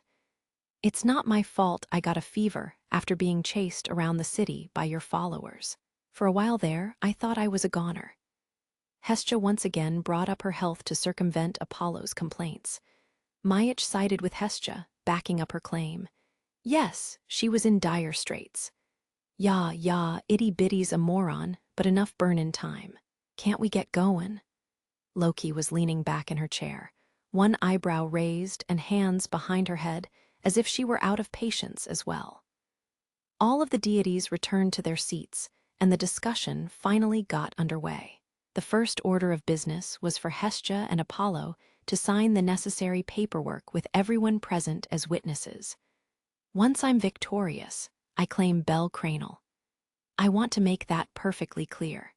There will be no petty excuses or far-fetched assertions after everything is over. Should Hestia win, she's free to demand whatever her little heart desires." The possibility of defeat didn't seem to cross Apollo's mind. He wanted only one thing: ownership of Bel Cranel and his immediate transfer into Apollo Familia. Hestia remained quiet. The deity in charge of keeping notes for the meeting responded with an all right. Then, as he recorded their terms.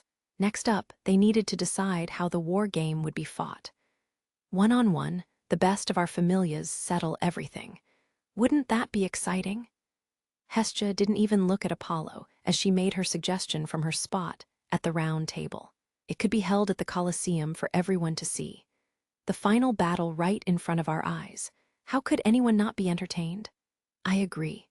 Watching all of Apollo's children attack Bel one after the other sounds rather boring. I second the motion. Apollo's hostile gaze first fell on Hestia, and then to her allies, Mayach and Take Mikazuchi. Quite a few heads around the table started to nod, seeing the logic in her reasoning. "What say you, Apollo? That's the ox killer you're fighting. A strong opponent in a one-on-one duel sounds good to me." The deities around the table grinned in Apollo's direction. They were on no one's side. They simply enjoyed watching Apollo's reaction. The blonde deity wearing a crown of laurels put on a calm face before grinning once again. "The only reason that your familia isn't larger is entirely due to your laziness, Hestia, when it comes to recruiting. You can cry all you want about your lack of children, but that's no reason for me to have to accommodate." "Grrrr," Hestia growled under her breath, as Apollo pointed out that the size of the familia was completely under the god's control. It was true that Hestia wanted to always be alone with Bel, and had never tried to increase the size of her familia. In the interest of fairness, why don't we draw for it? Unable to defend her position, Hestia remained silent as Apollo suggested a different solution. "Sure," came the voice of their transcriber, as he pulled a box out from under the table and placed it on top. Each of the gods in attendance wrote how they would like to see the war game be played on a sheet of paper. The papers were collected and put into the box. Of course, Hestia wrote "duel" in big, bold letters and shoved her paper into the box. All that was left was to decide who would draw. I can't trust anyone who has sided with Apollo. The feeling's mutual. I won't accept a paper drawn by Mayach or Take Mikazuchi. Hestia and Apollo issued their conditions in curt, sharp tones. In that case, both of the deities looked around the table, their gazes stopping on one god in particular. "Hermes? Seriously?" Hestia's and Apollo's voices overlapped as they said his name in unison. Shocked by his sudden selection, Hermes forced a smile without thinking. "My dear friend, I leave it in your hands." "I'm counting on you, Hermes." Apollo, who had known Hermes since their days in Tenkai, solemnly nodded. Hestia looked up at the charming deity with trusting eyes. This happened because Hermes had always taken the stance of the go-between and had never taken sides in these situations. "Looks like I gotta," he said in a deflated voice, accepting the role thrust upon him by the other two deities. He stood from his chair and made his way around the table. Every set of eyes in the room followed him. "Please be gentle," Hermes whispered to himself as he slowly lowered his hand into the box. Hestia was on the edge of her seat, unable to breathe as Hermes withdrew one sheet of paper and unfolded it. Hermes's face went pale as he paused, an empty smile on his face as he opened his mouth to speak. "Castle siege?" Slam! Hestia drove both of her fists onto the table, teeth clenched. "Fa ha ha ha ha ha ha. This decision was reached fair and square. This is final." Apollo's roar of laughter echoed throughout the chamber. Whether on the attack or defending, this style of war game required a large number of warriors. Most likely, Hermes drew the paper written by Apollo himself. "That's Hermes for ya. Can't wait." The other deities reacted to the decision, chatting amongst themselves. Hermes looked up at the ceiling in disappointment, while Hestia's face turned red, shaking in anger. Apollo, on the other hand, was in a very good mood. "It's impossible to defend the castle with just one person, so I concede the attacking role to Hestia." Apollo was all smiles as his words were recorded. Hestia's molars were halfway into her tongue out of frustration as the worst possible outcome had come to pass. Her shoulders started to droop. "Excuse me, may I have the floor?" Hermes spoke up. "Apollo, this puts Hestia at an extreme disadvantage. It's completely unfair, and I'm sure many of us here will get bored watching it. Therefore, I would like to propose outsiders be allowed to participate in this battle." Hermes's proposal to allow members of other familias to join the war game in order to even the numbers made Apollo frown. "Hermes, I know what you're trying to do, playing something off like it's no big deal while at the same time forcing me into a corner. Don't think for a moment I'll let it happen." Bringing up their rough relationship in the past, Apollo forced a smile of his own as he tried to stop Hermes's plan in its tracks. Apollo declared that he wouldn't accept such a ridiculous proposition. All participants in the war game must be contractually bound to a familia directly involved. That's the rule. The presence of other familias on the field of battle would only disgrace the gods at war. Well, that's not wrong. Also, should a top-class adventurer choose to join Hestia's side, that would put me in danger. I happen to know that Hephaestus is rather friendly with Hestia as well. Apollo continued his response to Hermes as he looked at all of the gods around the table in turn. Hephaestus's followers were recognized not only for their skills as blacksmiths, but for their exploits on the battlefield as well. Their goddess took one look at Apollo, folded her arms, and said, "I would do no such thing." Apollo sneered back at her, unwilling to take her at her word, when, my, Apollo, are you frightened?"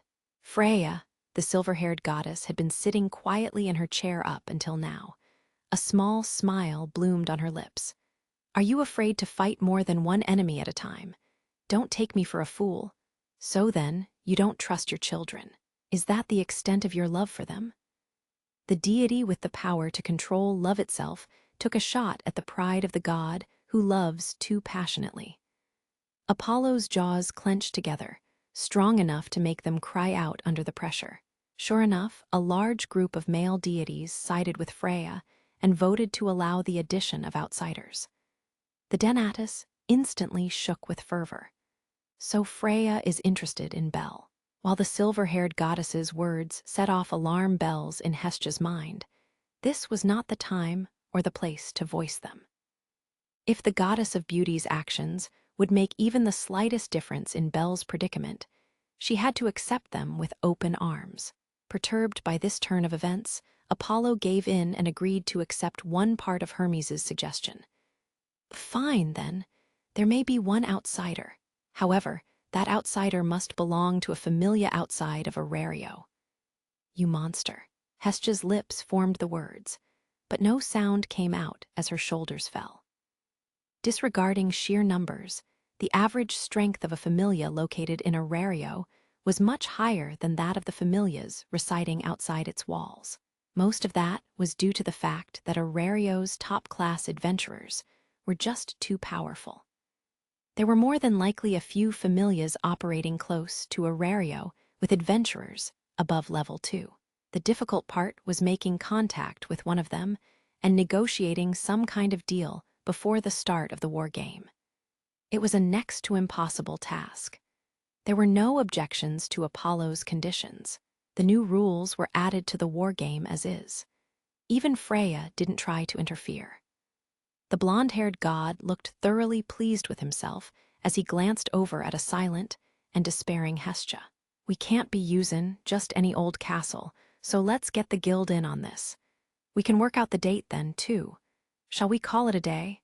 Loki called an end to the Danmachi. Chairs scraped on the floor as the deities made their way out.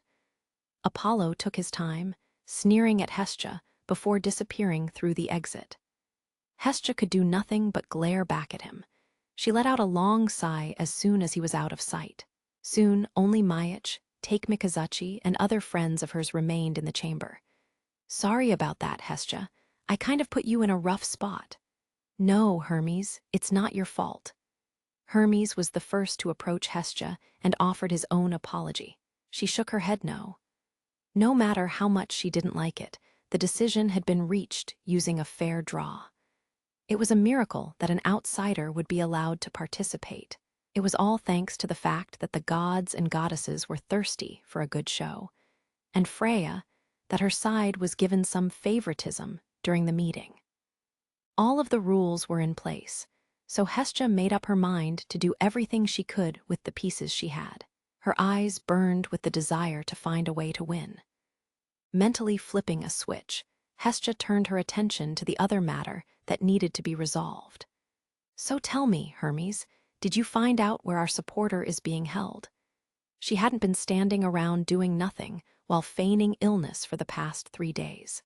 She had tapped every resource she could to find out what happened to Lily after she was taken by Soma Familia, including asking Hermes for his cooperation. "In fact, I did. That is to say, Svi did. It looks like little Lily was taken to Soma's storage facility. A wine cellar, not their home. That's right. Soma bought a big building just for storing his wine. Guess his home wasn't big enough." Hestia doubted his words, but Hermes was serious. The deity continued to relay the information. "It's located in the southeast, close to Daedaro Street. Apparently the security is pretty tight, tighter than their home. Upper-class adventurers are crawling all over the place. I'm sorry, but I'm going to keep my children out of this. I won't ask them to fight. What will you do?" Hestia's head snapped up in response to Hermes's question. "I'm going, of course." She'd promised Belle. That's what she told them. A dirty magic stone lamp cast faint light onto the stone walls. Feeling a cold slab against her cheek, Lily's eyes fluttered open. She lay on her stomach, hands tied behind her back. Ignoring the aches and pains in her body, the prom girl lifted her head to look around. Nothing had changed in her dark prison cell since she was first brought here. Locked in a cage, she couldn't help but feel that she was a sorry sight to see. She followed Xannies' orders to the letter and was brought to the Familia's wine cellar. She'd been locked up in here ever since. This floor was designed to hold the Familia members who had violated the rules or gotten a little bit too drunk off the divine wine. She was bound with a metallic wire strong enough to keep lower-class adventurers restrained indefinitely. Several of these compartments were used to store tools, as well as serve as a makeshift jail inside the complex. Lily was being treated as a prisoner, as a punishment for the extended length of time she'd spent away from the Familia. Having lost all sense of time, Lily had no idea how many days had passed since the battle in the streets. Lily wiggled her body into the corner of her cell, where a small dish of water had been mercifully left for her. Lifting her head off the floor, she put her lips into the liquid. Part of her was embarrassed about her miserable condition, but she had been expecting something like this. The days that she'd spent with Belle were special, but now she'd live her life by slurping the dirty water she was given. Mr. Bell, Mr. Welf, Lady Hestia, were they okay? That was all she thought about. No one was guarding her outside of the prison, and stone bricks don't make the best conversation. She had no way of knowing what was going on outside, but not once did she consider trying to escape. The knowledge that she had fallen to the same level as a prisoner tore a fresh hole in her spirit. The stone floor was cold and damp. Her body shivered as she drank. The magic stone lamp outside her iron cage flickered like a candle about to go out. Kertap, kertap. Noises started coming from the end of the hallway outside her cell, the sound of someone coming down the stairwell. Lily willed her body off the floor and into a sitting position. Sure enough, a long shadow was growing on the other side of the bars. Xannies' shadow. "How are you feeling, Erd?" "Horrible." The man looked down at her through the bars as Lily practically spat her answer at his feet. He smiled ironically at her, his arms folded behind his back. "Sorry about this. You see, the past 3 days have been very busy, collecting information and whatnot. I haven't had time to step away until now. Forgive me. Mr. Bell is still okay. Mr. Xannies really hasn't done anything to him. I'm a man of my word. I swear on the name of Lord Soma." Lily finally got an opportunity to ask the question that had been burning inside her for 3 days. While she didn't entirely trust him, she decided to believe his words for now. That settled, there was something else that she wanted to know. "Why does Mr. Xannies care about Lily?" she asked in the most serious, dry voice she could muster. She knew he'd said that he needed her when the man took her away. She clearly remembered that moment. Just like Kanu, the man who had left her for dead, Xannies often took money from her. Never once had he offered a helping hand. She believed him to be a man who saw her only as an insect that occasionally had vows worth taking. "It's come to my attention that you are worth quite a lot." Xannies' smile deepened. "You can't imagine how happy I was to learn you were alive. I considered capturing you the other day when you appeared before Lord Soma by yourself, but we were already in negotiations with Apollo Familia. We still needed you for our justification after we had secured their payment. You played your part very well. As a result, everything went according to plan, or so the man claimed." Lily was vaguely aware of her gaze sharpening as she listened to more of his story. "Lily is useless, not worth anything." No, I have a use for you. I realized that you were saving up a great deal of money in secret. I believe that anyone with fingers as sticky as yours deserves to be recognized for their talents. But above all," he let his words hang as he pushed his glasses back up his face with one finger, "you have a rather unusual kind of magic, do you not?" Lily's eyes shot open at the mention of her magic, Cinderella. With the exception of Belle, Welf, and Hestia, she had never told the secret to anyone. "Lord Soma told me," said Xannies, in response to the look of surprise on her face. Soma was the one who'd found that magic in her excelia and enabled her to use it.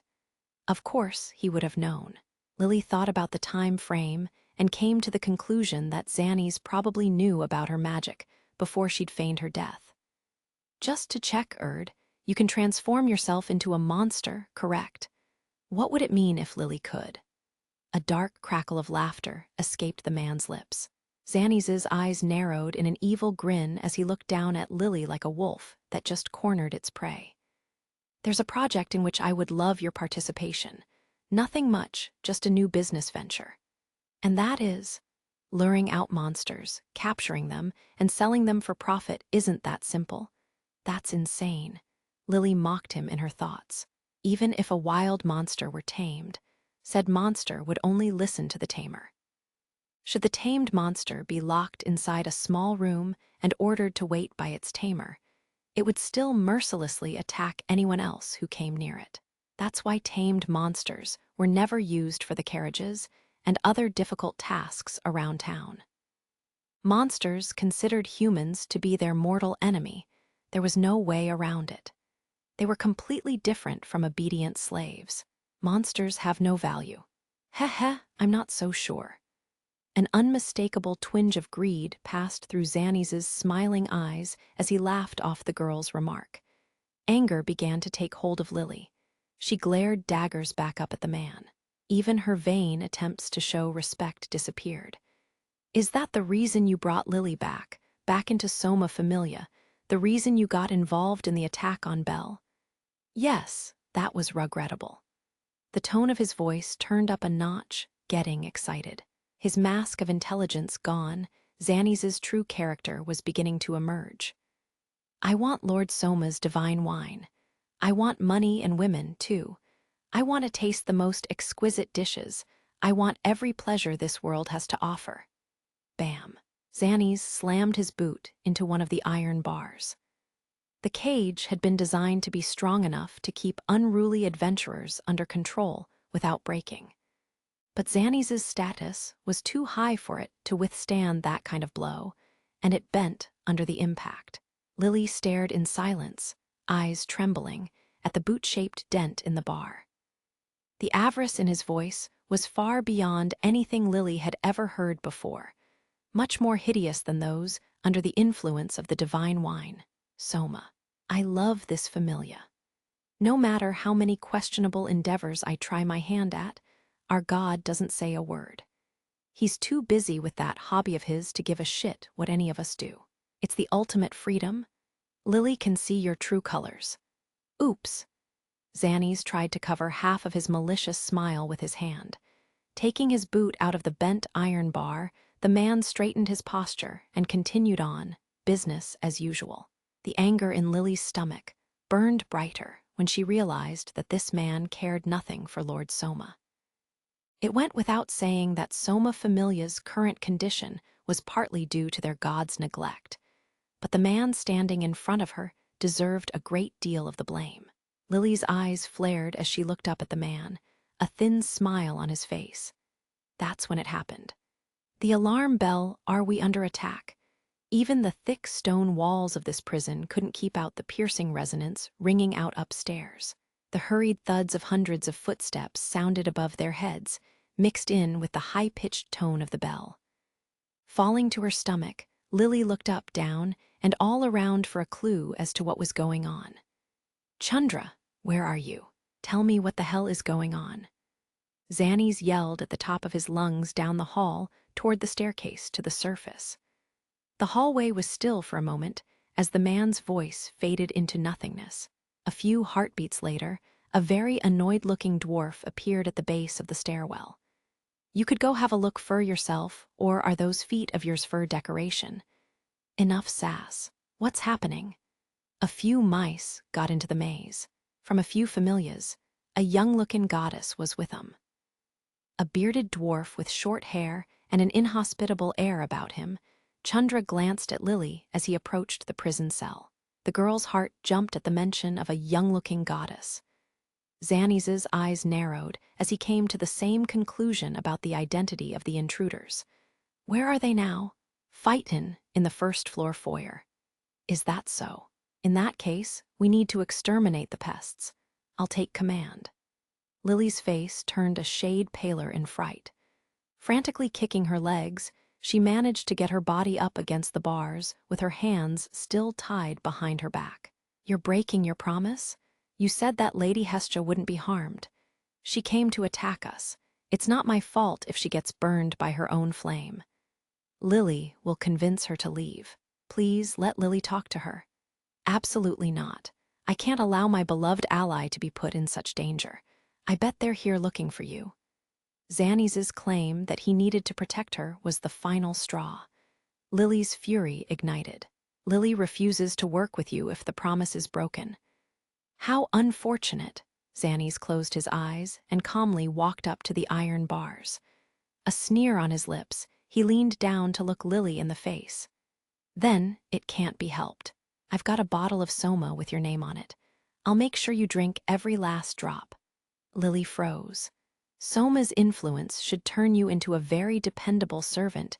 You'll be happy to comply with every order I give you. The absolute that was created by Soma, a merciless drink that turned the hearts of the people of Gekai into an endless spiral of drunken ecstasy and unbearable craving. Not too long ago, one sip of the concoction was enough to make Lily covet it more than life itself. Not caring if her skull cracked, Lily whipped her head forward in an attempt to inflict any amount of pain possible on Xannies. Done, but the iron bars got in the way. The sound reverberated throughout the cell as her head bounced off. The man just smiled as he watched a trickle of blood work its way down the girl's face, thoroughly enjoying every second of the hatred emanating from the girl's eyes. "Chandra, keep Erd in here for me." "Humph!" The dwarf didn't respond to his leader's order, only turned his back on the prison cell and sat down. Xannies only shrugged in response before disappearing from Lily's line of sight. She wanted to yell out, get him to come back, but no words would come out of her shaking throat.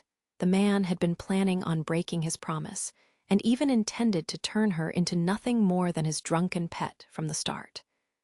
Damn it all. Lily gritted her teeth and decided that now was the time to break out of her cell. The only reason for her to stay was gone.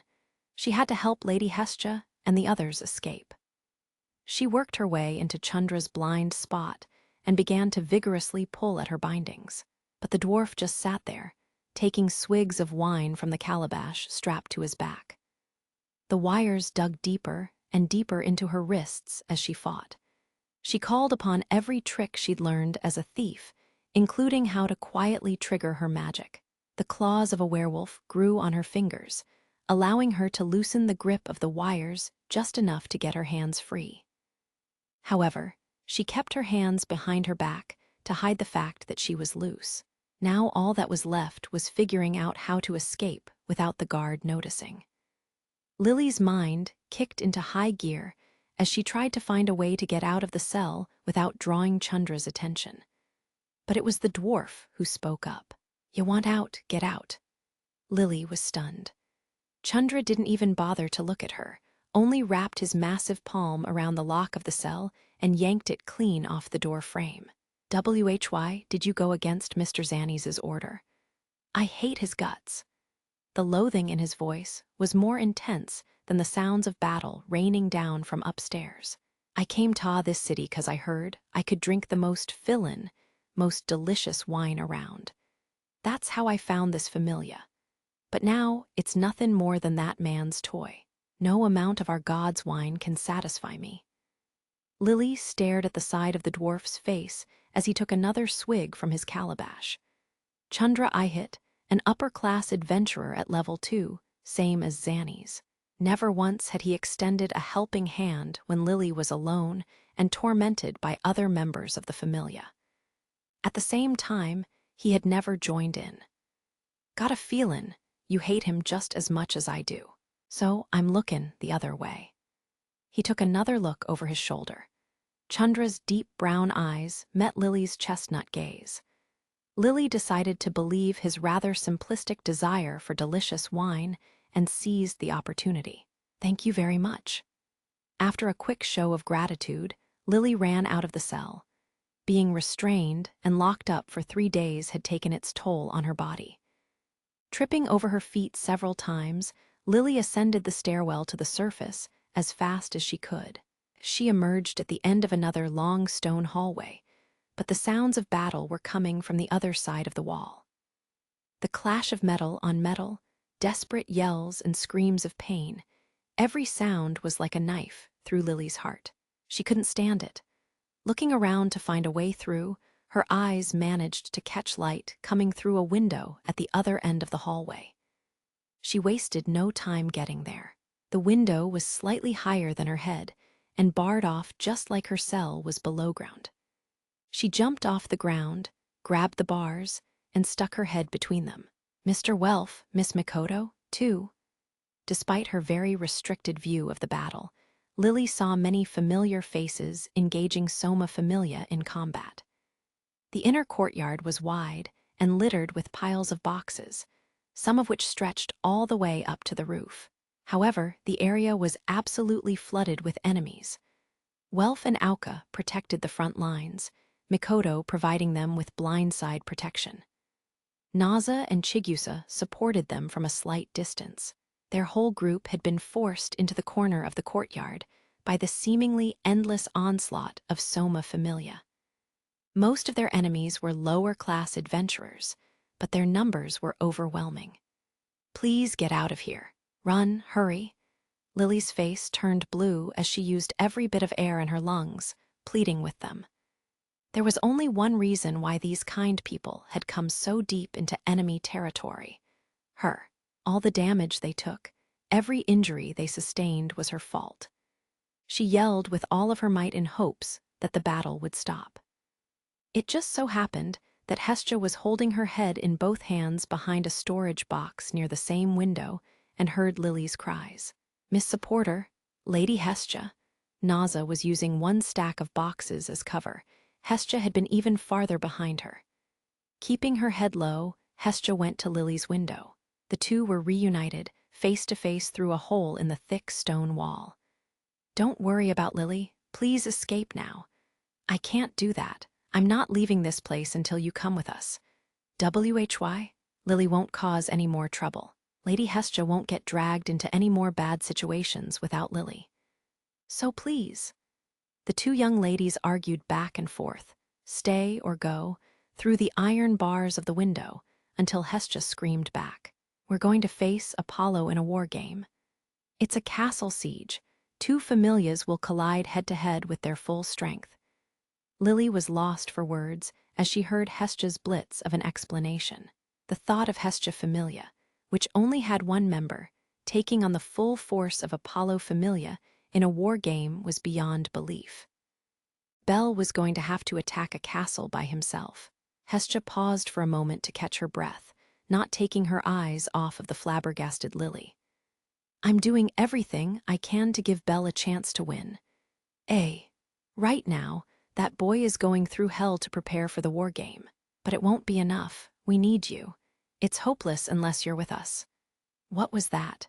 They need Lily in order to win the war game? She didn't believe her. Lily always held other people back. How could she possibly be the key to victory? Other people had used her as a doormat, taken advantage of her at every turn, and stolen many things from her. How could one prom girl trapped in this dark reality possibly be of any use? Why was she worth saving? Hestia was spouting nonsense. "We can't win without you. It has to be you, no one else," the young girl objected. She had never been needed before, and yet this goddess said she was. That boy was the only one who ever helped her, who ever said that she was needed. Now it was time to help him. Hestia wanted Lily to come to Belle's aid. "Please, help us help Belle." She ran. She ran as if shot out of a cannon. Hestia's pleas on replay in the back of her mind.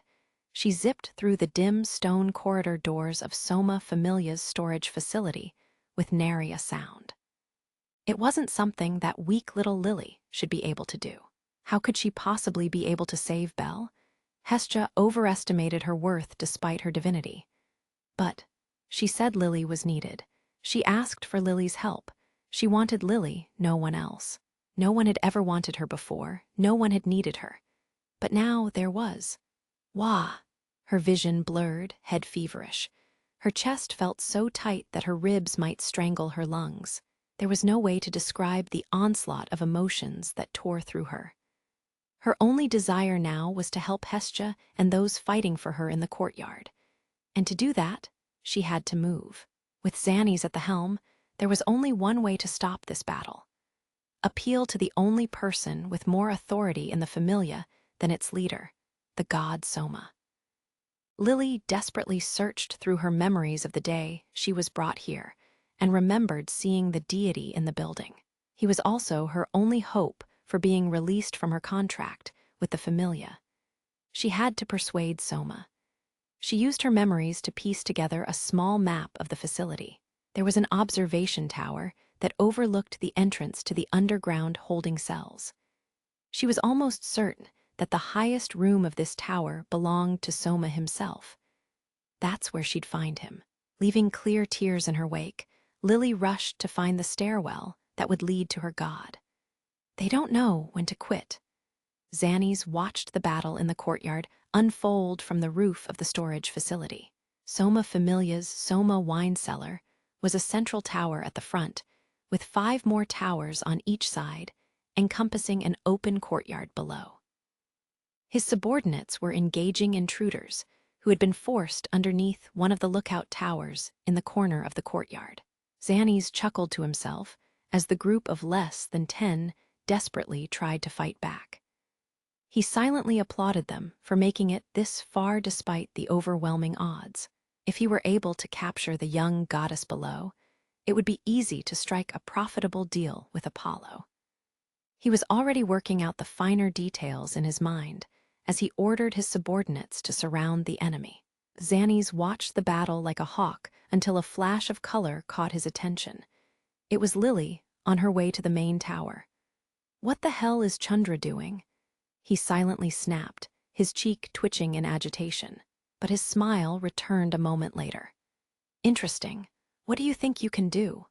Leaving one of his high-ranking subordinates in charge, Xannies took off to intercept Lily. Lily ran through the vast, complicated passages of the main tower. At long last, she found the stairwell leading to the 2nd floor. Emerging from the narrow confines of the lower floors to this new open space felt extremely liberating. The lower hallways were narrow, and there were many doors leading to small rooms and other passages. She could see blue sky outside the open windows, and the candlestick-style magic stone lamps were bright and clean. Soma's room was on the 3rd floor. Every adventurer who should have been on guard had gone to join the fight. It was eerily quiet. "Where do you think you're going, Erd?" A voice came from behind Lily as she ran down the open corridor. Crash, a window out of her line of sight was destroyed. It was Xannies. The upper-class adventurer had broken the 2nd-story window before jumping through. Casually stepping on shards of broken glass, the man taunted Lily again. "He found me." Willing more speed out of her weak legs, Lily zipped around the corner and out of sight. The stairwell in that direction only goes up. Lily suddenly felt a pressure from behind her before she was tapped on the shoulder. The palm of Xannies' hand was all it took to send the girl crashing to the floor. Nauseating pain overtook her as her body tumbled forward on the stone floor. Fighting through it, Lily climbed to her feet and started running once again. "Foo ha ha ha ha ha ha ha. Now, Erd, what's the rush?" The man's menacing laughter sounded from behind her. Lily frowned and continued pressing onward. A moment later, the man's boot plowed straight into her ribs. "Ugh, don't tell me you're going to try to meet with Lord Soma? Pointless. Absolutely pointless."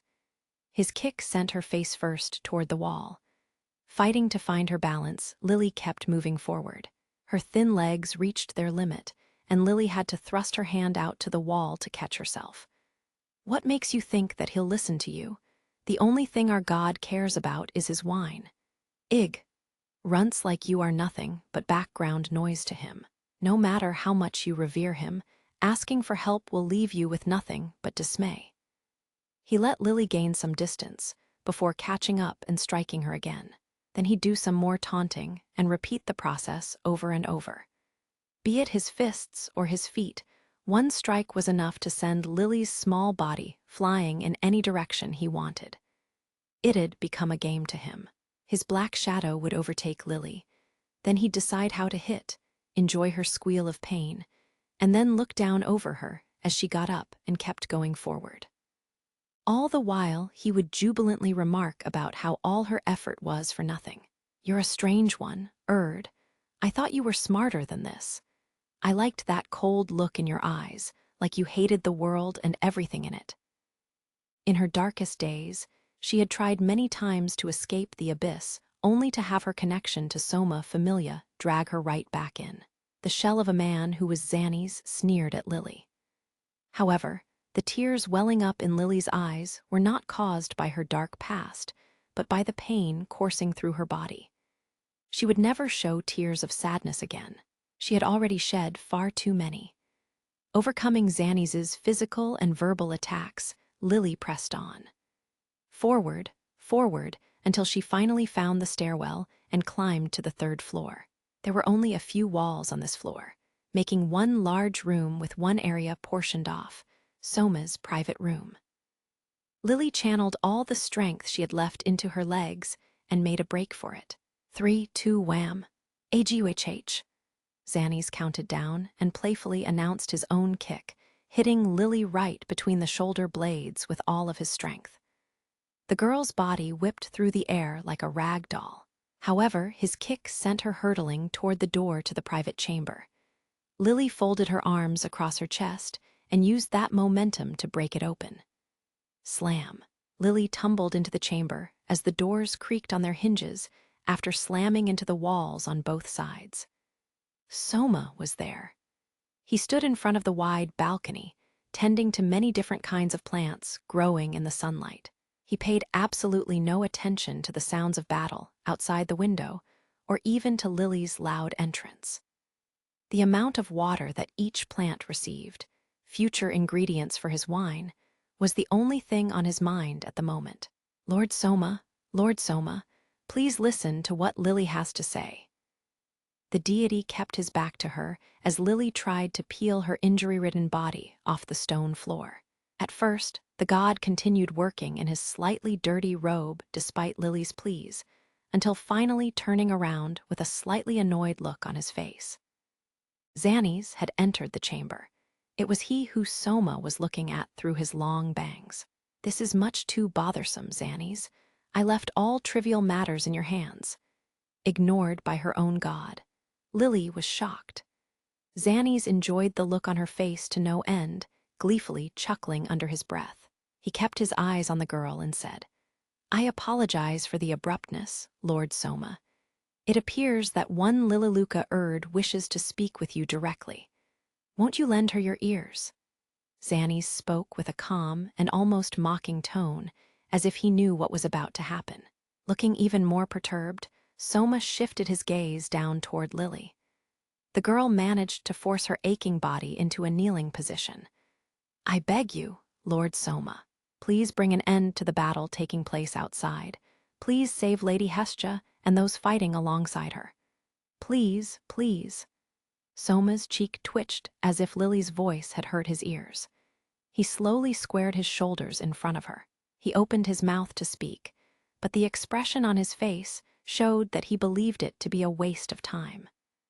What good are the words of a child who succumbs to wine so easily? Lily fell silent after hearing Soma's monotone words. A cold chill swept through her veins, but it was the look in his eyes that did it, made Lily realize the truth. Soma was disappointed. Disappointed in his own followers, disappointed in the world of Gekkai. The divine wine, Soma, had caused Soma Familia to collapse from within. Just as he said before, the children succumbed to the power of the drink he was giving them as a reward. They soon began fighting amongst themselves for more, became selfish beyond belief. From the god Soma's point of view, all he did was reward them with delicious wine for their services. But rather than thank him, they turned on one another for more drunken pleasure. He had become disillusioned by their primitive reaction to his more refined methods. Soma harbored no ill will. He had no urge to inflict pain. At this point, he had no interest in any followers like Lily at all. He was completely detached. The divine being who'd had enough of the crude people of Gekkai continued to produce Soma and reward the children who made it possible for him to focus on his craft. The words of children who succumb are irrelevant. Soma's eyes, black as ink, were finally pointed in Lily's direction. However, Lily's face was not reflected in them, only empty disappointment. Lily remained still, unable to find any words in the face of her god's cold stare. It was Soma who moved first. He took a bottle of white wine off one of the shelves built into the wall of his chamber. Lily watched in dumbfounded silence as Soma took a glass from a different shelf and said to her, "If you can say the same thing after drinking this, I'll listen." She couldn't breathe. The deity poured the wine into the glass, its cool yet sweet aroma filling the room. He held the glass out to her. Lily looked at her own reflection on the surface of the white liquid. Divine wine. Her throat clenched. Sweat poured down her face. The glass nearly slipped from her grasp as she tried to take it with both hands. Memories of the dark days when she was under the influence of Soma's power rampaged through her mind. She looked back up at Soma, shoulders shaking in fright. The god's face was void of emotion as he watched her from behind his bangs. Xannies watched all of these events unfold, smiling as if he'd seen this coming. Ah. Lily stood up on unstable legs. Her breaths very shallow and staggered. She took another look at the glass in her hands. She had no choice.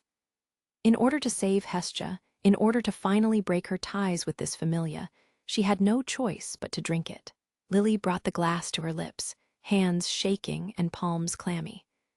This wine had once turned Lily into little more than a monster. It had stolen her life from her, caused all of her problems. Under the watchful eyes of Soma and Xannies, Lily willed her mouth open and drank it down. The world warped around her in the blink of an eye. A boundless, drunken euphoria enveloped her. The bliss was intense enough to bend her consciousness.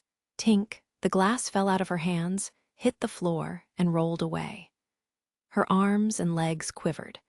She couldn't keep standing and fell to her knees like a puppet whose strings had just been cut. Acute warmth filled her cheeks as her eyes went out of focus. Lily giggled. Ha! The flavor of the most delicious wine in existence made her heart melt. Soma watched the girl's spirit disappear and turned his back to her without a second thought. Lily's ears stopped picking up the sounds around her, with only one exception: Xannies' blood-curdling laughter. Overwhelming contentment spread throughout her body. Memories flashed before her eyes before disappearing again. Nothing inside this room mattered to her, was worth seeing. Even her purpose for being here, why she was so determined to drink the Soma, felt like nothing more than a passing thought. Everything that made Lily who she was evaporated in an instant. She saw everything in the room with a white hue. Her body, mind, and spirit were warm. Down she went. Then, just as the white was about to embrace her, she saw something. A boy, a smiling boy. Her craving intensified. The animal that demanded Soma within her was on the brink of taking over. But amid all the white around her, she saw how the boy smiled when he saved her that day. It remained deep within her soul even after everything else had been erased. His smile stayed with her. A single tear slowly rolled down her cheek. Her slack, open mouth smiled for a moment before weakening again. Lily's head started to rise. The warmth of the boy's smile had awakened her heart, filled her with new emotion, and caused a tear to be shed. Lily had returned. Please. Not much sound escaped her lips, but it was enough to stop Soma in his tracks. A moment later, he spun around with vigor.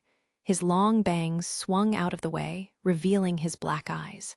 Lily's trembling figure reflected within them. Stop it, please. Her words were getting clearer. Soma and Xannies looked on in disbelief. Lily made eye contact with Soma. Lily's begging you stop the fight.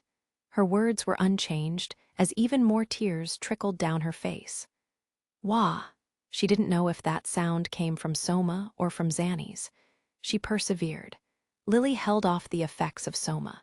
Countless people had fallen under its spell, becoming little more than savages in the process. And yet this little, fragile girl had not. It didn't matter that her status was low, that her body was weak. She defeated Soma with sheer willpower. Lily wants to save those people.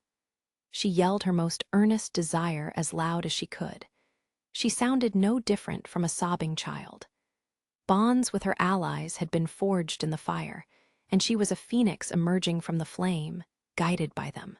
Lily knows, even without any gods telling her, Lily knows that she was born for this moment. It was highly unlikely that Lily would ever forget. Even if she died and was reborn many times, even in the deepest pits of hell, Lily would never forget the smile on that boy's face. Every mistake Lily has made was in preparation for this day. the warmth of the hands that reached out for her, the kindness of his embrace. She'd never forget the smile of the one who rescued her. The image that had been seared into her very soul would never fade. This time, it's Lily's turn to save him.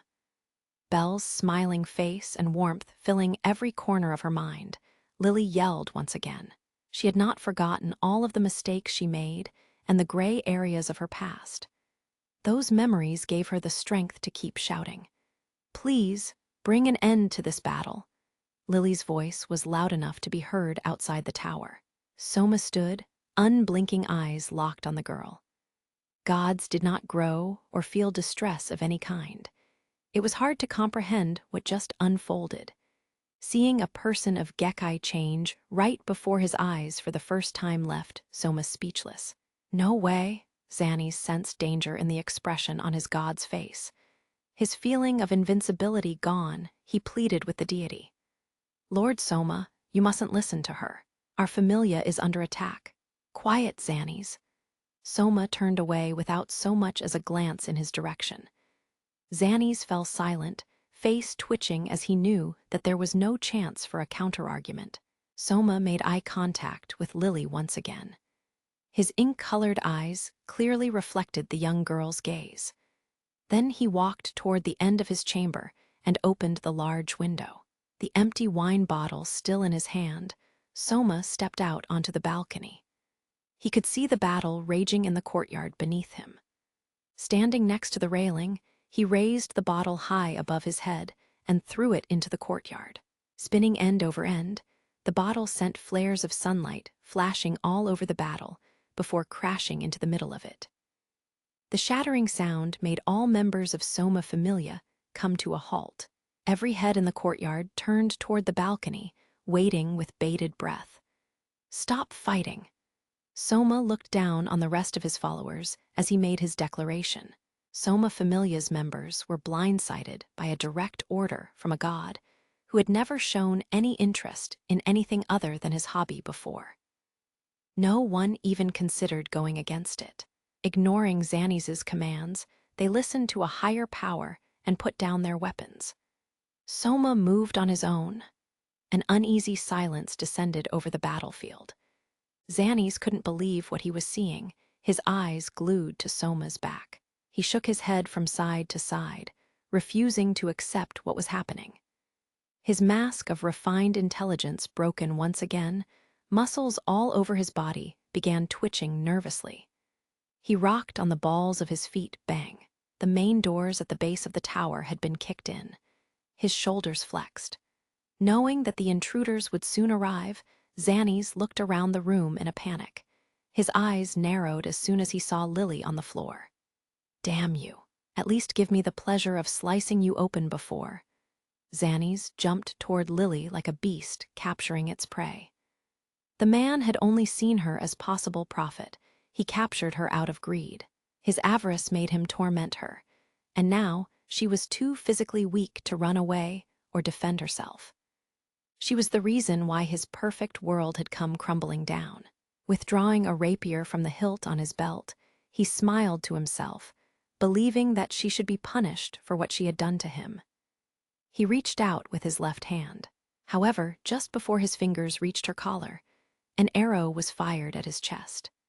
Xannies barely managed to avoid the attack that came from outside the window. The arrow buried itself in the wall behind him, making a small web of cracks in the stone. Xannies looked back outside in shock.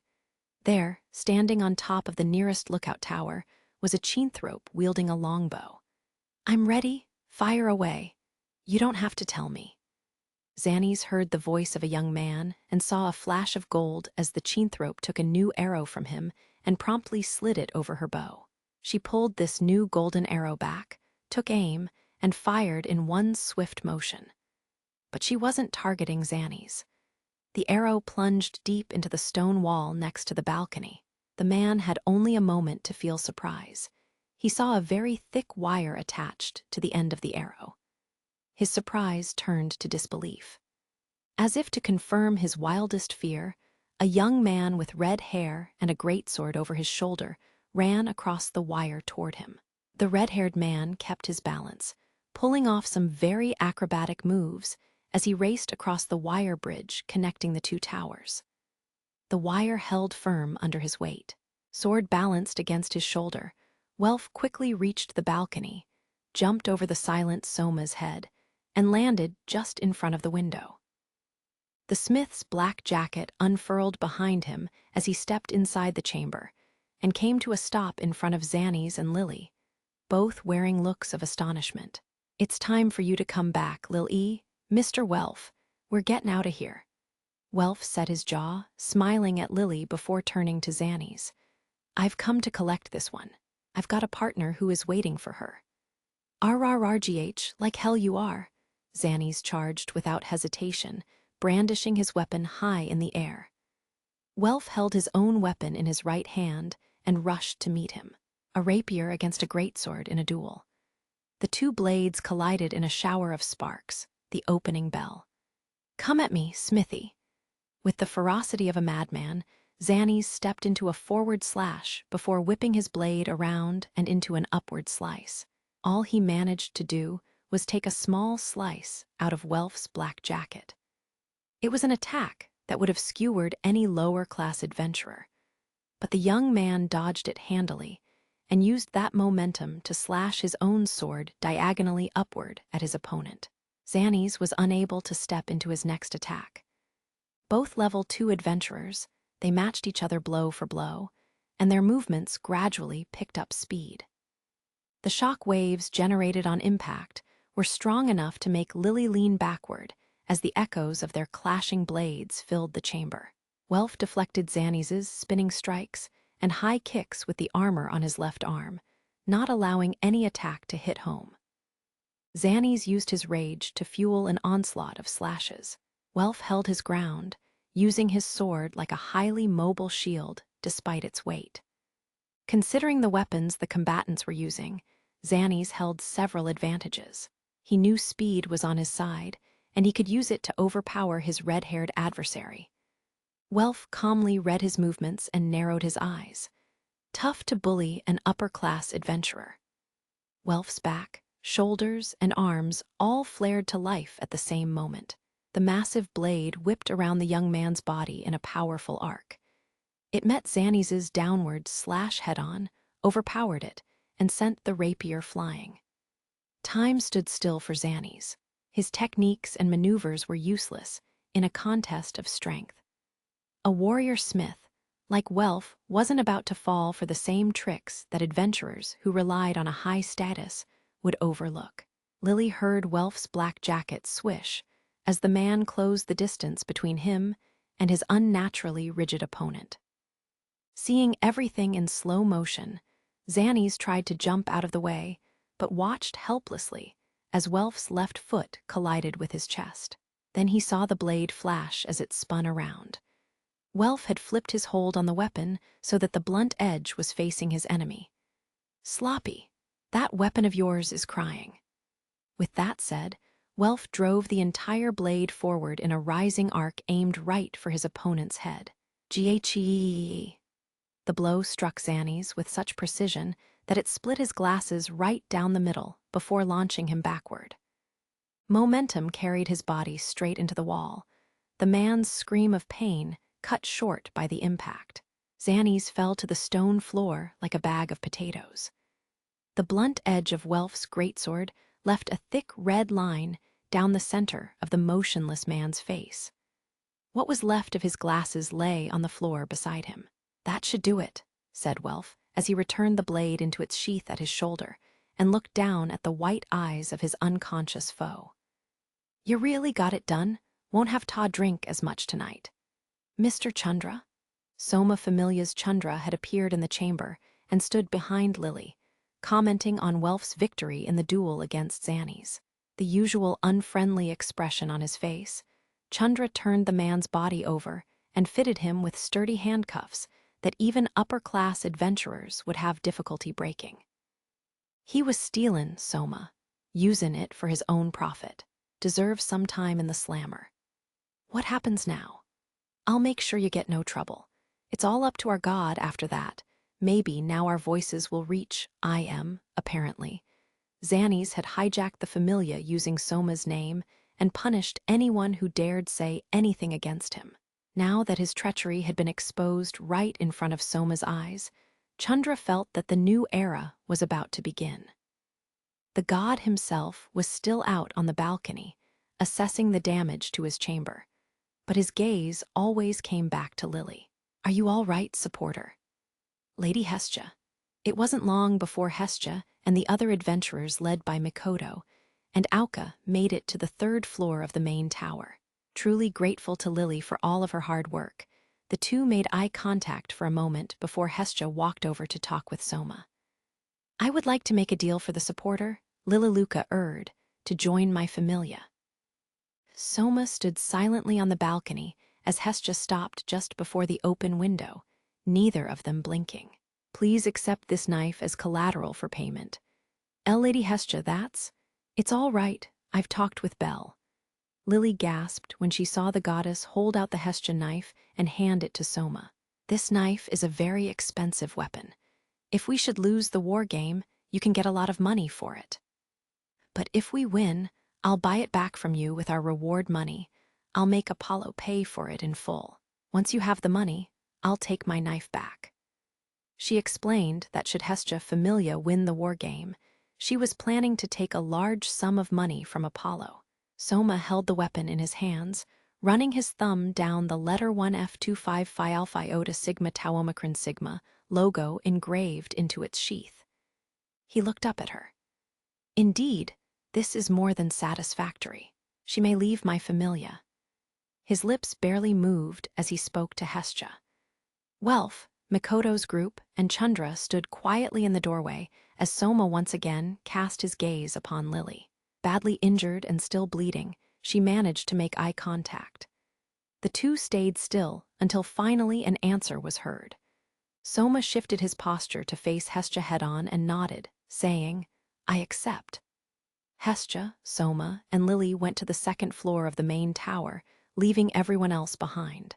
All 3 of them entered a small room that had no windows. There was no need to worry about any information being exposed to prying eyes or ears. The 3 set to work in the dim light.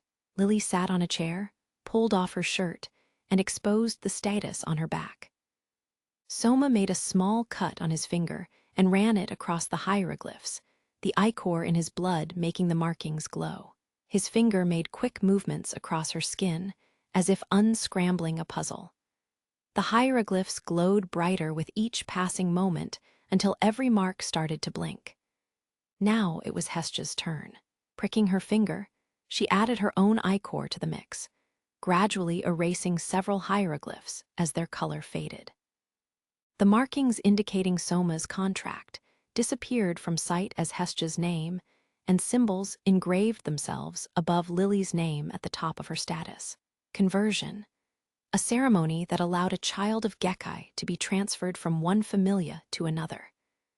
A ring of light worked its way around the girl's status, making it look like an epitaph in the dimly lit room. The markings for Hestia Familia shined brightly at the top. From this moment onward, Lily was now one of Hestia's followers. "Lady Hestia, is this really okay? Using Mr. Bell's precious weapon in a trade for Lily?" "Perfectly fine. Everything will be back to normal if we win the war game, and we need you for a chance at winning." "No problem at all."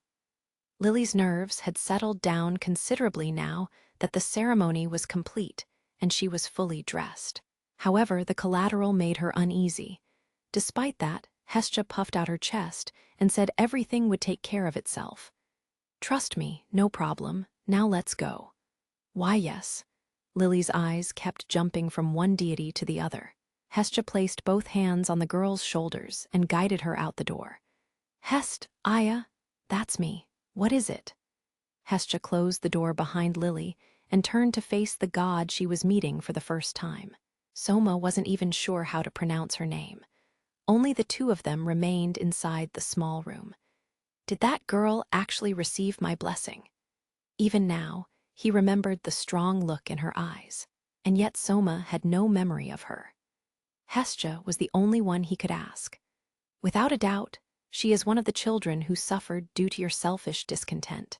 She's a little girl who grew strong as a result of your neglect." Hestia took it a step further, telling him to imagine how much Lily had suffered after being abandoned by her own god. The blue in her eyes became intense orbs in the dark, as Soma was unable to respond to her accusations.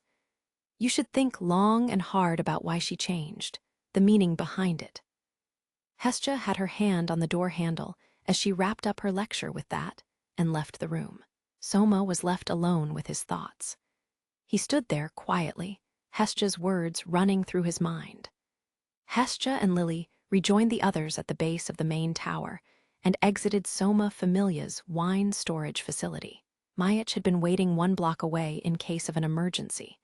Joining the group of more than 10, they all ran together through the back streets. "Lily's very sorry for the trouble she's caused, thank you." "It's all right.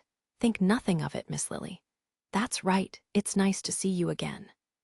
Naza, Mikoto, and Chigusa, her eyes hidden behind her bangs as usual, responded to Lily's apology. Welf and the massive Auka, holding a greatsword and a battle-axe over their respective shoulders, were having their own conversation next to the girls. "That wire, did you bring it with you?" "Nah, found it in that tower. Thought it might be useful, so I picked it up." The sun seemed to be smiling down at them as everyone celebrated the success of their mission. Lily moved closer to Hestia.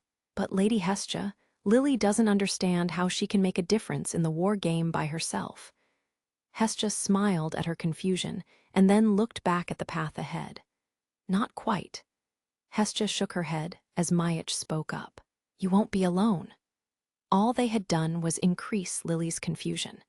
She tilted her head in their direction, and Mayach smiled back at her. Feeling another gaze on her, Lily looked the other way to see Mikoto with a very determined look in her eyes. Even Welf was smiling at her. The group reached a 4-way intersection. "See ya later, Lil E, Lady Hestia. We'll take our leave here." Welf peeled away from the group and went down the right path. Auka, Mikoto, and Chigusa led their group down the road to the left. Mayach, Naza, and Lily watched them leave from the center of the intersection when a sudden breeze swept through the back street. Hestia held her black hair out of her eyes with her right hand. She looked up at the blue sky, where the wind was blowing in a new direction. Ga, Take Mikazuchi groaned. He was pacing back and forth inside his own room in an old building designed to house multiple families, built on the side of a narrow street. The god lived alongside his 6-member familia. This building was their home. Arms folded in front of his chest, he wore a troubled expression. "The war game, I want to assist Hestia, but..." The guild had already announced the details of the war game. Take Mikazuchi knew full well that it was a castle assault style and everything that entailed. His good friend needed military might, and he wanted to help her. But he was in a quandary. Should he transfer one of his own followers to Hestia Familia with a conversion ceremony, or not? It's impossible for Mayach. He only has one and his familia will collapse should she leave. Without any members, Mayach Familia would be disbanded by default and revoked by the guild. Mayach would lose the reputation and recognition he'd worked so hard to gain. There was also the possibility that he could be forced to sell his home in order to pay off current debts. Take Mikazuchi completed yet another lap around his room, mumbling to himself as he considered every possibility. "Even among my own children, the only 2 who could compete with Apollo's children are Auka and Mikoto. Chigusa and the others would only weigh them down. Chigusa and the other 3 were still level 1 adventurers. Only Auka and Mikoto made sense. Auka is the captain. I can't send him." Which would mean the only option was Mikoto. Would she be willing to go to a different familia?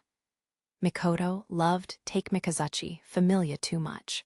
She'd always had a strong sense of justice and an urge to do what was right. Was she capable of betraying Auka and her allies? There was also the mission given to them by their hometown in the Far East to consider. Mikoto would never abandon it.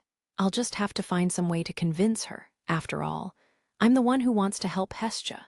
But wait, if I did that Take Mikazuchi stopped in the middle of the room and scratched his head with both hands as he groaned at the ceiling. Caught up in a fit of very ungodlike indecision, he almost didn't hear the knock outside his door. Lord Take Mikazuchi, it is Mikoto. May I speak with you?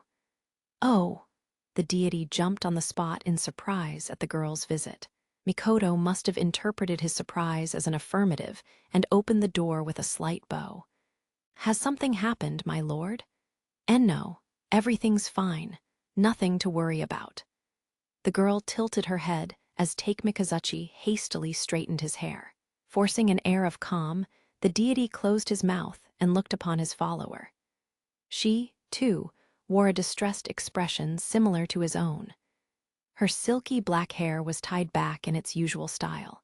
However, she carried herself without her normal level of confidence, shoulders uncharacteristically drooping.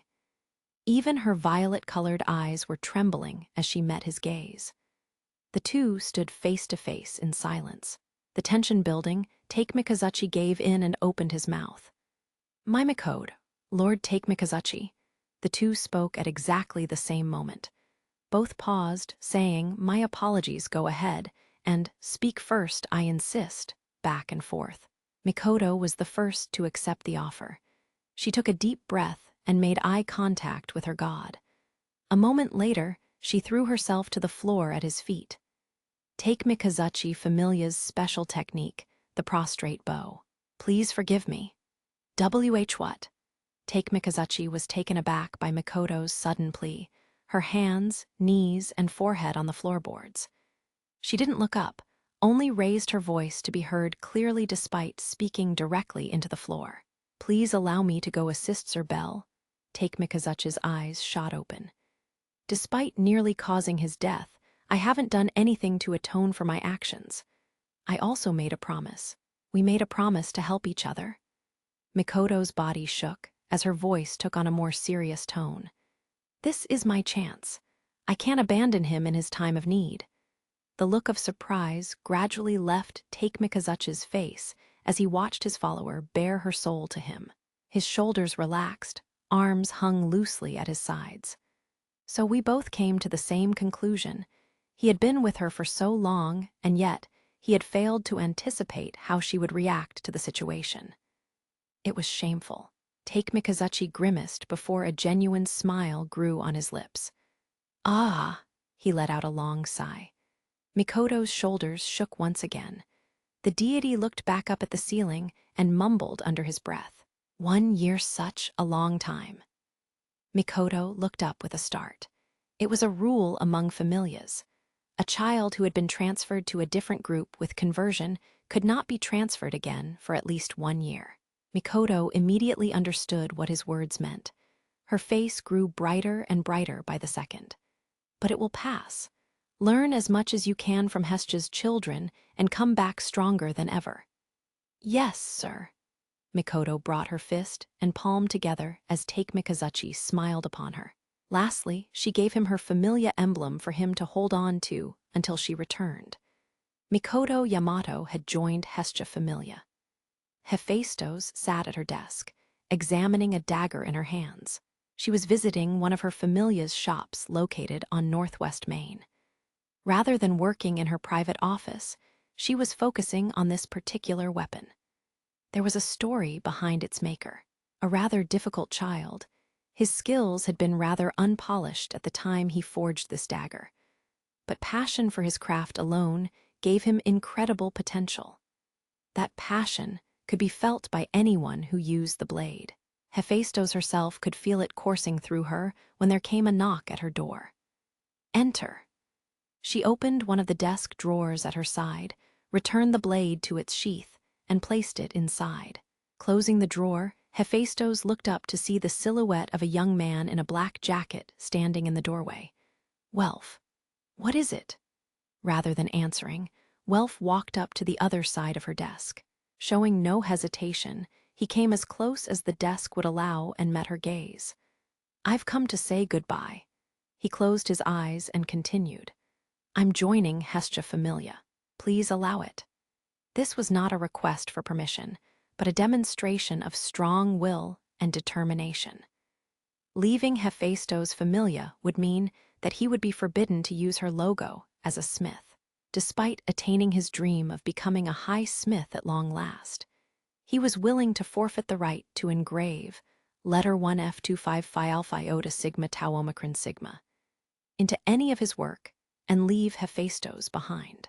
And what makes you think I would allow such a selfish decision? Because the goddess I know and love would scold me if I didn't. Welf responded without missing a beat.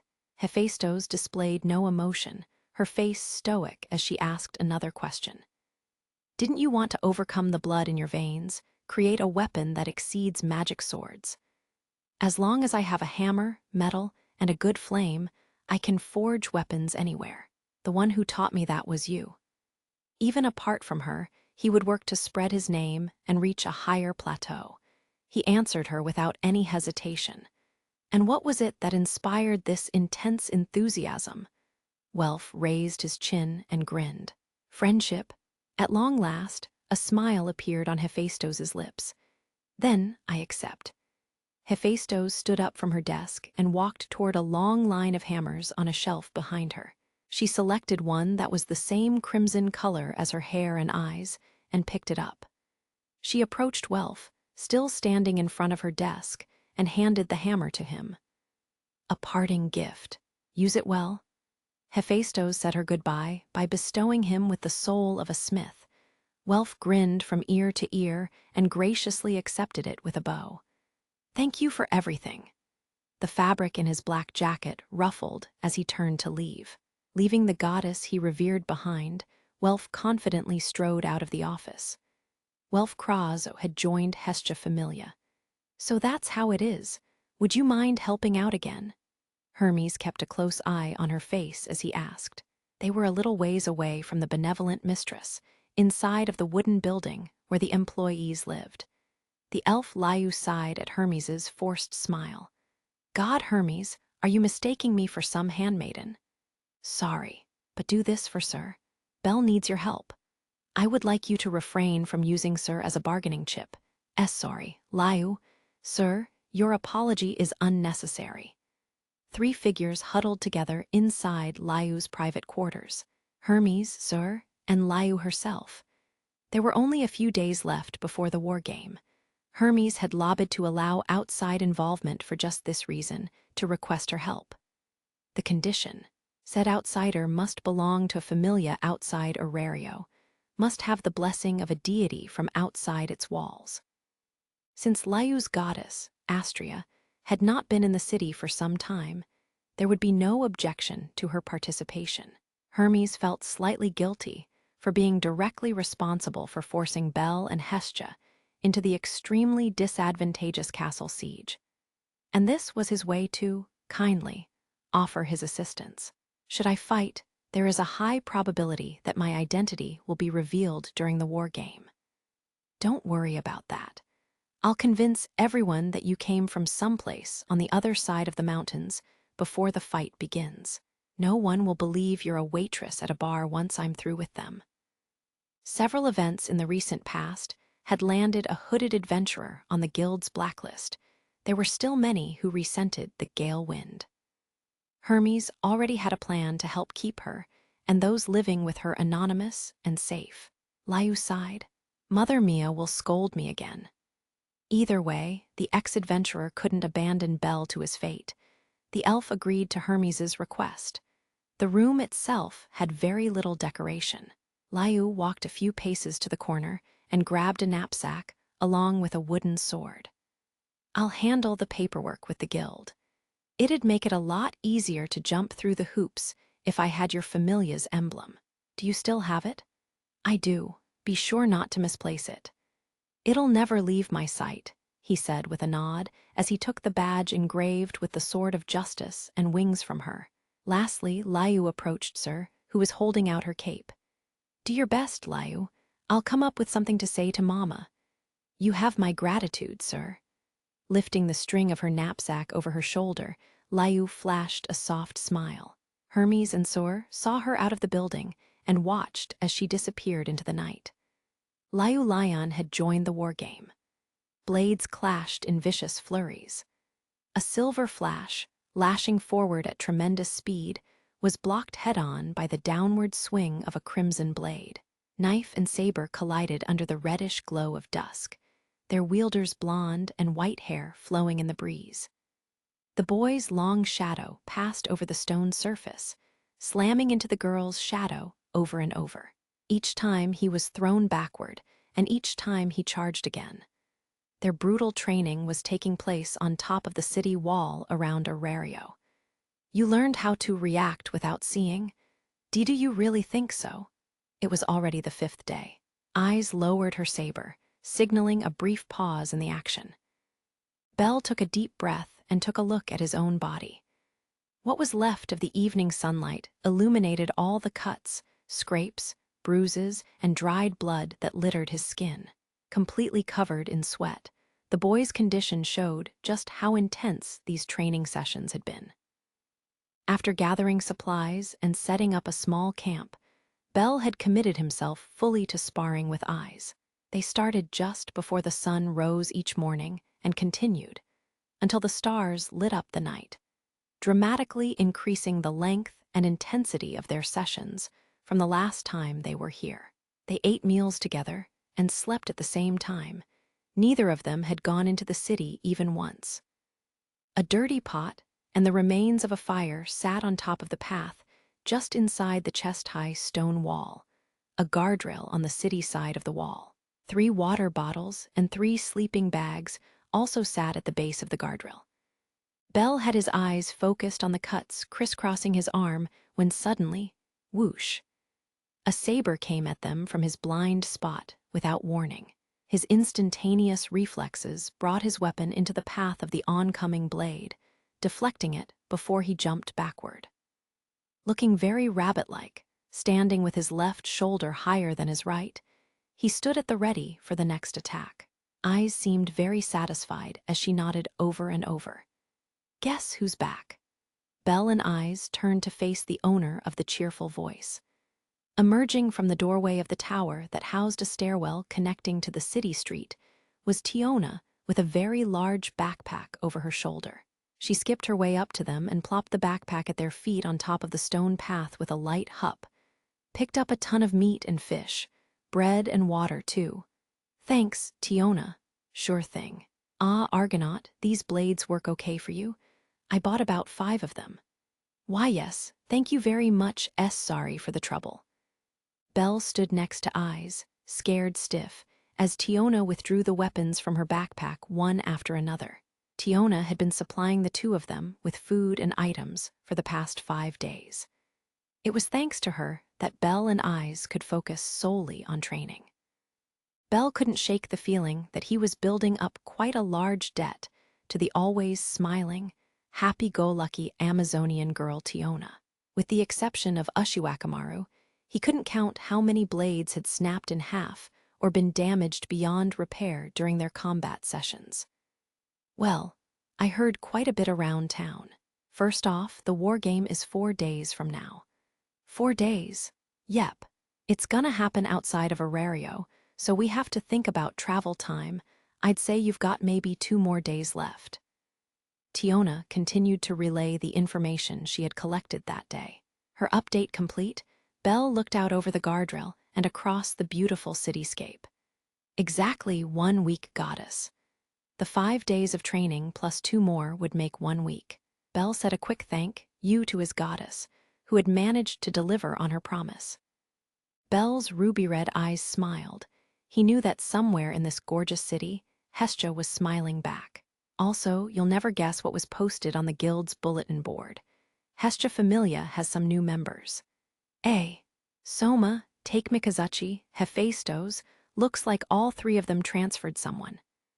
Bell fought to contain his surprise and delight until Tiona was finished talking. The 2 girls watched as his face lit up and tears of happiness rolled down his face. Hestia had saved Lily, plus Welf and Makoto were coming to help him. He didn't need to know the details because he already understood. The black void that had been eating away at him finally lifted, a new warmth flooding his soul.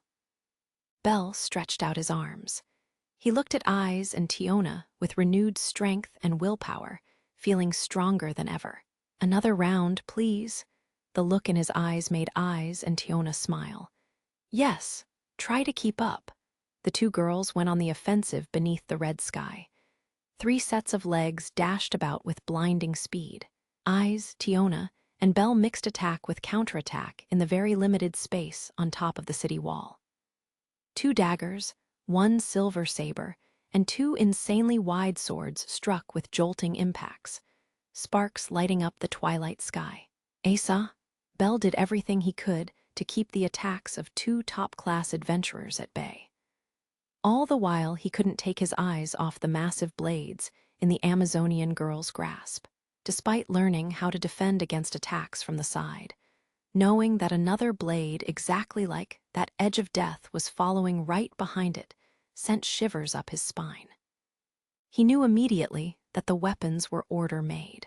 Seeing her wield the thick, heavy blades as if they were nothing more than short swords was the stuff of nightmares. The Amazonian girl smiled, practically laughing as she danced her way into every strike. Rather than trying to defend against such an attack head-on, Bell chose to get out of the way. Jumping back to avoid the first, and to his right to dodge the second, the boy managed to get clear. However, Tiona charged forward even though her weapons weren't poised to strike. Hup! Spinning in midair, Tiona unleashed a kick right into Bell's face. Jay? The wheat-colored skin of her bare foot buried itself in his cheek, sending the boy flying backward. Hitting the stone floor and bouncing several times, Bell rolled to a merciful stop. Try not to use potions. If you take one after every hit, you'll run out really quick. Better to kick the habit. I'll try. Tiona approached him with her swords over her shoulders, looking like wings from hell. Eyes wasn't too far behind. Tiona gave him some advice as soon as she saw the boy's hand reach for his leg holster. That's the thing about being an adventurer. We still have to be able to move even after the crap's been beaten out of us. Although she was holding back, the kick of a top-class adventurer to the face can inflict immense damage. Bell slowly nodded as feeling returned to his head. Just as she'd suggested, it would be a good idea to learn how to fight well when not at full strength. The lesson had literally been beaten into him. Gritting his teeth, Bell climbed to his feet as Tiona looked on with a satisfied smile. My turn. The session started back up. Bell was forced to use both knives in order to repel Eyes' direct attack. Not only that, Tiona circled around to his blind side and continued her assault. 2 of the greatest sword wielders in Arario weren't holding back any techniques on top of the city wall.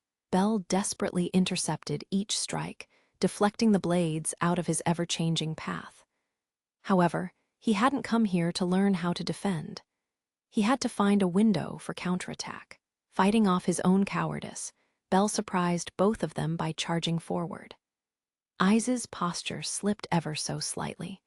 Her feet and shoulders weren't on the same page, moving in different directions as Bell came in for his attack. Bell couldn't believe his luck. The girl's feminine frame was trying to retreat, leaving her side wide open. This was his chance, and he didn't hesitate. A golden opportunity, score a hit on the Kenki. Taking aim for her ribs, Bell took a quick step forward and thrust the dagger in his left hand toward his opponent. But Eyes spun her body around like a top, armor a blur. Taking advantage of his outstretched position, Eyes easily dodged the weapon and traded places with Bell. Now directly behind him, she whipped her saber forward with less than her full strength and nailed the light armor protecting the boy's back. Boo-ha, you dove for the opening, said Eyes as Bell landed flat on his chest on top of the stone floor. Only then did Bell realize it was a trap. She had baited and set it for the rabbit as though to demonstrate the prowess of a skilled hunter. Bell's head hit the stone surface in disappointment. The boy pushed off the stone floor into a sitting position.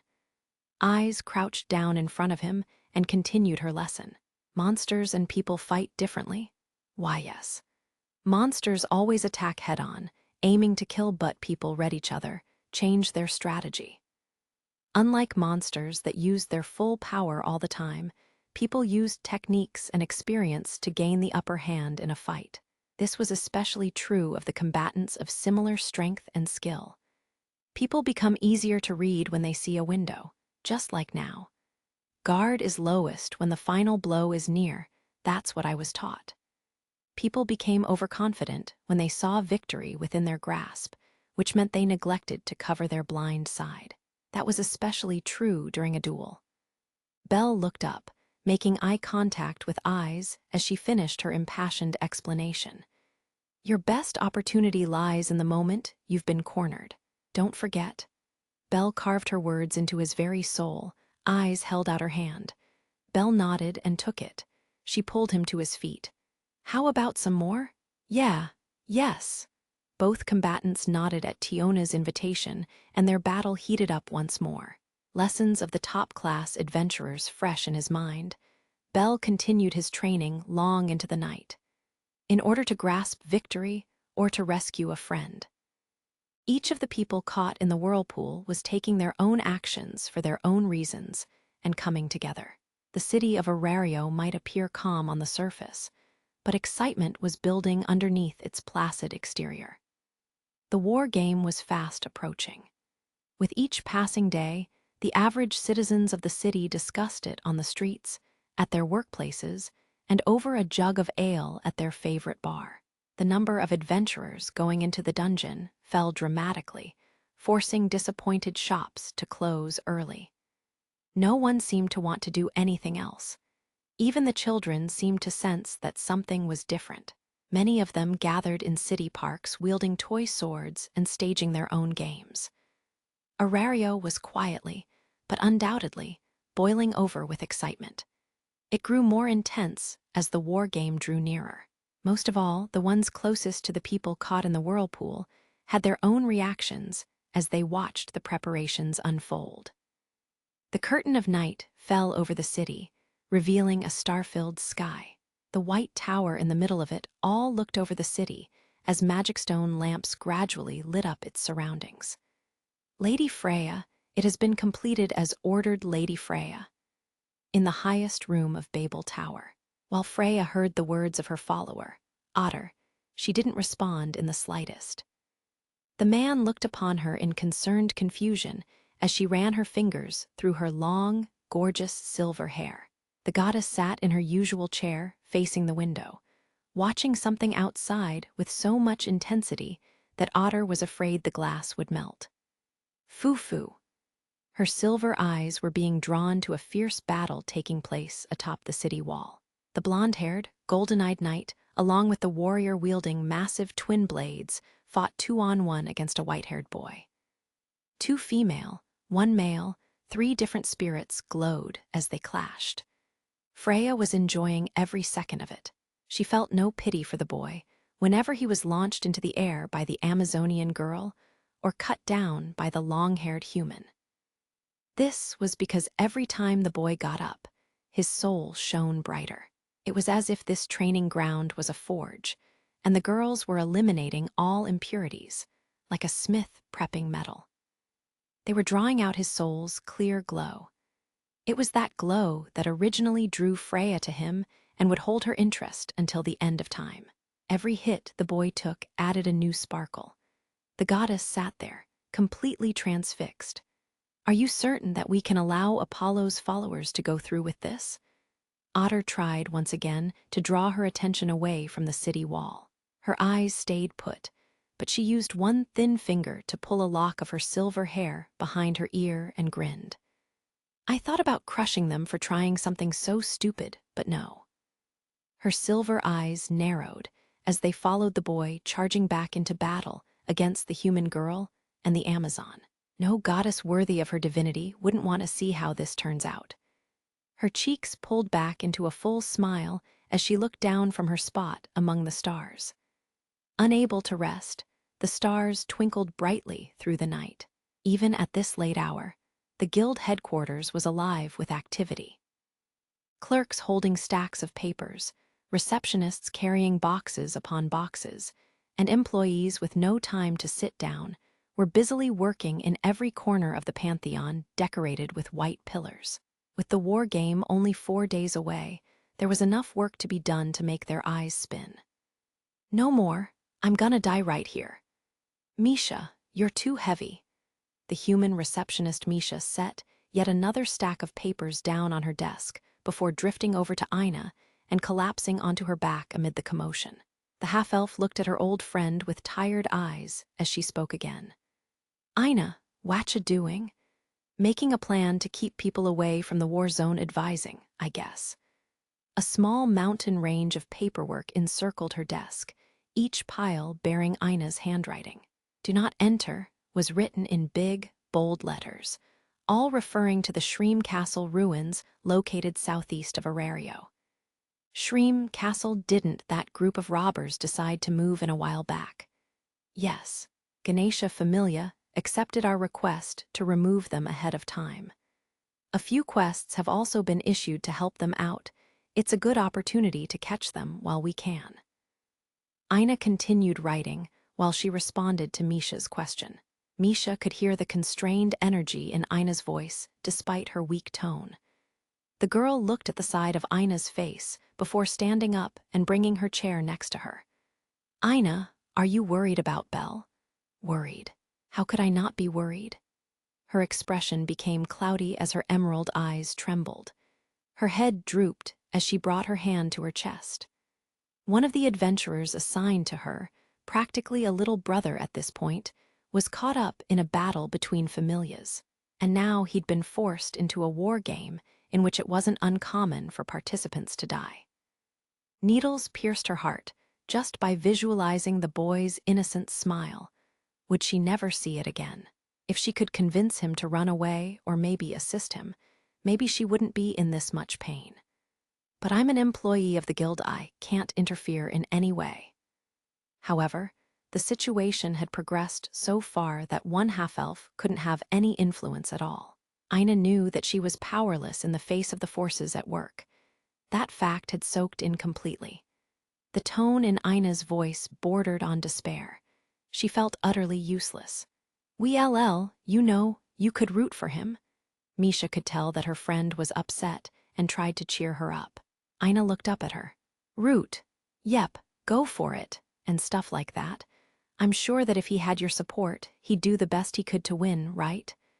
Ina looked at Misha's childish smile for a few moments. Finally, she stood up and walked over to the window at the end of the office. The moon shone brightly down on her as she looked up at the night sky. "Go for it," Ina whispered to the moonlight. "Ah, how patient must I be." The deity's eyes slowly closed in a dark room illuminated by moonlight. Sitting on an ornate throne made of gold, Apollo brought a glass of wine to his lips. The manor that he called home was tranquil, a good distance away from the noisy areas of the city. Tonight, it was much quieter than usual. The bulk of his familia had already left to prepare the castle ruins that would become their battlefield. As it was their role in this battle to defend it, Apollo Familia had a lot of work to do. If his only goal was to steal Belle away from Hestia, it would have been easy enough to continue their assault and capture him even without the cooperation of Soma Familia. If he had done so, the boy would already be his. However, Apollo was partial to the idea of a war game. There was a very clear difference between a conflict fought on the streets and the war game. Crushing a foe in battle to obtain an objective left everyone involved with a sour taste in their mouths. On the other hand, should he obtain his prize by following a set of rules, then he would be able to bask in the glory of victory and enjoy the spoils. It was, after all, a game. He would not allow the guild or any other group to profit from this situation. With victory, he would gain the authority to take the follower of the enemy god. If Hestia refused to perform a conversion, it was impossible to make Bel his own both in name and reality. Above all, the other gods would not be satisfied by such a quick turn of events. Apollo had gathered the support of many gods who were starving for some entertainment in order to capture Bel. He owed them the show they were dying to see. He also wanted some amusement, a war of gods fought by mortals. By far the most delicious flavor of Gekkai, it was enjoyed by all gods. There was no greater excitement than to be able to move their followers like pieces on a board game without any kind of interference. Those were Apollo's true feelings, the influence of his own divinity, his wants and desires swirling within him. The god wearing a crown of laurels looked toward the sky. "Oh, my beloved bell cranal, will there ever come a day I can embrace you in my own arms?" He wasn't sure when he first knew of the boy, most likely when the rumors of a new record holder came to light. Apollo had a habit of indulging in everything new and fresh. Picturing the events that would soon unfold brought him great joy. His very body shook with anticipation. "Ah, Belle, no, my belly boy, you won't get away." He could see the boy now, a tear in his eye. But something else was swelling up within him. This heat surging through his chest was proof of his love. Apollo's craving for the boy was on the verge of driving him insane. His thin, compact build and rabbit-like features with white hair and young, red eyes that were untainted by the truths of this world, everything. Apollo's cheeks flushed like those of a drunken man. "If our love is to grow, Hestia, you will only get in the way. Once he is mine, I will drive you out of this city, no, out of Gekkai entirely." Coming back to reality, Apollo opened his eyes and looked up at the stars. The moonlight reflected off his suddenly serious eyes as his lips curled upward. "I'm counting on you, my cute little children." A low laugh resonated from his room beneath the calming moonbeams. Click. A few moments later, both hands of his clock joined him in looking skyward. The time drew near. The city was filled with a morning chill just before sunrise. The streets were lined with silent and motionless shops. Shutters were closed over windows and doors. It was unbelievable how lifeless the city seemed. The city wall cast a tall shadow over the buildings, the streets covered in shade. Two figures ran quickly through East Main Street, toward the brightening horizon, through the unnaturally quiet morning air. "You have to hurry, Belle. The caravan's about to leave." "Right behind you." Hestia and Belle ran through what was left of the morning fog. Their destination was the East Gate. They kept talking as they ran. "They already know you're coming. There's a spot for you on one of their horse-drawn carts. Get off at a town called Agris. It's pretty close to the old castle. Guild employees will give you instructions from there, so pay attention." "Will do." The war game would start the day after tomorrow. Belle had finished training with Eyes and Tiona and had received a status update from Hestia. Now all that was left was to travel to the battlefield. It would take a day to get there, so arrangements had been made for Belle to travel with the caravan of merchants for most of the trip. He was dressed in light but strong traveler's clothes with a cloak around his shoulders. Everything else he needed was in a bag over his shoulder, the drawstring held tight in his grasp. Everyone else is already there, so meet up with them in town. Also, here's your travel permit issued by the guild. Show it to the gatekeepers and the leader of the caravan. Arario was set up so that it was relatively easy to enter the city, but extraordinarily difficult to exit. An individual needed several documents approved by the guild before they were allowed to pass. Belle took the signed sheets of paper, identifying him as a war game participant from Hestia, and said a quick thank you. At last, they arrived at the heavily fortified East Gate. Somehow, it looked a lot smaller to Belle now than it did when he'd passed through a few months ago. Members of the caravan were already here, talking excitedly amongst themselves.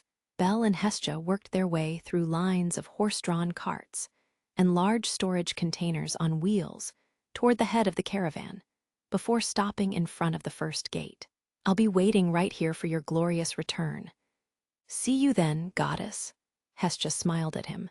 Belle smiled back.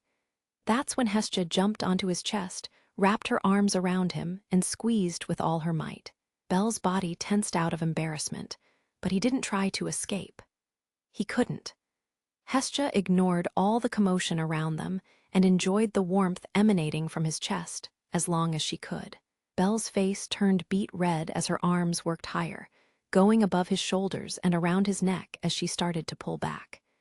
Meeting his gaze, she opened her mouth into a bright, gentle smile as she said, "Now go." Belle took a step back, a shy smile on his face. Wiping his hot cheeks with his free hand, the boy turned and ran to the front of the caravan. "Wait for me," he yelled to the front and took off into the maze of carts. The caravan leader was talking with one of the gatekeepers. Both looked up as the boy approached, holding out his paperwork for them to see. The gatekeeper was an adventurer, probably someone who had accepted an assignment from the guild. Two guild employees emerged from the gate office from behind him and took Belle's paperwork. Reading it over, they nodded to each other. The caravan leader pointed to a cart in the line and told Belle to take a seat. The horse-drawn cart that Belle climbed into was more spacious than he thought. It had a roof as well as windows on each side. A few people, some travelers, merchants, and a hired guard, were already on board. Each of them had a very distinct look about him or her, a few in light armor and others in comfortable clothes. "Hey, you there. Aren't you the little rookie from Hestia Familia?" "Ah, yeah, that's me." "Thought so. On your way to the war game, huh? Give 'em hell." Belle took a seat at the back corner of the cart, next to a rather friendly animal person who immediately recognized him and started a conversation. The smiling young man had the aura of a drifter and a bushy tail wagging cheerfully behind him. The tension in the cart dissipated as the other passengers came over to break the ice. "Those guys are rough, but give it your best shot. This is our tradition. We have some snacks before every trip. How about this?" Each of them came over with handfuls of nougat, dried fruit, and tarts. Surrounded by kind and welcoming people, Belle couldn't help but smile, nod his head, and manage to say, Thank you." He didn't really like sweet foods, but he didn't want to reject their goodwill, and decided to eat everything he was offered. The cart lurched beneath him as it started to move forward. The cries of many horses cut through the morning air. The east gate was open. The caravan started to move. Belle felt every bump in the road through his wooden seat when suddenly, "Belle!" He heard someone call his name. He leaned over to look out the window and saw Sir running right beside the cart. "Sir, what are you doing?" "It's dangerous." Belle lifted the window open and called out to her. She was out of uniform, wearing a cape over her usual clothes and running as hard as she could to keep up with the cart. She thrust her right hand toward the window. "Take this." "Huh!" Something golden glinted from within her outstretched hand. Belle reached outside out of reflex. She gave him an amulet. It was in the shape of a golden teardrop, a jewel in its center. It had to be an accessory that granted the wearer some kind of power. Belle raised his eyes from the item in his hand to look at Sir. It was a thank you gift to the bar from an adventurer, a while ago a good luck charm. Belle's eyes shot open as he listened to her explanation. "Do your best, and please come back to our bar." The cart picked up speed and Sir couldn't stay beside it, almost tripping a few times. "I'll have a lunch ready for you. I'll be waiting." The girl's cheeks blushed a light pink. Belle couldn't help but smile. He leaned out the window and waved goodbye as she fell farther and farther behind. She came to a stop, put her hands together in front of her chest, and watched the cart disappear through the east gate. Belle returned to his seat and looked again at the shining amulet in his hand. Sliding the thin chain around his neck, he tucked the amulet under his shirt. Win, win, and come back. The faces of everyone he'd met in Arario flooded his mind as he swore to see them again. Squeezing the amulet with his right hand through his shirt, the boy suddenly realized he was smiling. He looked outside the window as he felt every bump in the road shake his seat. The sun was just peeking over the mountains in the distance. Belle shielded his eyes from the bright morning light. The ruins of Shreem Castle, standing in a field void of trees or hills, the castle had been built in ancient times as the first line of defense. Completed before Babel Tower served as a lid over the dungeon. It was used to stop the advance of monsters that emerged from the hole to attack nearby towns and villages. Many castles just like this one were built relatively close to Arario for just this reason. Most of them had been destroyed or collapsed after centuries of neglect, but Shreem was used as a staging point by the Kingdom of Rakia in the war almost 1,000 years ago. Several of its main towers were damaged, but the castle's main wall and other defenses were very much intact. Now it had been selected to host the war game. The outer wall stood an impressive 10 meters high, even higher in the areas where the towers once stood. The wall itself was more than thick enough to withstand the strongest of attacks, perhaps with the exception of a powerful blast of magical energy. Even top-class adventurers would have difficulty cracking it. The castle was located in an open area and very easy to attack. This wall was the main reason it had lasted so long. Get some clay over here. Reinforce everything that's fixable. Night had already fallen, the moon shining brightly overhead. Apollo Familia was hard at work, making their final preparations for the war game that would begin in a few short hours. 110 of them had arrived 3 days ago and had been working around the clock to make sure the castle was ready. That was almost all of their familia. Working in groups, they had made repairs to the castle itself, as well as set up hidden stores of spare weapons and items in various places inside the structure. Humph, pointless. Why bother? The fortress's main tower stood above the wreckage of the other towers in the very middle of the castle. Hyacinthus watched the other members of his familia work from the top floor. The time limit for the castle siege war game had been set at 3 days.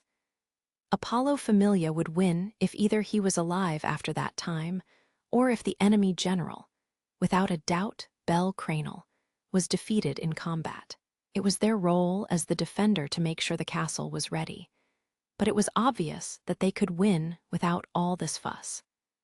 Hyacinthus had heard that the enemy ranks had increased as of late, but they would face no more than 5 combatants. What point was there in having more than 100 warriors repair a castle when they could crush their enemy outright in a head-to-head battle? Lord Apollo, why? Why a castle siege? Hyacinthus was very confident that he could win without all of these favorable conditions. Did his god not trust him and the rest of the familia? The man was feeling underappreciated, as though Apollo had forgotten what he was capable of. The disgruntled man walked away from the window and took a seat on the throne at the back of the room. The throne itself had been there when Apollo Familia first arrived, but they had made a few modifications. Very comfortable, the back of the ornate chair was an enlarged version of the Familia emblem, a burning sun with a bow and arrow. The rest of the room was decorated with artwork and had been cleaned spotless because Hyacinthus had ordered everyone under his command to make the space pleasing to the eye. Leaning back on his throne, Hyacinthus begrudgingly laughed through his nose. What a boring game. Yeah, Hyacinthus would say something like that. The short-haired woman, Daphne, grumbled to herself as she looked up at the throne room from her post on top of the solid castle wall. Rakia had made a few strange modifications when they occupied the castle. Their god must have really enjoyed showing off, because the main tower had many complex designs built onto its surface. It had a luxurious feel to it despite being the castle's last line of defense. Seeing her own familia's emblem attached to the top of the main tower made her want to laugh out of sheer absurdity. That hunk of metal was so big it could probably be seen from Arario. Daphne sighed to herself and continued with her own assignment. It was her job to motivate the other members to hurry up with the wall repairs. The hard part was that most of them shared Hyacinthus's opinion of the upcoming battle and couldn't wait to watch it unfold. Despite having more than 100 workers under her command, making sure that there were no weak points in any of the walls of the castle had been frustrating beyond belief. Also, Ganesha Familia had arrived at Shreem a few days before Daphne and the rest of Apollo Familia. in order to clear out the group of thieves and marauders that had been living in the castle, since they'd been ordered not to damage the castle in any way before the war game. The eviction had been carried out by digging holes under the wall and catching the squatters by surprise. They'd captured every single one of the criminals in less than a day. Daphne made sure that they filled in the holes before returning to Arario. Cassandra? Magic stone lamps lit up the top of the wall in place of the torches of old. Cassandra approached Daphne, nervously calling out to her. She came to a stop in front of one of the lamps, only half of her face illuminated in the light. She embraced her own trembling body with both arms as if she were afraid it would fall apart. "It's no good, we need to get far away from here." "Huh! The castle will fall." Daphne's expression turned to annoyance as she listened to the nonsense coming out of Cassandra's mouth. "Another dream. You know it's too late to do that now. Get it together." "Please, please, Daph, believe me." Cassandra desperately begged her friend to take her prophetic dreams seriously, even though there was no way it could come to pass. Daphne ignored her and continued inspecting the wall, but Cassandra was much more persistent than usual. The long-haired girl's shoulders slumped, as if she were debating whether or not to keep trying, before freezing on the spot. Surprised by the sudden silence, Daphne turned around to face her. Cassandra's face was pale and gaunt as if she were moments away from death, eyes transfixed on a spot below them. "No, we can't let it in. There's still time. It mustn't come inside." A small line of horse-drawn carts carrying the last of their supplies was approaching the wall just outside the gate. The girl watched, horrified, as the gate opened. "Wait up, will you?" Lewin yelled at the top of his lungs, chasing the last cart as he watched the castle gate start to close. The driver of the last cart ordered his horse to gallop to cover the distance, forcing the prum into an all-out sprint just to make it inside the gate before it shut completely. A dull thud sounded a moment after he slid between the massive iron blocks. Why would you shut it when I'm still out there?" The small prum man asked in a pathetic, panting voice to the exceptionally large animal person standing at the gate controls. The large man just laughed. So you were there, Lewin? You're so tiny, couldn't see you at all." The lower-class adventurer known as Lewin Espel looked much younger than his age, almost like a child. Other members of Apollo Familia treated him like the bottom of the barrel because of the combination of his rank and his appearance. That was why he'd been assigned to bring supplies to the castle at this late hour. Prums were often discriminated against because of their short size and unintimidating presence. "Come on," he retorted as other members of the Familia joined in the laughter. "Quite a large shipment you brought in. 3 days' worth of weapons and rations. Best to be ready, you know." The animal person laughed again, saying that he was being a little too careful considering their opponent. The large man didn't even look at Lewin as he started to inspect the shipment. In moments, other members of the Familia were unloading box after box from the carts and taking them to the castle's already well-stocked storage rooms. Cassandra watched it all unfold from her spot on top of the wall. Daphne had never seen her friend like this. Although she felt something was wrong with the girl, Daphne turned to leave. "Wake up, we have work to do." Cassandra watched Daphne's back pass in and out of the light of the magic stone lamps. She took a deep breath and let out a long, heavy sigh. Then she whispered in a shaking voice like a prophet who'd seen the end of the world. "It's too late. The Trojan horse is inside the wall." "What took you?" "Sorry. Are your preparations in order?" "Yes. My goddess upgraded my status already." "Great. Now, here's the knife I promised you. The cutting edge is way better than the first one, I guarantee it." "Thanks. Sir Welf, what about those?" "Ready and waiting. Didn't have much time, so I could only finish 2. Welf, are you sure this is all right?" "Yeah, I've stopped compromising allies for pride." "Never mind, you can take these now. But I warn you, they were very rushed, so I'm not sure about their full power or how long they'll last." Don't waste them. Understood. Well, then, everything is going according to Lady Hestia's plan. Yep. And tomorrow we take down the castle. Yes, let's win this. Several voices went unheard under the cover of night. War game versus Apollo Familia. Classification: Castle Siege. Victory condition: defeat the enemy general. The long night was almost over. Chapter 5. OUR War Game. The city was bustling. The war game everyone had been waiting for was finally here. There was an atmosphere of energy and passion not normally seen within the city wall. Every bar opened early. Workers at restaurants and food stands stood ready for the incoming onslaught. The reason this game had received so much attention was due to a few gods demanding that posters be hung all around the city as advertisement. These deities wanted as big of an audience as possible to build tension. The posters themselves were dominated by Apollo Familia's burning sun and bow emblem. Since Hestia Familia didn't have any kind of symbol, a white rabbit had been painted into the corner. Almost no adventurers even considered prowling the dungeon on a day like today.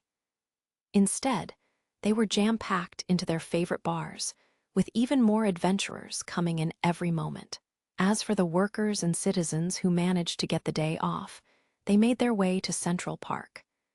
Not a single one could contain their anticipation as they waited with bated breath for the opening bell. Test, test, 1, 2, ahum. Good morning and good day. I'll be providing blow-by-blow analysis of today's events. The chattering fireball himself, Ganesha, Familia's Ibli Archer. Some of you may already know me as the Fire Inferno Flame. Remember that name? A temporary stage had been built in the front garden of the guild headquarters. A dark-skinned man, claiming to be a commentator for the war game, stood at the front of it, with a magic stone voice magnifier clutched in his hand. A large crowd had already gathered in front of him. Joining me today to add his own insights into the festivities is none other than Lord Ganesha himself. Lord Ganesha, a word, please. I am Ganesha. Yes, thank you very much for that. A god wearing a large elephant mask climbed up to the stage at Ibli's prompt and struck a pose as he yelled at the top of his lungs. The god received a round of applause. The guild had worked with the merchants to turn this match into a holiday of sorts. Many people from other cities around the world would come to Arario to watch the battle, meaning more customers for the merchants. At the same time, the guild used this opportunity to advertise Arario's image and draw more adventurers into the city. But of course, no one was looking forward to the war game more than the gods. "Whoa, they're livin' it up out there," said Loki with her face plastered to the window, looking down at the crowds. Many deities had gathered on the 30th floor of Babel Tower. All of them were on the edge of their seats, overflowing with excitement. Hestia and Apollo, the two gods at war in this battle, were among them. The ones not present in Babel Tower had chosen to watch the game in the bars among the people, or with their followers from the comfort of their own homes. "Lord Hermes, are you certain I am allowed here?" "Yeah, don't worry about it. The only ones who would care aren't here anyway." One very uncomfortable mortal woman was among the gods and goddesses inside the wide confines of the 30th floor. But Hermes laughed off Asfi's concern. She tried her best to make herself as small as possible as Hermes reached inside the front of his shirt. Should be about time. The damaged pocket watch he withdrew showed 3 minutes until noon. Hermes lifted his chin toward the ceiling and took a deep breath.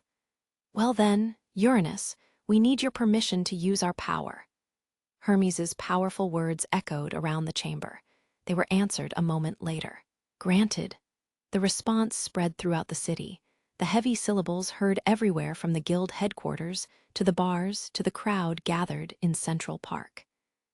Deities all around Arario cracked their knuckles and set to work. Mortals far and wide gasped in amazement as hundreds of windows appeared all over the city. The gods were only allowed to use one specific type of arcanum, the divine mirror. Any god or goddess could use their power of clairvoyance to show what was happening at a different location at any time. It went without saying that it was to increase their enjoyment of life on Gekkai. This way, every deity in Arario could watch the war game alongside their children, even though the battle would take place far from the city. Now that the mirrors are in place, I'll set the stage once again.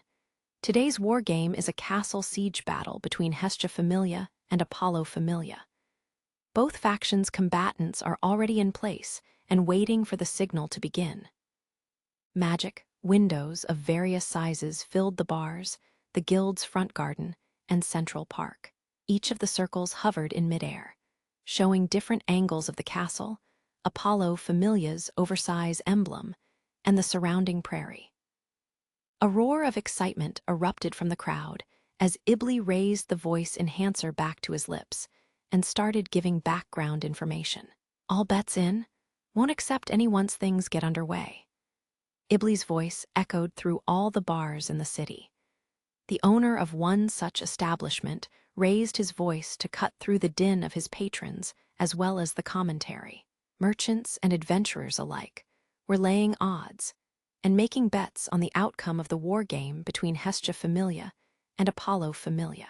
Their favorite ale in one hand and large amounts of money in the other, the patrons made their bets and took their seats in front of one of the many windows. Team Apollo and Team Hestia outnumbered almost 25-1. But the odds are 20-1 in Apollo Familia's favor, lower than I thought it'd be. What idiot bet on the little guys? Two adventurers sitting side by side at the table looked over the information they were given at the betting counter. Team Apollo was the overwhelming favorite, and betting on them should be the smart thing to do. And yet there were some who had put money on Team Hestia. Gotta be those deities over there. Gods and goddesses were known for going after the jackpot rather than making safe bets. The two adventurers looked at three in particular with blank stares as the deities became more and more enthralled with the mirror in front of them. Yua, it's time, it's time. Come on, lucky rabbit. Tickets in hand, all three were shaking with anticipation and praying with all their might. Meanwhile, at another bar, what's this? Boring as hell if everyone bets on Apollo. Another bookie looked around the bar, a bit disappointed. At that moment, a human adventurer walked up to the grumbling dwarf and set down a large bag of coins on the counter. 100,000 on the rabbit. Whoa, whoa, whoa. Are you serious? Hit your head or something, Mord. Anyone else willin' to ride Hestia Familia's luck? Ahahaha. The excitement level in the bar doubled as the tough-looking human placed his bet. The man smirked at his companion's looks of disbelief, for he had once attacked Belle with seething hatred on the 18th floor of the dungeon. Mord sat down on the nearest chair, folded his arms, and thrust his chin forward with unwavering confidence. Every corner of the city had been whipped into a frenzy. Their furor would boil over at this rate. I hope you've said your last goodbyes to Belle Cranel. High above the whirlwind of tension and street level, Apollo approached Hestia inside Babel Tower. The god's hair had been perfectly set for the occasion. He approached Hestia's seat with a smug grin plastered on his lips. Hestia didn't respond, only turned her back to him with her eyes glued on her own personal mirror. My, said Apollo with a shrug. He started back to his own chair, calm and extremely self-assured. We are just seconds from noon. The commentator's voice filled the 30th floor. Waves of cheers ran through the garden in front of the guild headquarters. Here we go. Yes. Ina and Misha talked quietly as both girls watched the large divine mirror floating behind the stage. The eyes of adventurers, bar owners and staff, merchants and gods all focused on the images inside of those windows. And then, the war game has begun. Loud, deep bells rang out to signal the start of the battle. At that moment, inside the castle ruins, the ringing of the bells that signaled the start of the war game wafted through the windows from afar. Compared to the thrilling atmosphere in Arario, the battlefield itself was underwhelming. Since this was a castle siege, The time limit had been set at 3 days. The vast majority of Apollo Familia believed that their opponent's strategy would be to wait until the last day when their concentration would be lowest, because they didn't have the numbers to attack the castle head-on. As long as they kept their eye out for any probing attacks, they should be fine right where they were. The mood inside the castle walls was relaxed. "Hey, Lewin, go take a lookout post." Why do I have to?" Lewin, the Prum's superior, ordered him to leave the meticulously cleaned and decorated inner sanctum. "You've got good eyesight, right? Since you can't fight, go do some laps around the wall like you did yesterday. Might as well be useful while you can." The castle itself was deceptively wide, big enough that 100 people would have difficulty maintaining a constant visual around its entire circumference. They would always be short-handed somewhere. Lewin didn't want to leave the comfort of the inner castle, but he begrudgingly obeyed the order. He could hear the others laughing at him as he closed the door to the chamber and climbed the stairwell leading to the top of the wall. "Hey, Lewin, what are you doing here?" Looking out, 2 archers on patrol spotted him immediately when the Prum emerged on the north edge of the wall. The 2 chuckled to themselves as soon as they heard those 2 words, knowing exactly what had happened. Lewin turned his back on the 2 of them and looked out at the northern plains. There was almost nothing out there. Sure, there was a random tree or boulder here and there, but no place for anyone to hide. The grasslands spread out from the north and out to the east.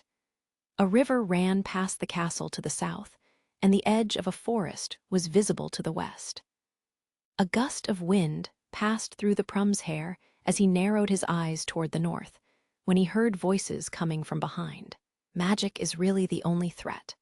What are you worried about? This big guy's got a few presents for anyone who shows up." An animal person stroked his longbow and bared his fangs in a long grin, completely brushing off the other archer's warning. The power and range of all magic was determined by the length of its trigger spell.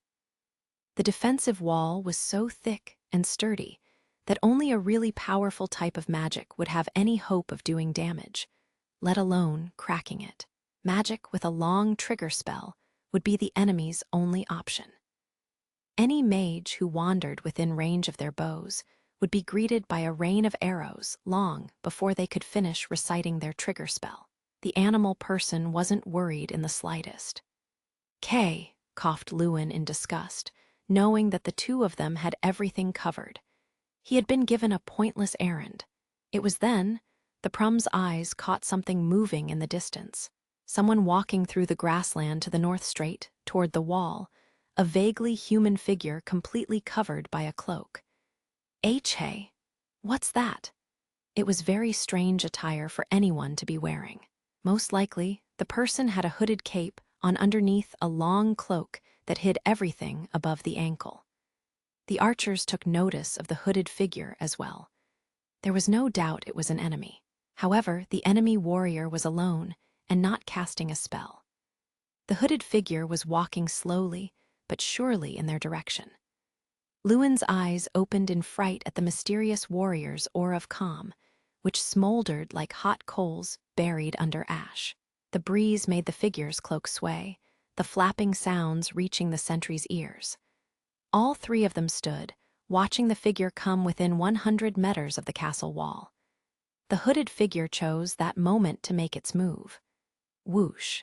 It spread its arms out wide, outer cloak flying open, exposing what was hidden underneath. 2 thin, feminine hands held on to scarlet and violet blades, twin magic swords.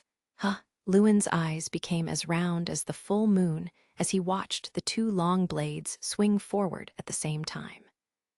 An overwhelming mass of magical energy was reflected in the eyes of everyone present on the north edge of the wall.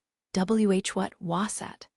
Utter chaos broke out within the castle the second that the magical energy hit the wall.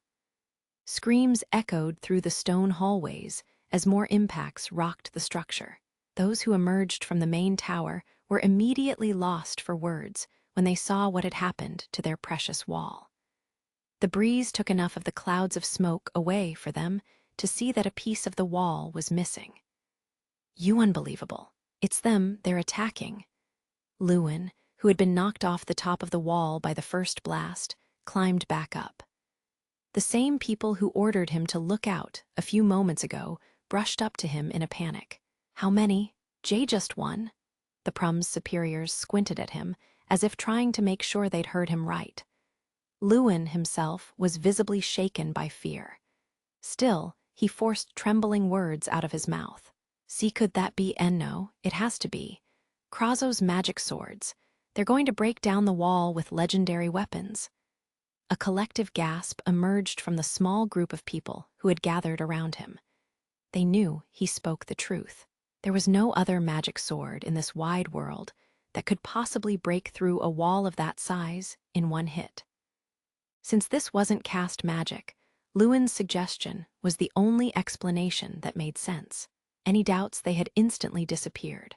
Almost on cue, the voices of lookouts on top of the main tower rang out. "One enemy? Attacking with magic swords." Words that started as a call to arms ended in screams laced with fear and surprise. "The castle'll be blown sky high at this rate." Lewin yelled in sheer terror, his comrades frozen on the spot. Suddenly, kaboom! The remains of the lookout tower only a few meters away took a direct hit. Large chunks of stone flew in every direction, showering the archers and onlookers with debris. "UWWA, ch. Lewin shrieked at the top of his lungs. Leaving his allies behind, he rushed back into the relative safety of the inner sanctum. "To think there would come a day when I would use this magic sword," the hooded figure, Layu, whispered to herself as she swung both blades toward the castle. One flick of the scarlet blade sent a giant, crackling fireball hurtling toward the target. Bringing down, the violet blade brought forth a thick column of electricity that snaked its way to the castle in less than a heartbeat. Both were powerful enough to pierce the outer layer of rock, sending bits and pieces high into the air. The weapons had been prepared by Welf in less than a week. Krazo magic swords.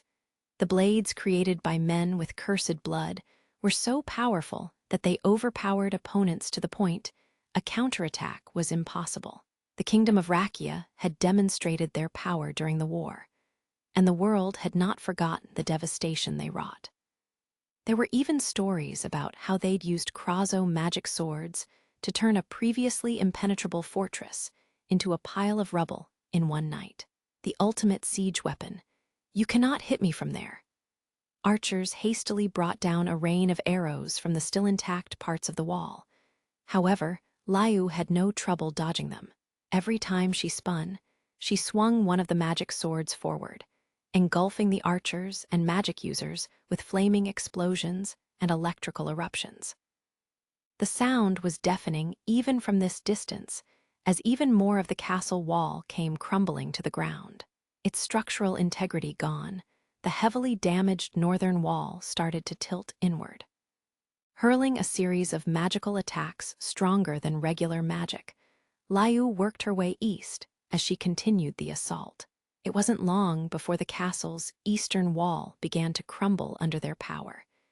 "If you insist on doing nothing, I'll bring the castle down on top of you." Her sky-blue eyes narrowed from beneath her hood. Another beam of electricity shot straight through the opening in the castle wall, lighting up the inside like a storm cloud. It didn't take long for screams of pain to reach her ears. "Now come out." One more spin, and yet another explosion rocked the castle. Status report. What the hell is going on?" Screams of panic and terror replaced the relaxed atmosphere inside the castle as Layu continued her bombardment. Everyone was at a loss as to how to handle such an unpredictable and dangerous opponent. Their arrows weren't connecting. Spells couldn't be finished. Lewin emerged from the middle chamber, running as if his life depended on it. Orders from Hyacinthus. "Take 50 fighters and take that guy out." 50? Everyone present inside the sanctum was taken aback by that number. That would slice the forces defending the castle in half to take care of one enemy. Lewin was quick to cut them off. Those magic swords will mow down any small groups we send.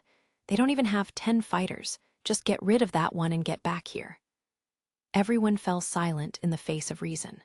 Yet another explosion rocked the wall, sending shock waves through the stone and cracking the surface beneath their feet. "Yua HH."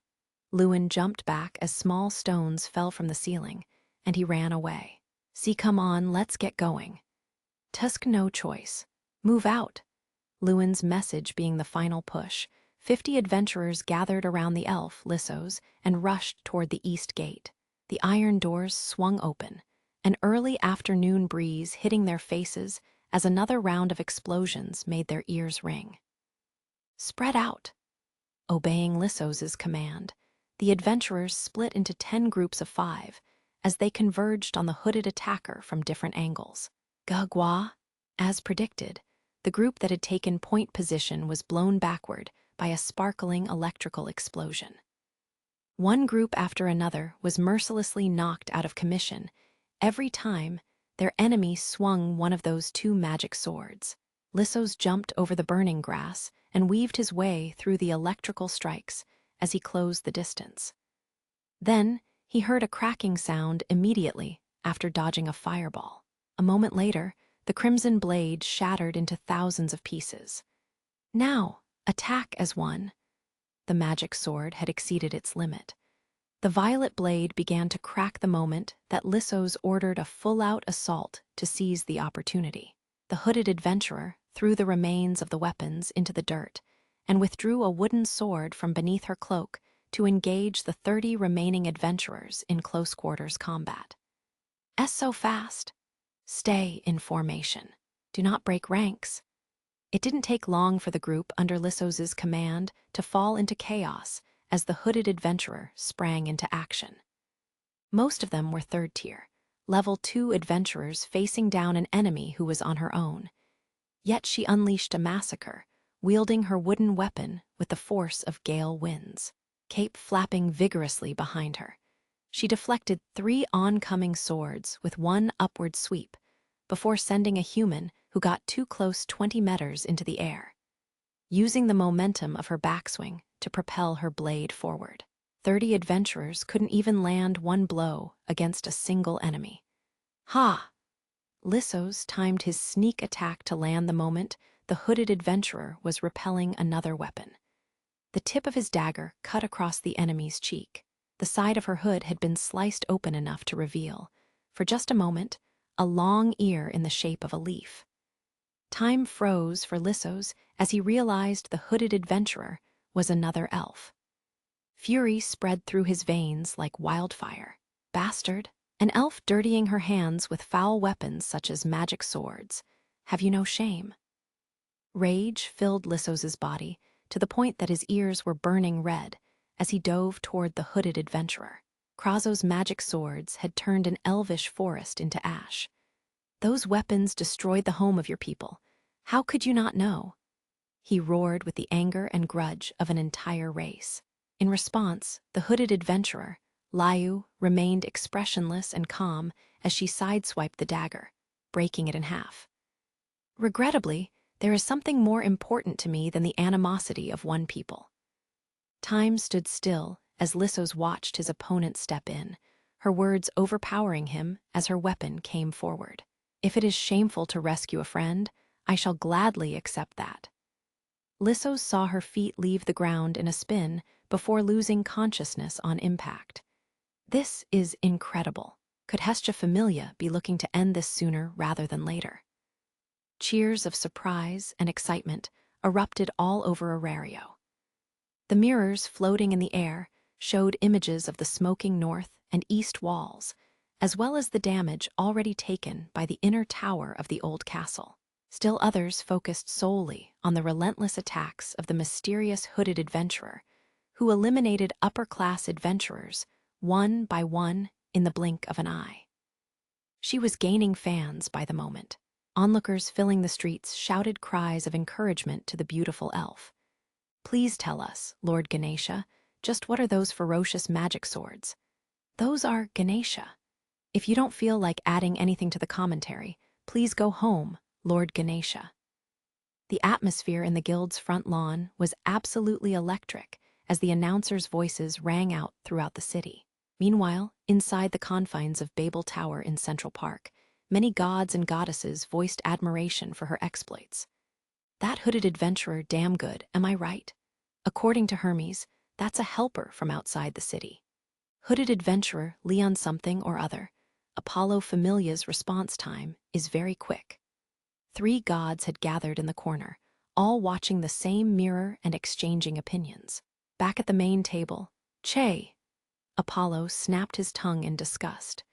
He bared his white teeth menacingly at Hestia, but the young-looking goddess didn't look up from her own mirror. Look at that, here comes another one. Movement could be seen in a mirror showing the northern grasslands. This time, it was a human girl racing across the landscape like a predator on the hunt. Wearing camouflage to conceal herself in the grasslands, Mikoto took advantage of the chaos of battle to approach the castle unseen. Thanks to Liu's distraction, she was able to climb over the rubble on the north side of the castle and get inside. Holding a rustic longsword in one hand, she ran into the damaged remains of the base of a lookout tower. Small piles of debris had accumulated inside, but she simply jumped over them. Fear, strong and winding, then she began casting while running. A sneak attack, another enemy coming in from the north. The Prum Luan was the first to recognize the danger and alerted his allies to Mikoto's presence. She used the stairwells inside the tower to emerge on the roof of the inner sanctum, all the while keeping her eyes locked on the strange tower where the enemy general was waiting on his throne. Her enemies moved to surround her and cut off her advance. I call upon the god, the destroyer of any and all, for guidance from the heavens. Grant this trivial body divine power beyond power. That one's got a magic sword, too. She's going for Hyacinthus. Luan's keen eyes had caught sight of the unorthodox weapon in her grip. Members of Apollo Familia swarmed in, flooding the roof from both sides. Saving, purifying light. Bring forth the evil-crushing blade. Arrows and spells shot from higher towers peppered the stone roof at her feet. Mikoto pushed on, the song of her spell dancing on the breeze. Heat welled up as magic energy swirled within her body, splashing with every step and hit taken. Her skin was slick with sweat, droplets flying in her wake. Hey, that's no magic sword? An archer fired an arrow from below and managed to hit the longsword dead on. The blade snapped on impact. Her ruse was over. The next wave of arrows ripped the camouflage clean off her back and exposed her lithe limbs. The attacks of her pursuers intensified. Arrows buried themselves in her battle cloth, and spells burned her tender skin. Fragments of stones flying through the air left cuts and bruises on her face and neck. She almost fell countless times, but never did she stop conjuring her spell. Mikoto pressed forward at full speed. Bow to the blade of suppression, the mythical sword of subjugation. Every nerve on fire, Mikoto conducted a very unpolished concurrent casting.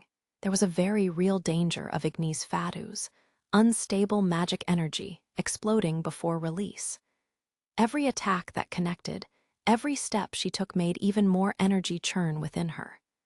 She was already on the brink, keeping the magic energy under control through sheer willpower. A memory flashed within Mikoto's eyes. The song of the gale wind. The exquisite melody produced by that amazing warrior while engaged in fierce combat with a strong enemy was still ringing in her ears. Mikoto had seen the next level. She had sworn to do whatever it took to reach that plateau. No matter how many arrows hit her, how many spells barred her path, she would grit her teeth and press on. Conjure and run, that was all. That fairy warrior managed to attack, move, dodge, and cast her spell at the same time. But that was still a distant dream, one that she would never realize if she failed to complete her mission. What's more, she would be unable to face her new allies should she come up short. More and more enemies emerged from the castle. Mikoto forced her legs to move even faster. I summon you here now, by name. Mikoto raced across the stone roof. Knowing full well that she would be unable to finish her spell if drawn into combat, she made a hard turn and rushed toward the central tower, arriving at the castle's inner courtyard. Doing her best to evade incoming arrows and keeping her eyes focused on the looming tower, she jumped off the roof and into the air. Descend from the heavens, seize the earth. Enemy warriors appeared in the courtyard, emerged from the castle, jumped down from the roof in hot pursuit. The threat of a magic sword had drawn them in. The adventurers in the courtyard looked up at the girl in the air as she focused her gaze toward the clouds. Countless sets of eyes on her, Mikoto finished her incantation. Shinbutause. A wave of magic energy was released the moment Mikoto landed in the courtyard. Her enemies only gawked for an instant and threw their swords, spears, axes, or anything else on hand in a desperate attempt to silence her before she could flip the trigger. But it was too late. The wave spread out 50 meters in every direction, maximum range. A glimmering pillar of light in the shape of a sword appeared above Mikoto's head. Her magic had been activated. Futsu no Tama. Many rings of light shot out from beneath her as the sword of violet light came crashing down to her feet. An immense gravity field forced all of the airborne weapons straight to the ground before they could find their target. All adventurers within the outer ring, including Mikoto herself, fell to the ground under the tremendous weight. GHGA, the adventurers trapped underneath the violet dome generated from the top of the sword, cried out in pain. Apollo Familia members who had been lucky enough to be outside the ring launched arrows and threw even more blades at Mikoto. But all of them crashed to the ground the moment they hit the light purple barrier. Ka-ting, the sound of metal on stone echoed throughout the courtyard. Humans, elves, and animal people inside the outer ring fell to their knees, some on all fours as they fought to keep their heads upright under the insane pressure of Mikoto's gravity magic. The girl had her fists clenched, feet planted firmly on the ground as she endured the full brunt of her own spell. Are you freaking serious? Self-sacrifice. By getting caught up in her own magic, she had managed to capture every adventurer inside the courtyard and keep them there for as long as she could hold out. Mikoto watched as more and more of the adventurers collapsed. However, she didn't budge at all. Her eyes met the closest human's gaze as he howled at her. In the middle of this test of endurance, Mikoto responded in a resolute voice. You shall remain here with me for the time being. Stay strong, Mikoto. Take Mikazuchi watched the battle from a mirror he'd summoned into his familia's home. Hang in there. She plans to keep the enemies in the courtyard. Chigusa and Aoka were by his side, grimacing as they watched the sweat pouring down Mikoto's face. 22 enemy combatants had been trapped inside Mikoto's gravity cage. Anything that touched the outer layer of Futsu no Tama, be it physical or magical, instantly came crashing to the ground. Nothing was coming close to the magic user at its center, which meant that the spell would not be broken until she collapsed from exhaustion. Including the group that had gone to engage Liu during the magic sword attack, Apollo Familia's forces had been cut by almost 80%. At the same time, on the 30th floor of Babel Tower, Hermes spoke as he followed the tides of battle on the mirror in front of him. Much too fast. What is? Team Apollo's movements. They're reacting too quickly. His eyes jumped from person to person reflected in the mirror as he responded to Isfi's question. How they responded as a group to the power of Kraso's magic swords, how they all ganged up to stop little Mikoto's sneak attack. Don't you find it a little odd? It's almost like they're being guided somehow. Isfi's eyes went wide in recognition as Hermes looked away from the battle to enjoy the look on her face. Information is a weapon in war. The better the quality and the faster word comes in, it can be the ultimate trump card. However, should a little bit of poison be mixed in with said information, it spreads much faster. Isfi exchanged words with her god before looking back at the mirror. Only one person was reflected inside. a Prum with his head on a swivel as he ran through a hallway. Lewin encountered no guards as he ran quietly to the fully intact west gate of the castle. Just one drop of poison can lead to unthinkable tragedy. Then, the man opened the west gate by turning a wheel with his own hands, granting Belle and Welf entrance to the castle. A traitor?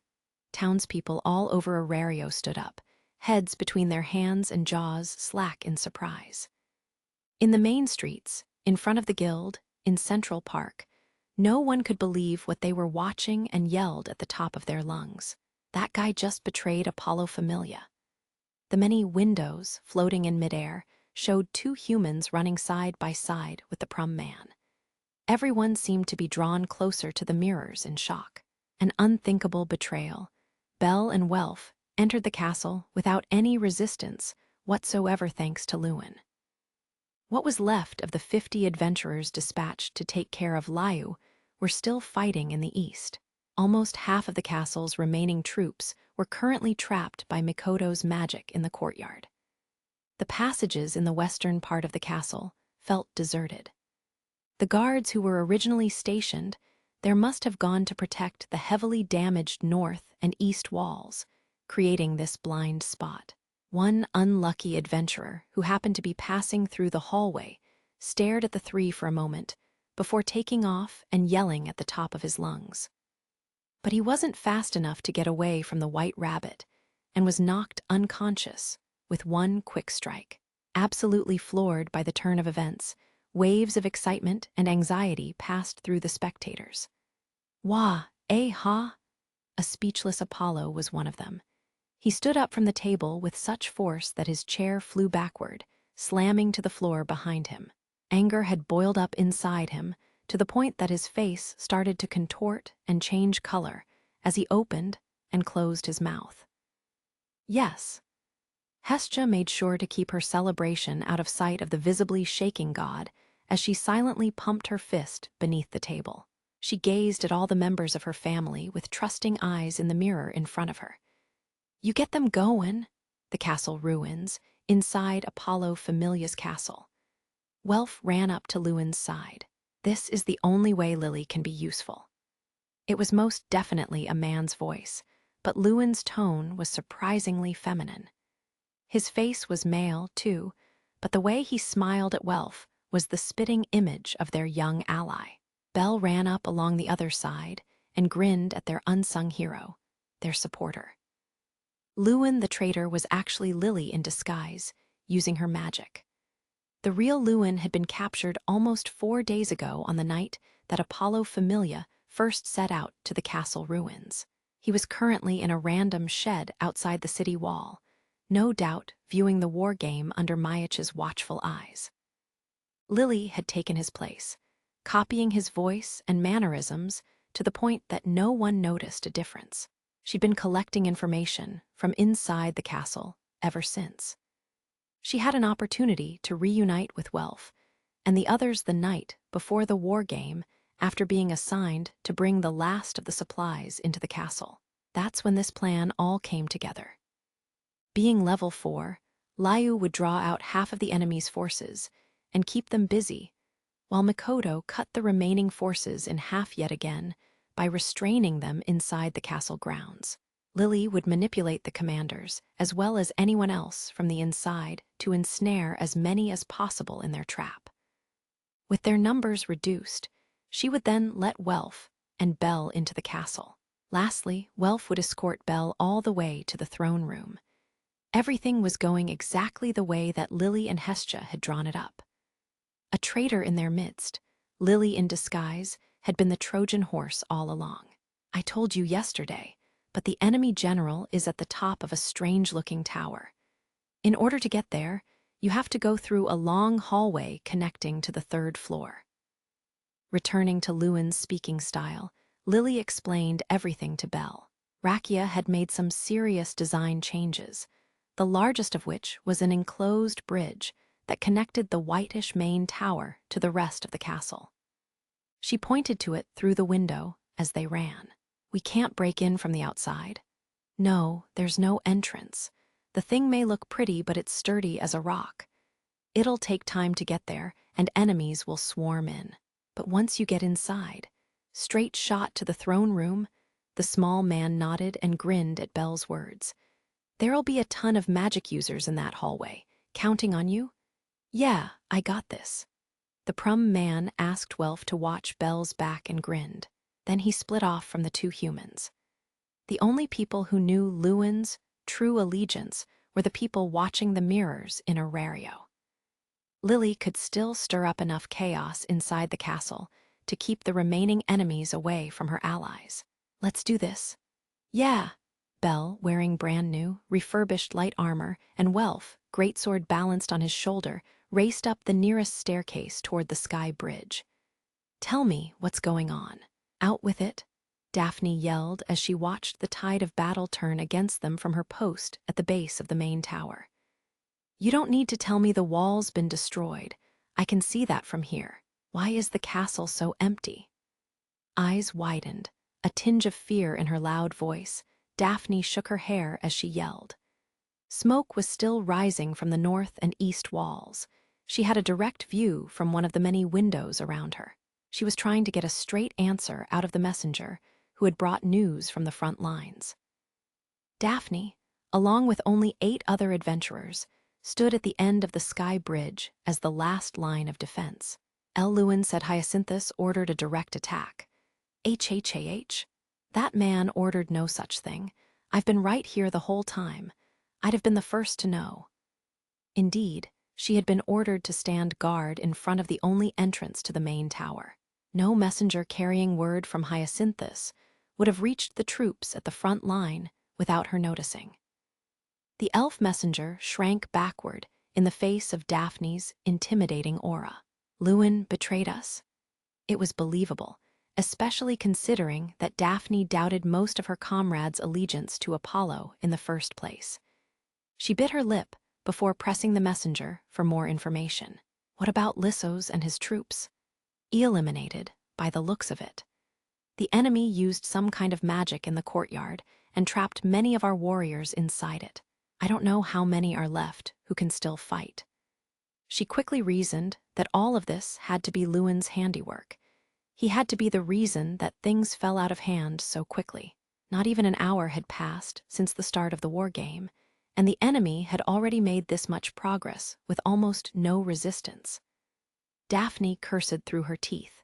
Not only was she angry at Hyacinthus's way of looking down on their enemy since before the war game, but also at herself for hesitating to act the moment the north wall collapsed. Daphne, they're here. 2 humans, the little rookie. This ends now. Alto, deliver a message to Hyacinthus for me.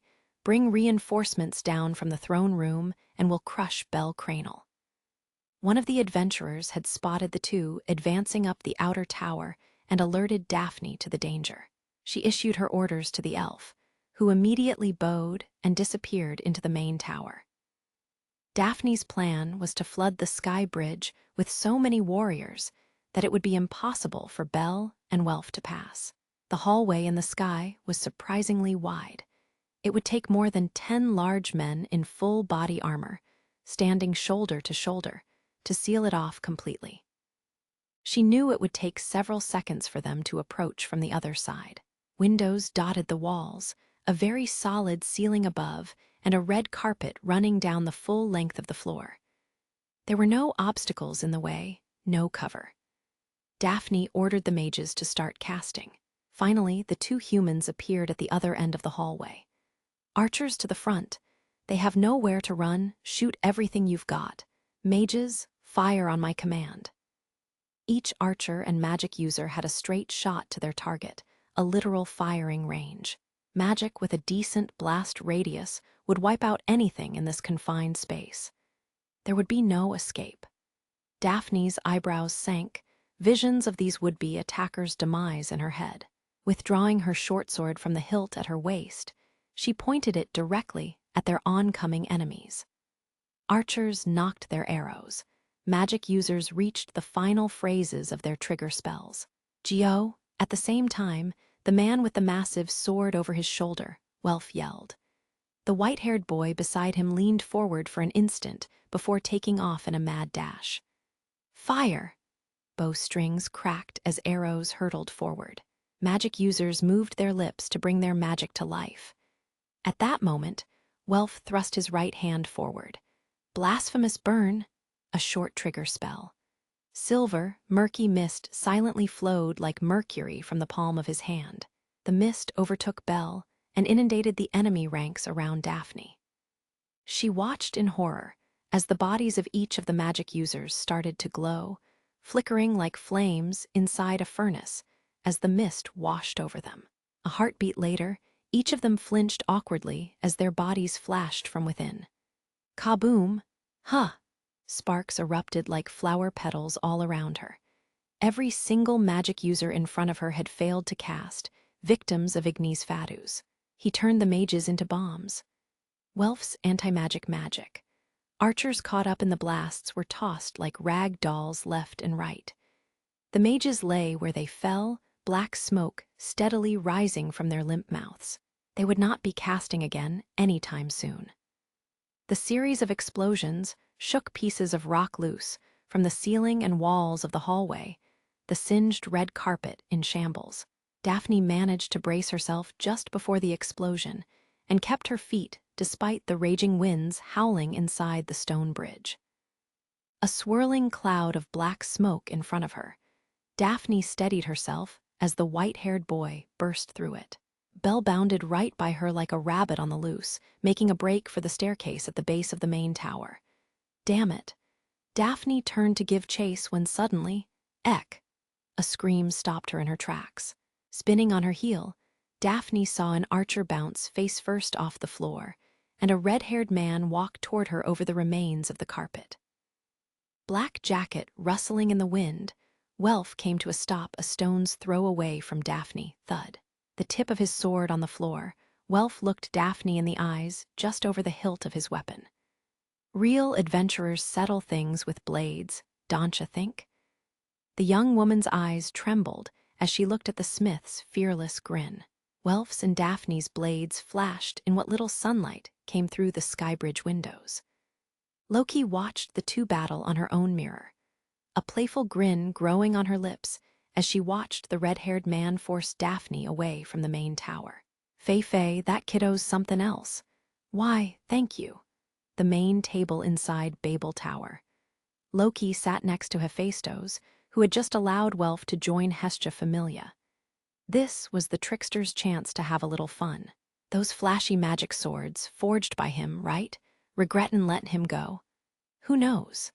Loki's pearly white teeth glistened as her grin grew even deeper. Hephaestus looked at her with a warm smile, as if happy about something. Elsewhere, the conversations taking place just outside Babel Tower were nowhere near as high-spirited as the two goddesses.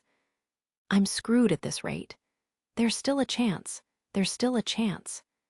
The atmosphere inside the bars had become thick with tension, adventurers restless.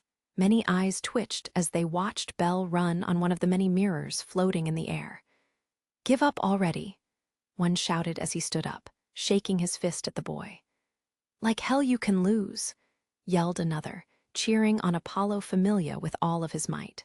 Every adventurer who had bet money on Apollo's victory was suddenly extremely vocal. Their shouts could be heard all around the city. Go, Whitey, make 'em cry, meow. Did she place a bet behind our backs? Be glad she didn't bet on Apollo Familia, meow. West Main Street, the benevolent mistress. There wasn't a single empty seat at the bar. Chloe screamed at the mirrors, along with the adventurers, while carrying jugs of ale in her arms. Ranoa and Anya watched her in disbelief. Sir stood next to the two girls, unable to focus on her job in the slightest as she watched Belle on the mirror. Her silver-gray eyes traced the boy's every step, as if pleading for him to make it out alive. Wow, just wow, eyes. Look at him go. Yes. On the northern edge of the city, Loki Familia's home was also brimming with excitement despite being far away from the bars. Tiona's eyes sparkled as she watched Hestia Familia's carefully crafted attack unfold on another mirror. Eyes stood next to her, golden gaze nailed to the boy reflected inside. Yes, they're doing very well, but even without all the tricks, couldn't they have just sent that hooded adventurer with the magic swords straight in and let the cards fall as they may? That would have been so much easier. Tayoni stood behind the two girls, watching the action over their heads as she asked her own question. Amazonian to the bone, thinkin' like that. Simply put, would a Goliath stand a chance charging into a battle party of 100? Impossible. Additionally, those two magic swords alone would have been unable to destroy the entire structure. There is no doubt that Apollo's forces are much better organized. Hestia's group couldn't afford to have a wide-scale battle, chaotically mixing friend and foe. Gareth, Finn, and Reveria rolled their eyes at Tayoni's proposition, and each explained their reasoning in turn. A battle party composed of only Apollo Familia members, led by the level 3 Hyacinthus, was already powerful enough to take down a Goliath on their own. The three started calmly breaking down the group's tactics for her when "doesn't mean shit." Bite entered the conversation. Rabbit Boy wants to settle the score with the perv himself. Many members of Loki Familia had gathered in the common room of their home. Loki had set up many divine mirrors before leaving earlier that morning. The young werewolf was watching a different one from the girls, one that showed the side of Belle's face as he ran. He's a man, that one. Talking loud enough to be heard by everyone, his amber-colored eyes didn't leave the mirror. Do you know something? Nope. Bite spat out a response to Reveria's question. This'll work, they've already come this far. Completely ignoring what was going on behind her, Tiona started running around eyes and pumping her fist in the air. Tayoni, Bite, and the others watched in annoyance as the young Amazonian girl started jumping up and down as well. Tiona didn't care as her cheering became even more acrobatic. Her face betrayed, the girl came to a stop and punched toward the mirror with each word. Fight! Win! Argonaut! Belle made it through the sky bridge and into the main tower by following the instructions that Lily had given him. The tower containing the throne room was expansive. Old rugs covered the stone floor, and the walls were decorated with dust-covered artwork. Belle felt like he'd walked into a mansion that had been abandoned by its owner. SHA? An animal person jumped out at him from the shadows. Belle calmly moved to engage. Handily dodging two swings of the attacker's white blade, Belle knocked the sword out of the way on the third swipe and swung his left leg out and high. Gah! His left foot buried itself in the attacker's cheek, sending him crashing to the floor. The animal person's body rolled 2 or 3 times before lying still. Mr. Cranel, I am only lending you my strength. As more enemies appeared from the shadows, Belle's mind flashed back to the conversation he had last night. They'd spent the night before the war game in the forest to the west of the old castle. The experienced elvish warrior had pulled him aside under the moonlight. This conflict must be resolved by your familia, no, by your hand. Thanks to the hastily forged magic swords, Belle and the others wouldn't have to worry about directly assaulting the castle. Considering the defensive advantage given to an already powerful enemy, a plan to have the gale wind spearhead an attack was also scrapped. But that was all just a premise. Without a doubt, everyone was hoping for a defining moment. Hestia, Lily, Welf, Makoto, the audience, and most likely every god, but most of all, Belle himself. Everyone wanted to see the boy bring an end to this war game. I want to beat him. Determination burned within him. He wanted to roar out with the pain of not being good enough, the tears he'd shed. The bar, in the middle of the city, and today. Belle swore that he would surpass that man on their third encounter, to regain his honor, to claim victory for his goddess, and to reach that next plateau. Today, Belle would settle everything with his own hands. I think that's the last one. Leaving the bodies of his assailants on the floor, Belle advanced to a circular hallway where he couldn't sense anyone else. The last of his enemies were in the throne room. The general, Hyacinthus and his personal guards were waiting for him there. Returning all weapons to their sheaths, Bell looked at the palm of his right hand. Clenching his fist, the boy looked up. Ring, ring, ring. A chiming sound echoed around him. "We're under attack. The little rookie is here." The messenger elf flew through the main doors and instantly sent a wave of panic through the throne room. The fact that Bell had penetrated this far into the inner defenses of the castle left all of them in shock. Word that reinforcements were needed below made all of them draw their weapons and dash toward the door. That is, all but one. Denied, what is running through your heads? Hyacinthus was seated on the throne at the back of the room. He slammed his fist down on the armrest. Cape swishing behind him as he stood up, veins in his head pulsing with anger, he looked around the room. Everyone present recoiled in fear. Displaying this much cowardice is beyond shameful. How can we face our Lord Apollo in such dishonor? His normally charming and beautiful face wrinkled into a horrifying expression. Hyacinthus couldn't hide his annoyance at the fact that his own forces had allowed the enemy to come this far, as well as the anger he felt toward himself. "General, General, sir, I beg you, please leave this place at once." "Cassandra, enough already." The girl shouting from beside his throne had provided Hyacinthus with an outlet for his anger. The girl, wearing a dress-style battle cloth, her long hair tied back, had been pleading with Hyacinthus to vacate to the throne room since early that morning. Everything about the desperation in her cowardly message made his skin crawl.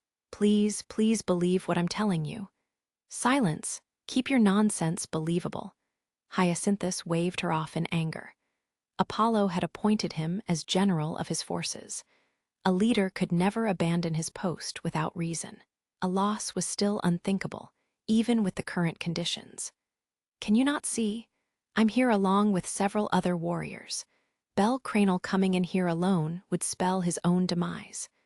The man gestured to the other adventurers in the room. They had been hand-selected by Hyacinthus for their skills in battle. 10 in all, they would be more than enough to handle a level 2 rookie. Victory was all but guaranteed with their level 3 general leading the charge. Every person in the room stared at Cassandra as her eyes started to well up with tears. She looked down at her feet in terror. She held her quivering body, her line of vision jumping from stone to stone on the throne room floor. "Ah," the long-haired girl started to moan, her face losing color every second. Hyacinthus's cheeks twitched out of annoyance as he turned to face her. That's when the girl looked up and whispered, "Lightning, ring, ring." Bell kept moving, chimes echoing around him until he found a staircase leading higher up the tower. There wasn't a soul in his way. His ruby-red eyes traced the path of the spiral stairwell before focusing on the specks of light circling around his right arm. The grand bell had not been heard since the battle on the 18th floor of the dungeon. There must be some kind of trigger, because Bell was sure this was exactly the way he charged his attack before. Scouring his memory, he got the feeling that the voice of a divine being came to him at that time. It revived him, provided vision, filled him with a burning desire. That was all Bell could remember. Something had just suddenly come to him during that battle. At the same time, Bell realized that the power he wielded that day was not something he could conjure up each time. But he didn't need it right now. Argonaut's trigger, a clear vision of a hero. This time, he saw the warrior Argiz. The seemingly immortal hero had fought to his dying breath, slaying monster after monster in order to take back a stronghold that had been overrun by a horde. His courageous deeds were legendary. Every nerve in Bell's body came to life as he visualized the hero storming the castle on his own. Light started to flicker in the palm of his right hand. Lightning, really? Hyacinthus slowly exhaled through his nose, his voice laced with sarcasm as he responded to Cassandra. The man looked outside each of the windows that surrounded the throne room. Still facing away, he looked at the girl out of the corner of his eye. The sky is an azure blue, white puffy clouds here and there. And you're telling me lightning will fall? With no hint of a storm on the horizon, Hyacinthus laughed at the prospect. However, not fall. Cassandra's rebuttal barely squeaked out of her lips. Grasping her pale face between her hands, Cassandra made eye contact with the man and whispered, "Lightning will rise." Once again, her gaze fell to the stone floor. What? The base of the stairwell, directly beneath the throne room. The massive spiral spread out to his left and right. Belle stood directly in the middle, looking straight up like an archer sighting a target. The footsteps of an adventurer trying to descend echoed down the wide tube and reached his ears. Belle reached skyward as if he were trying to grab hold of the sun. 1 minute. A 60-second charge. Pulsing white light had come together around him. Next, one voice. Firebolt. A white inferno of electricity burst forth. Cracks ran through the bulging stone floor, light leaking through. All words left Hyacinthus the moment he saw the first blast break through and continue into the ceiling. A deafening explosion. What was that? Did you see that? Babel was full of screaming deities. No trigger spell. That kind of power without casting. I want that human suwuwu bad. Not a single deity in the chamber kept their seat as they roared with excitement. Most of the gods and goddesses were filled with a mix of shock and admiration for Belle's triggerless spell. Separated from the gods enjoying the moment, Apollo stood frozen in place with his mouth wide open. Hestia didn't move either, eyes not budging from her mirror. She watched as the enemy general emerged from a pile of rubble on its surface. Ha, Ga! Bits and pieces of stone fell off of Hyacinthus as he sat up, writhing in pain. The upper half of the main tower was gone. The throne room itself had been completely destroyed by a blast that came from directly beneath it. Even now, the last of the electrical blasts were carving their way through clouds high in the sky, on their way toward the shining sun. What just happened? Hyacinthus climbed to his feet. The once perfectly set and clean cape around his shoulders was torn and badly damaged.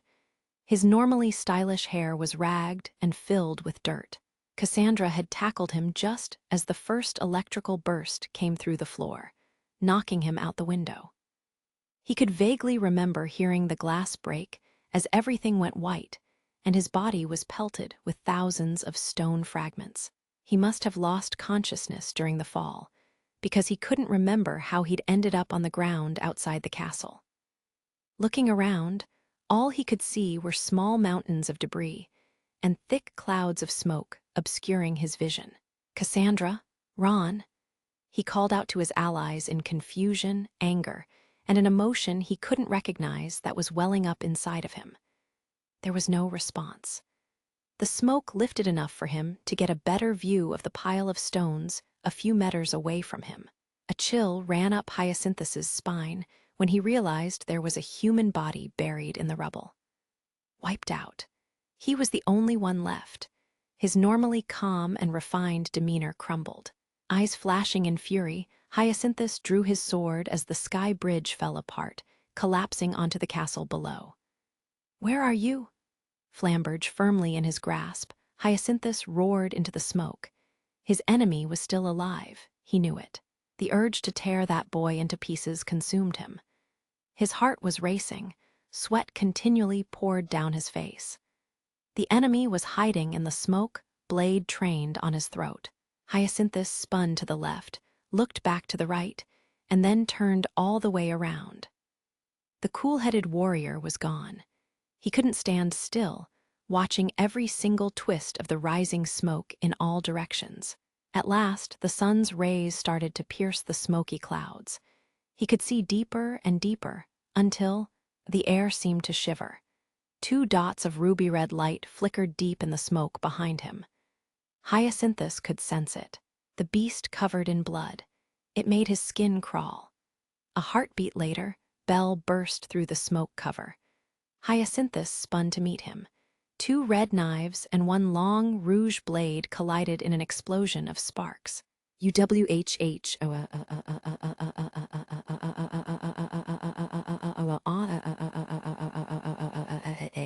Erario shook. Adventurers, commentators, and gods alike. A duel between enemy generals. This highly unexpected turn of events sent the city into a frenzy. Thousands of sweaty palms were clenched into fists as unblinking eyes watched the mirrors with the utmost intensity. None of the onlookers could form actual words, only make as much noise as possible as the duel of the century unfolded before them. A forward thrust. 2 whirling crimson blades. Their attacks were too fast to follow. As soon as the mirror reflected one successfully blocked attack, the echoes of the next 3 came through loud and clear. The moment that Hyacinthus squared his shoulders, the white-haired boy darted away, rolling to his side, then to a blind spot, always staying out of the Flamberge's path. Forced to go on the defensive, there was no window to counterattack. The man could feel every impact of the 2 knives against his weapon in the bones of his fingers. Pain shot through them every time. Hyacinthus's eyes shook as he watched Belle's double-bladed onslaught, desperately trying to keep up. Who? The boy's strikes increased in ferocity. What was worse, he couldn't predict them. Hyacinthus had the strength advantage, but strangely and obviously the boy was faster. Who is this? Techniques, footwork, nothing mattered if his blade couldn't connect. What's more, the boy got behind him. His agility had increased so much that memories of their previous battles became cloudy. Just who is this? The word growth didn't do him justice. Barely managing to block the boy's attack, Hyacinthus looked at him in disbelief and screamed at the top of his lungs. Just who the hell are you? Abilities, strategy, techniques, everything was on his own level. The boy who had been easily overpowered by simple, straightforward strikes in an instant only 10 days ago was nowhere to be seen. The man put all of his strength into one overarching swing at the head of this strange adventurer and yelled, "I'm level 3. Hyacinthus swung again and again, attacking wildly, when suddenly Belle's body became a blur. Catching the oncoming Flamberge between both knives on a downstroke, the crimson blades flashed as they broke the rouge sword in half. "What's wrong with you, Hyacinthus?" shrieked Apollo as he watched his prized follower lose the sword that symbolized his familia. The deity's face couldn't hide the amount of stress he was under. Angry jeers could be heard from the city below as every god inside Babel watched Hyacinthus draw a short sword from his belt and continue the fight. Hestia bit her lip as she watched the 2 engage in a highly mobile, hit-and-run style of combat on her own mirror. Hermes cocked an eyebrow and made his way to her side. Well, it seems Belle had some extra excelia stocked up when he became level 2.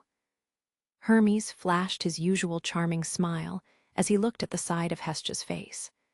There had been no announcement that Belle had reached level 3, so the only way that it was possible for him to keep up would be for his level 1 abilities to have combined with his current level 2 stats. It made Hermes tingle inside just thinking about how high his basic abilities must have been to produce such a result, and he just had to know.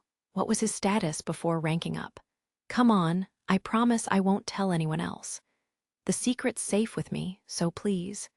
Hestia's eyes didn't leave the mirror. She didn't even move as she responded in a quiet voice. "You won't believe me anyway, so no." "Of course I'll believe you, so please tell me." Hermes kept pressing, so Hestia told him Belle's basic ability levels after his battle with the Minotaur. Everything but agility was SS. "Ha, you must be joking." "See." Hestia continued watching the mirror, her serious face in stark contrast to Hermes's laugh. Hermes came to realize that Hestia wasn't smiling, and the reality of what she had said began to sink in. "Really? Really?" Hermes took a step forward. The tingly feeling flooded his body as yet another smile grew on his lips. "So, what was his agility?" "Quiet, Hermes."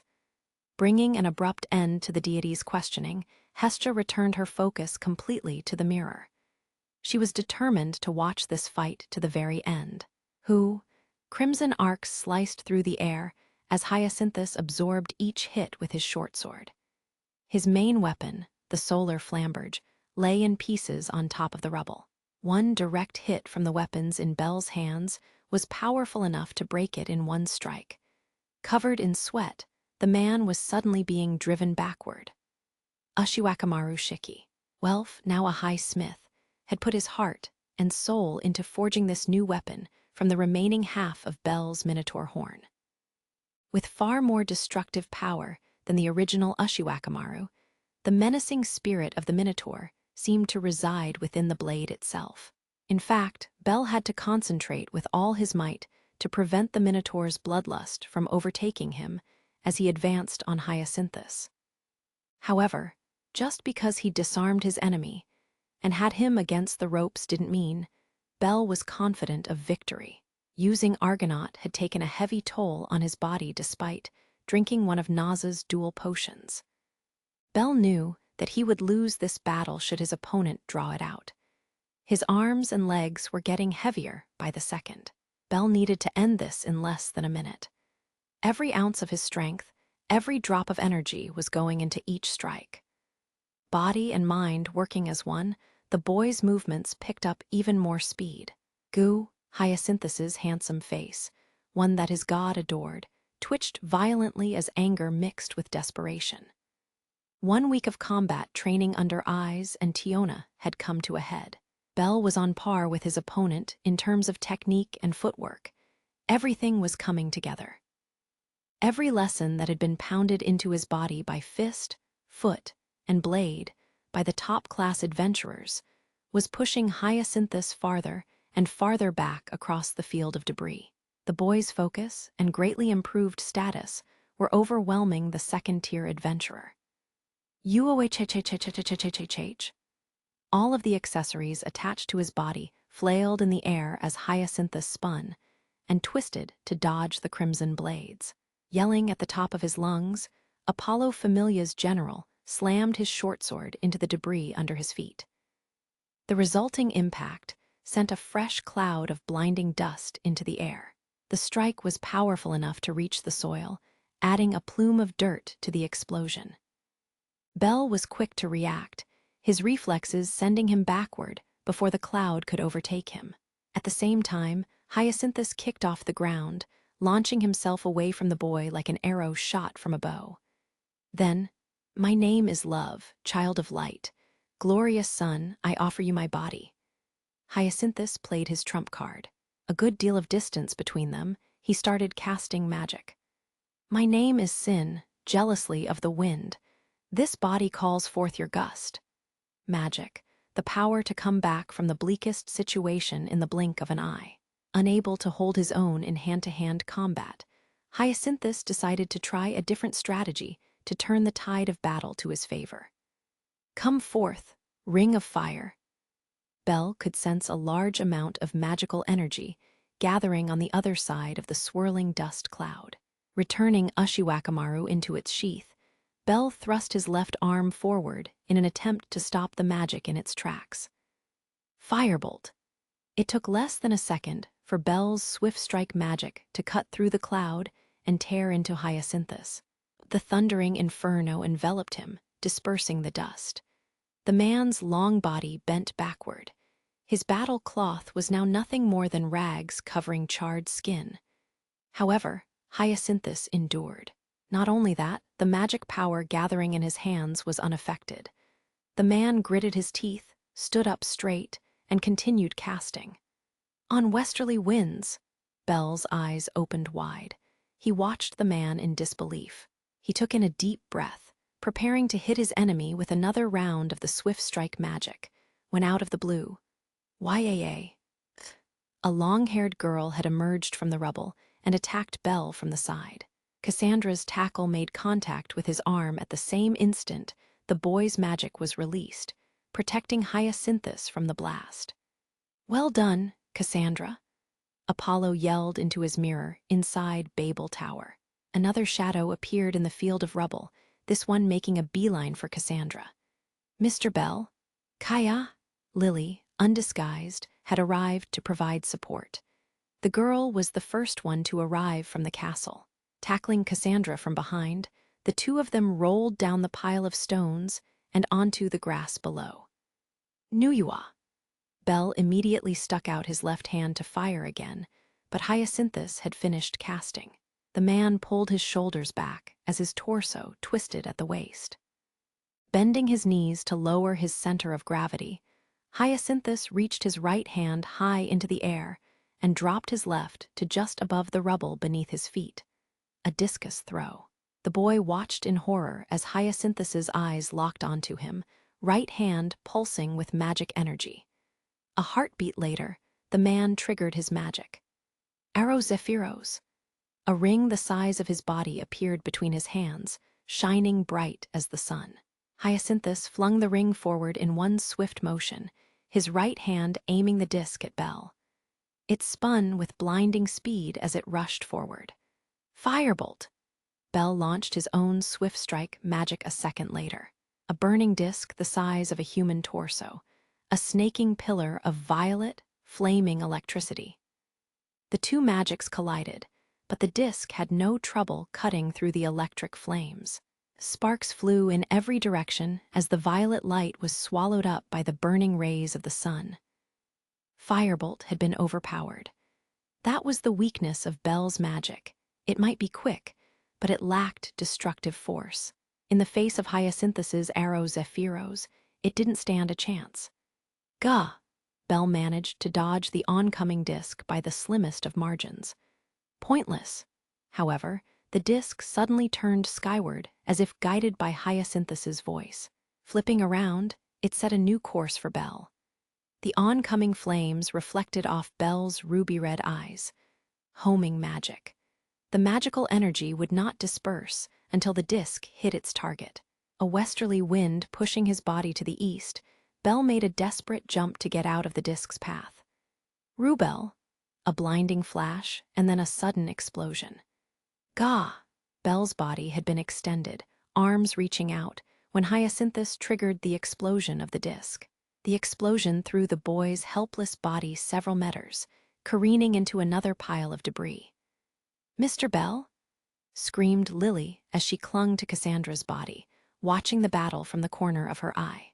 Hestia forgot to breathe as she stared, eyes transfixed on her mirror. Everyone cheering for the boy around the city suddenly fell silent. Body shrouded in smoke, Bell bounced off the debris 2-3 times, droplets of his blood flinging through the air around him. Clang! The knife fell from Bell's right hand on the next impact. Finally coming to a stop, the boy managed to climb to his feet. However, the armor protecting his right shoulder was gone, his arm hanging limp and useless at his side. "Now I have you." Drawing the short sword from the sheath at his waist, Hyacinthus charged. Bell watched his enemy pick up speed, but he couldn't react. The sun reflected off Hyacinthus's blade as it homed in on its motionless target. Bell saw his opponent charging in slow motion. Meanwhile, far away in Arario, Hestia's eyes shook. Apollo smiled with glee. Ina's face turned pale, Sir prayed, Bethes snapped his tongue. Tiona held her breath. But in the golden eyes of the girl sitting next to her was the same memory that was flashing before the boy's ruby-red eyes. Two shadows colliding above the city wall, the sky orange before sunset. "I told you. I listened to you." People become easier to read when they see a window. The boy had paid attention to every word. Guard is lowest when the final blow is near. Their hearts were connected by this one memory, accidentally, inevitably. Your greatest opportunity lies when you are most vulnerable. She taught him. The boy took it to heart. Don't forget, so not yet. Now, Hyacinthus's arm pulled back, the blade of his short sword even with his shoulder. All of the emotions stewing inside him were focused into the point of his sword for one deadly thrust. He was going to end this by running Bell clean through. The man's face morphed into that of a wolf, salivating over a kill. Bell started to lean backward. The corners of Hyacinthus's mouth curled upward, interpreting Bell's movements as cowardly. He sliced the air with his sword once, taunting his foe before resetting for the final approach. Bell bent his knees and rolled onto his back a moment later. Forcing his center of gravity as far back as possible, he rolled backward over his shoulder. Seeing his enemy less than 3 meters away, Bell vigorously rolled backward once again in time to dodge the incoming blade. He used that momentum to swing his legs upward. The short sword was held in his opponent's outstretched right hand. Bell felt the tip of his right boot brush against the hilt. From there, he kicked with all his might. Cling! The short sword flashed in the sunlight as it spiraled upward and out of sight. Disarmed, Hyacinthus froze on the spot. His enemy's confidence and carelessness had opened the path to victory. Bell rolled over his shoulder once again and felt his feet connect with soil. He sprang forward. Ha! Point-blank range. It. Limp right arm at the mercy of centrifugal force, Bell made a fist with his left hand. Hyacinthus saw the boy coming, but was unable to evade his attack because his body was still stuck in the same thrusting position. Right arm forward, left arm back. The Vorpal rabbit was a fearsome, murderous white rabbit that lurked in the deeper floors of the dungeon. And yet, here was one above ground. That's what Hyacinthus saw as fear overtook him. Every muscle in the boy's body tensed before filling the fang of his fist with every ounce of energy he had left. Impact. Jee-ha! Bell's fist buried itself in Hyacinthus's cheek. Shock waves rolled all the way around the man's head. A heartbeat later, his feet left the ground. A sharp thud rang out before a loud crash. The man's body hit the ground with such force that he flew high into the air on the first bounce. What was left of his cape was torn to shreds as he spun like a top. He fell to the ground again, only to have his momentum launch him skyward once more. His body came to a merciful halt after a 30-meter trip through the debris field. Hyacinthus lay on his back, arms and legs spread out like a fallen angel in the middle of the grassland. Eyes rolled back in his head and the giant crater on his cheek. The man did not try to stand. The wind stopped blowing as silence descended on the battlefield. Cassandra was about to throw Lily off her body when she saw the final blow. The long-haired girl fell to her knees. The sky above Arario erupted in a tremendous outcry. Church bells rang out throughout the city to mark the end of the war game, just as the final blow had been delivered at the castle ruins. Demi-humans of every race looked at the young boy reflected in the mirrors and yelled at the top of their lungs. "Ina, look at that." "Belle." Misha wrapped her arms around Ina's shoulders in front of the guild headquarters. Emerald eyes tearing up, Ina forgot her position as a guild employee and joined in the celebration taking place around her. The anxiety masked by refinement was gone, pure joy taking its place. "There's the final bell. That was amazing, ranking right up there with the deeds of the giant killers, Loki Familia. The victor of this war game is Hestia Familia." For some reason, Ganesha struck manly poses in the middle of the stage, completely ignoring the fact that Ibli was shouting through the voice magnifier with so much intensity that his face might explode. His voice echoed throughout the city, enveloping every building and reaching the ears of every onlooker. Ya-ha! 3 deities, who'd bet on Hestia Familia at a certain bar in the city, jumped up from their table, celebrating their improbable winnings. Son of a bitch! At the same time, all of the adventurers who'd bet on Apollo swore at the top of their lungs and threw their tickets to the floor in disgust. Oh, lady, you win, too." Judging from all the shrieks of agony, Mord had thought he was the only one who came out on top. That was when he saw a rather happy young woman sitting in the corner of the bar. The man walked up to her, happy as could be. The cheenthrope woman, Naza, smiled back at him, wagging her bushy tail and making a V with her fingers. "Yessaa." The cries of anguish were just as strong on West Main at the benevolent mistress. However, Anya, Chloe, and Ranoa were jumping for joy, slapping their hands together over and over. Other employees of the bar came over to the three girls, exchanging hugs and smiling right along with them. Belle, tears of happiness were flooding Sir's silver eyes. Her lips quivered as her face tried to express the intensity of her feelings all at once. Her cheeks blushed as she finally looked away from the mirror floating in front of the wall and turned her attention toward the customers. Damn it, I've lost everything. Hey, sir, I'm gonna need a crap ton of ale over here. She managed to put her work smile on as the patrons began to drown their sorrow in as much alcohol as they could afford. "Calm Ming," she responded in a bright voice, pep in her step as she went to take their orders. Punk pulled it off. Bitet practically spat those words out of his mouth as he listened to the celebrations coming from outside his familia's home. He turned his back on the common room and walked toward the exit. "Bitet, where are you off to?" "Wherever the hell I feel like." The werewolf responded to Finn's question before disappearing out the door. Everyone left behind in the common room exchanged glances. They came to a consensus surprisingly quickly. Dungeon, huh? Thaw'd be de dungeon. The dungeon, no doubt. For sure, Finn and Gareth forced a smile as Reveria closed her eyes in frustration. Tyrone looked more bored than annoyed. With Beta gone, everyone in the room returned their attention to the mirrors. Thinking back to the desperate boy who'd come to their doorstep almost 10 days ago, it was hard to believe that pitiful rabbit had seized victory. No one said a word. That is, until good for him. Yes, Tiona had been literally dancing around the room just moments earlier, but now the Amazon stood next to eyes as they watched a mirror. Slowly but surely, the wheat-skinned girl turned to her friend with a radiant smile on her lips.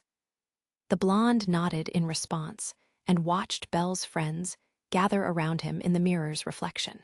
Her lips opened before she realized what was happening. "Congrats!" The largest mirror in the street showed the boy's allies gathering around him, ruffling his hair and congratulating him like family. Others showed scenes of other cities overtaken by the thrill of the good fight. The same was true of the gods in Babel Tower. Several of them had gathered together, comparing notes and admiring the children or offering criticism in their own reviews of the war game. Waha, eh? One of them, however, Apollo, looked like a ghost as he stood frozen next to the table. His mirror showed nothing but reflections of his children, powerless and kneeling all over the castle ruins. The fact that he couldn't escape this reality just hit him like a brick wall. He took 2 steps back, then another as his crown of laurels fell from his head. "A poelelo then, Shri." The feet of Hestja's chair squeaked as they slowly slid across the floor. The goddess who had kept quiet all this time had broken her silence. A dark aura emerged as she stood up from the table. Head angled down, no one could see her eyes behind her black bangs. Her chin suddenly jerked up, blue eyes flashing as they locked on her target, Apollo. Tap, tap, she walked toward him. "Hi, you've made peace with yourself, I hope?" Hestja's low voice sounded as though it were summoned from the deepest pits of hell. Apollo fell backward in fright. Belle had nearly been stolen from her, her home was destroyed, and she'd been chased at arrow point around the city, among other hardships. All of the pent-up anger that hadn't been allowed to vent until this moment was on the verge of exploding within her. The god on the floor could see it in her eyes. He shook as Hestja stood over him, glaring down with the utmost intensity. The god's eyes began to water. "Hear me out, Hestja. This was all just an impulse. That child of yours was just so cute, I couldn't help but pinch his cheeks a little. Please, have mercy on me, O goddess of affection. We were once destined to share marital bliss." "Shut your mouth." The young goddess cut off his pleading with the ferocity of Hades himself. Apollo's face took on a shade of blue and fell silent. Even in Tenkai, he had never seen Hestja be so terrifying. Whoosh, whoosh, whoosh. Hestja's twin ponytails whipped about behind her head, riding the waves of her aura. It was proof of just how deep her rage ran. "You promised to do whatever my little heart desires, yes?" Apollo,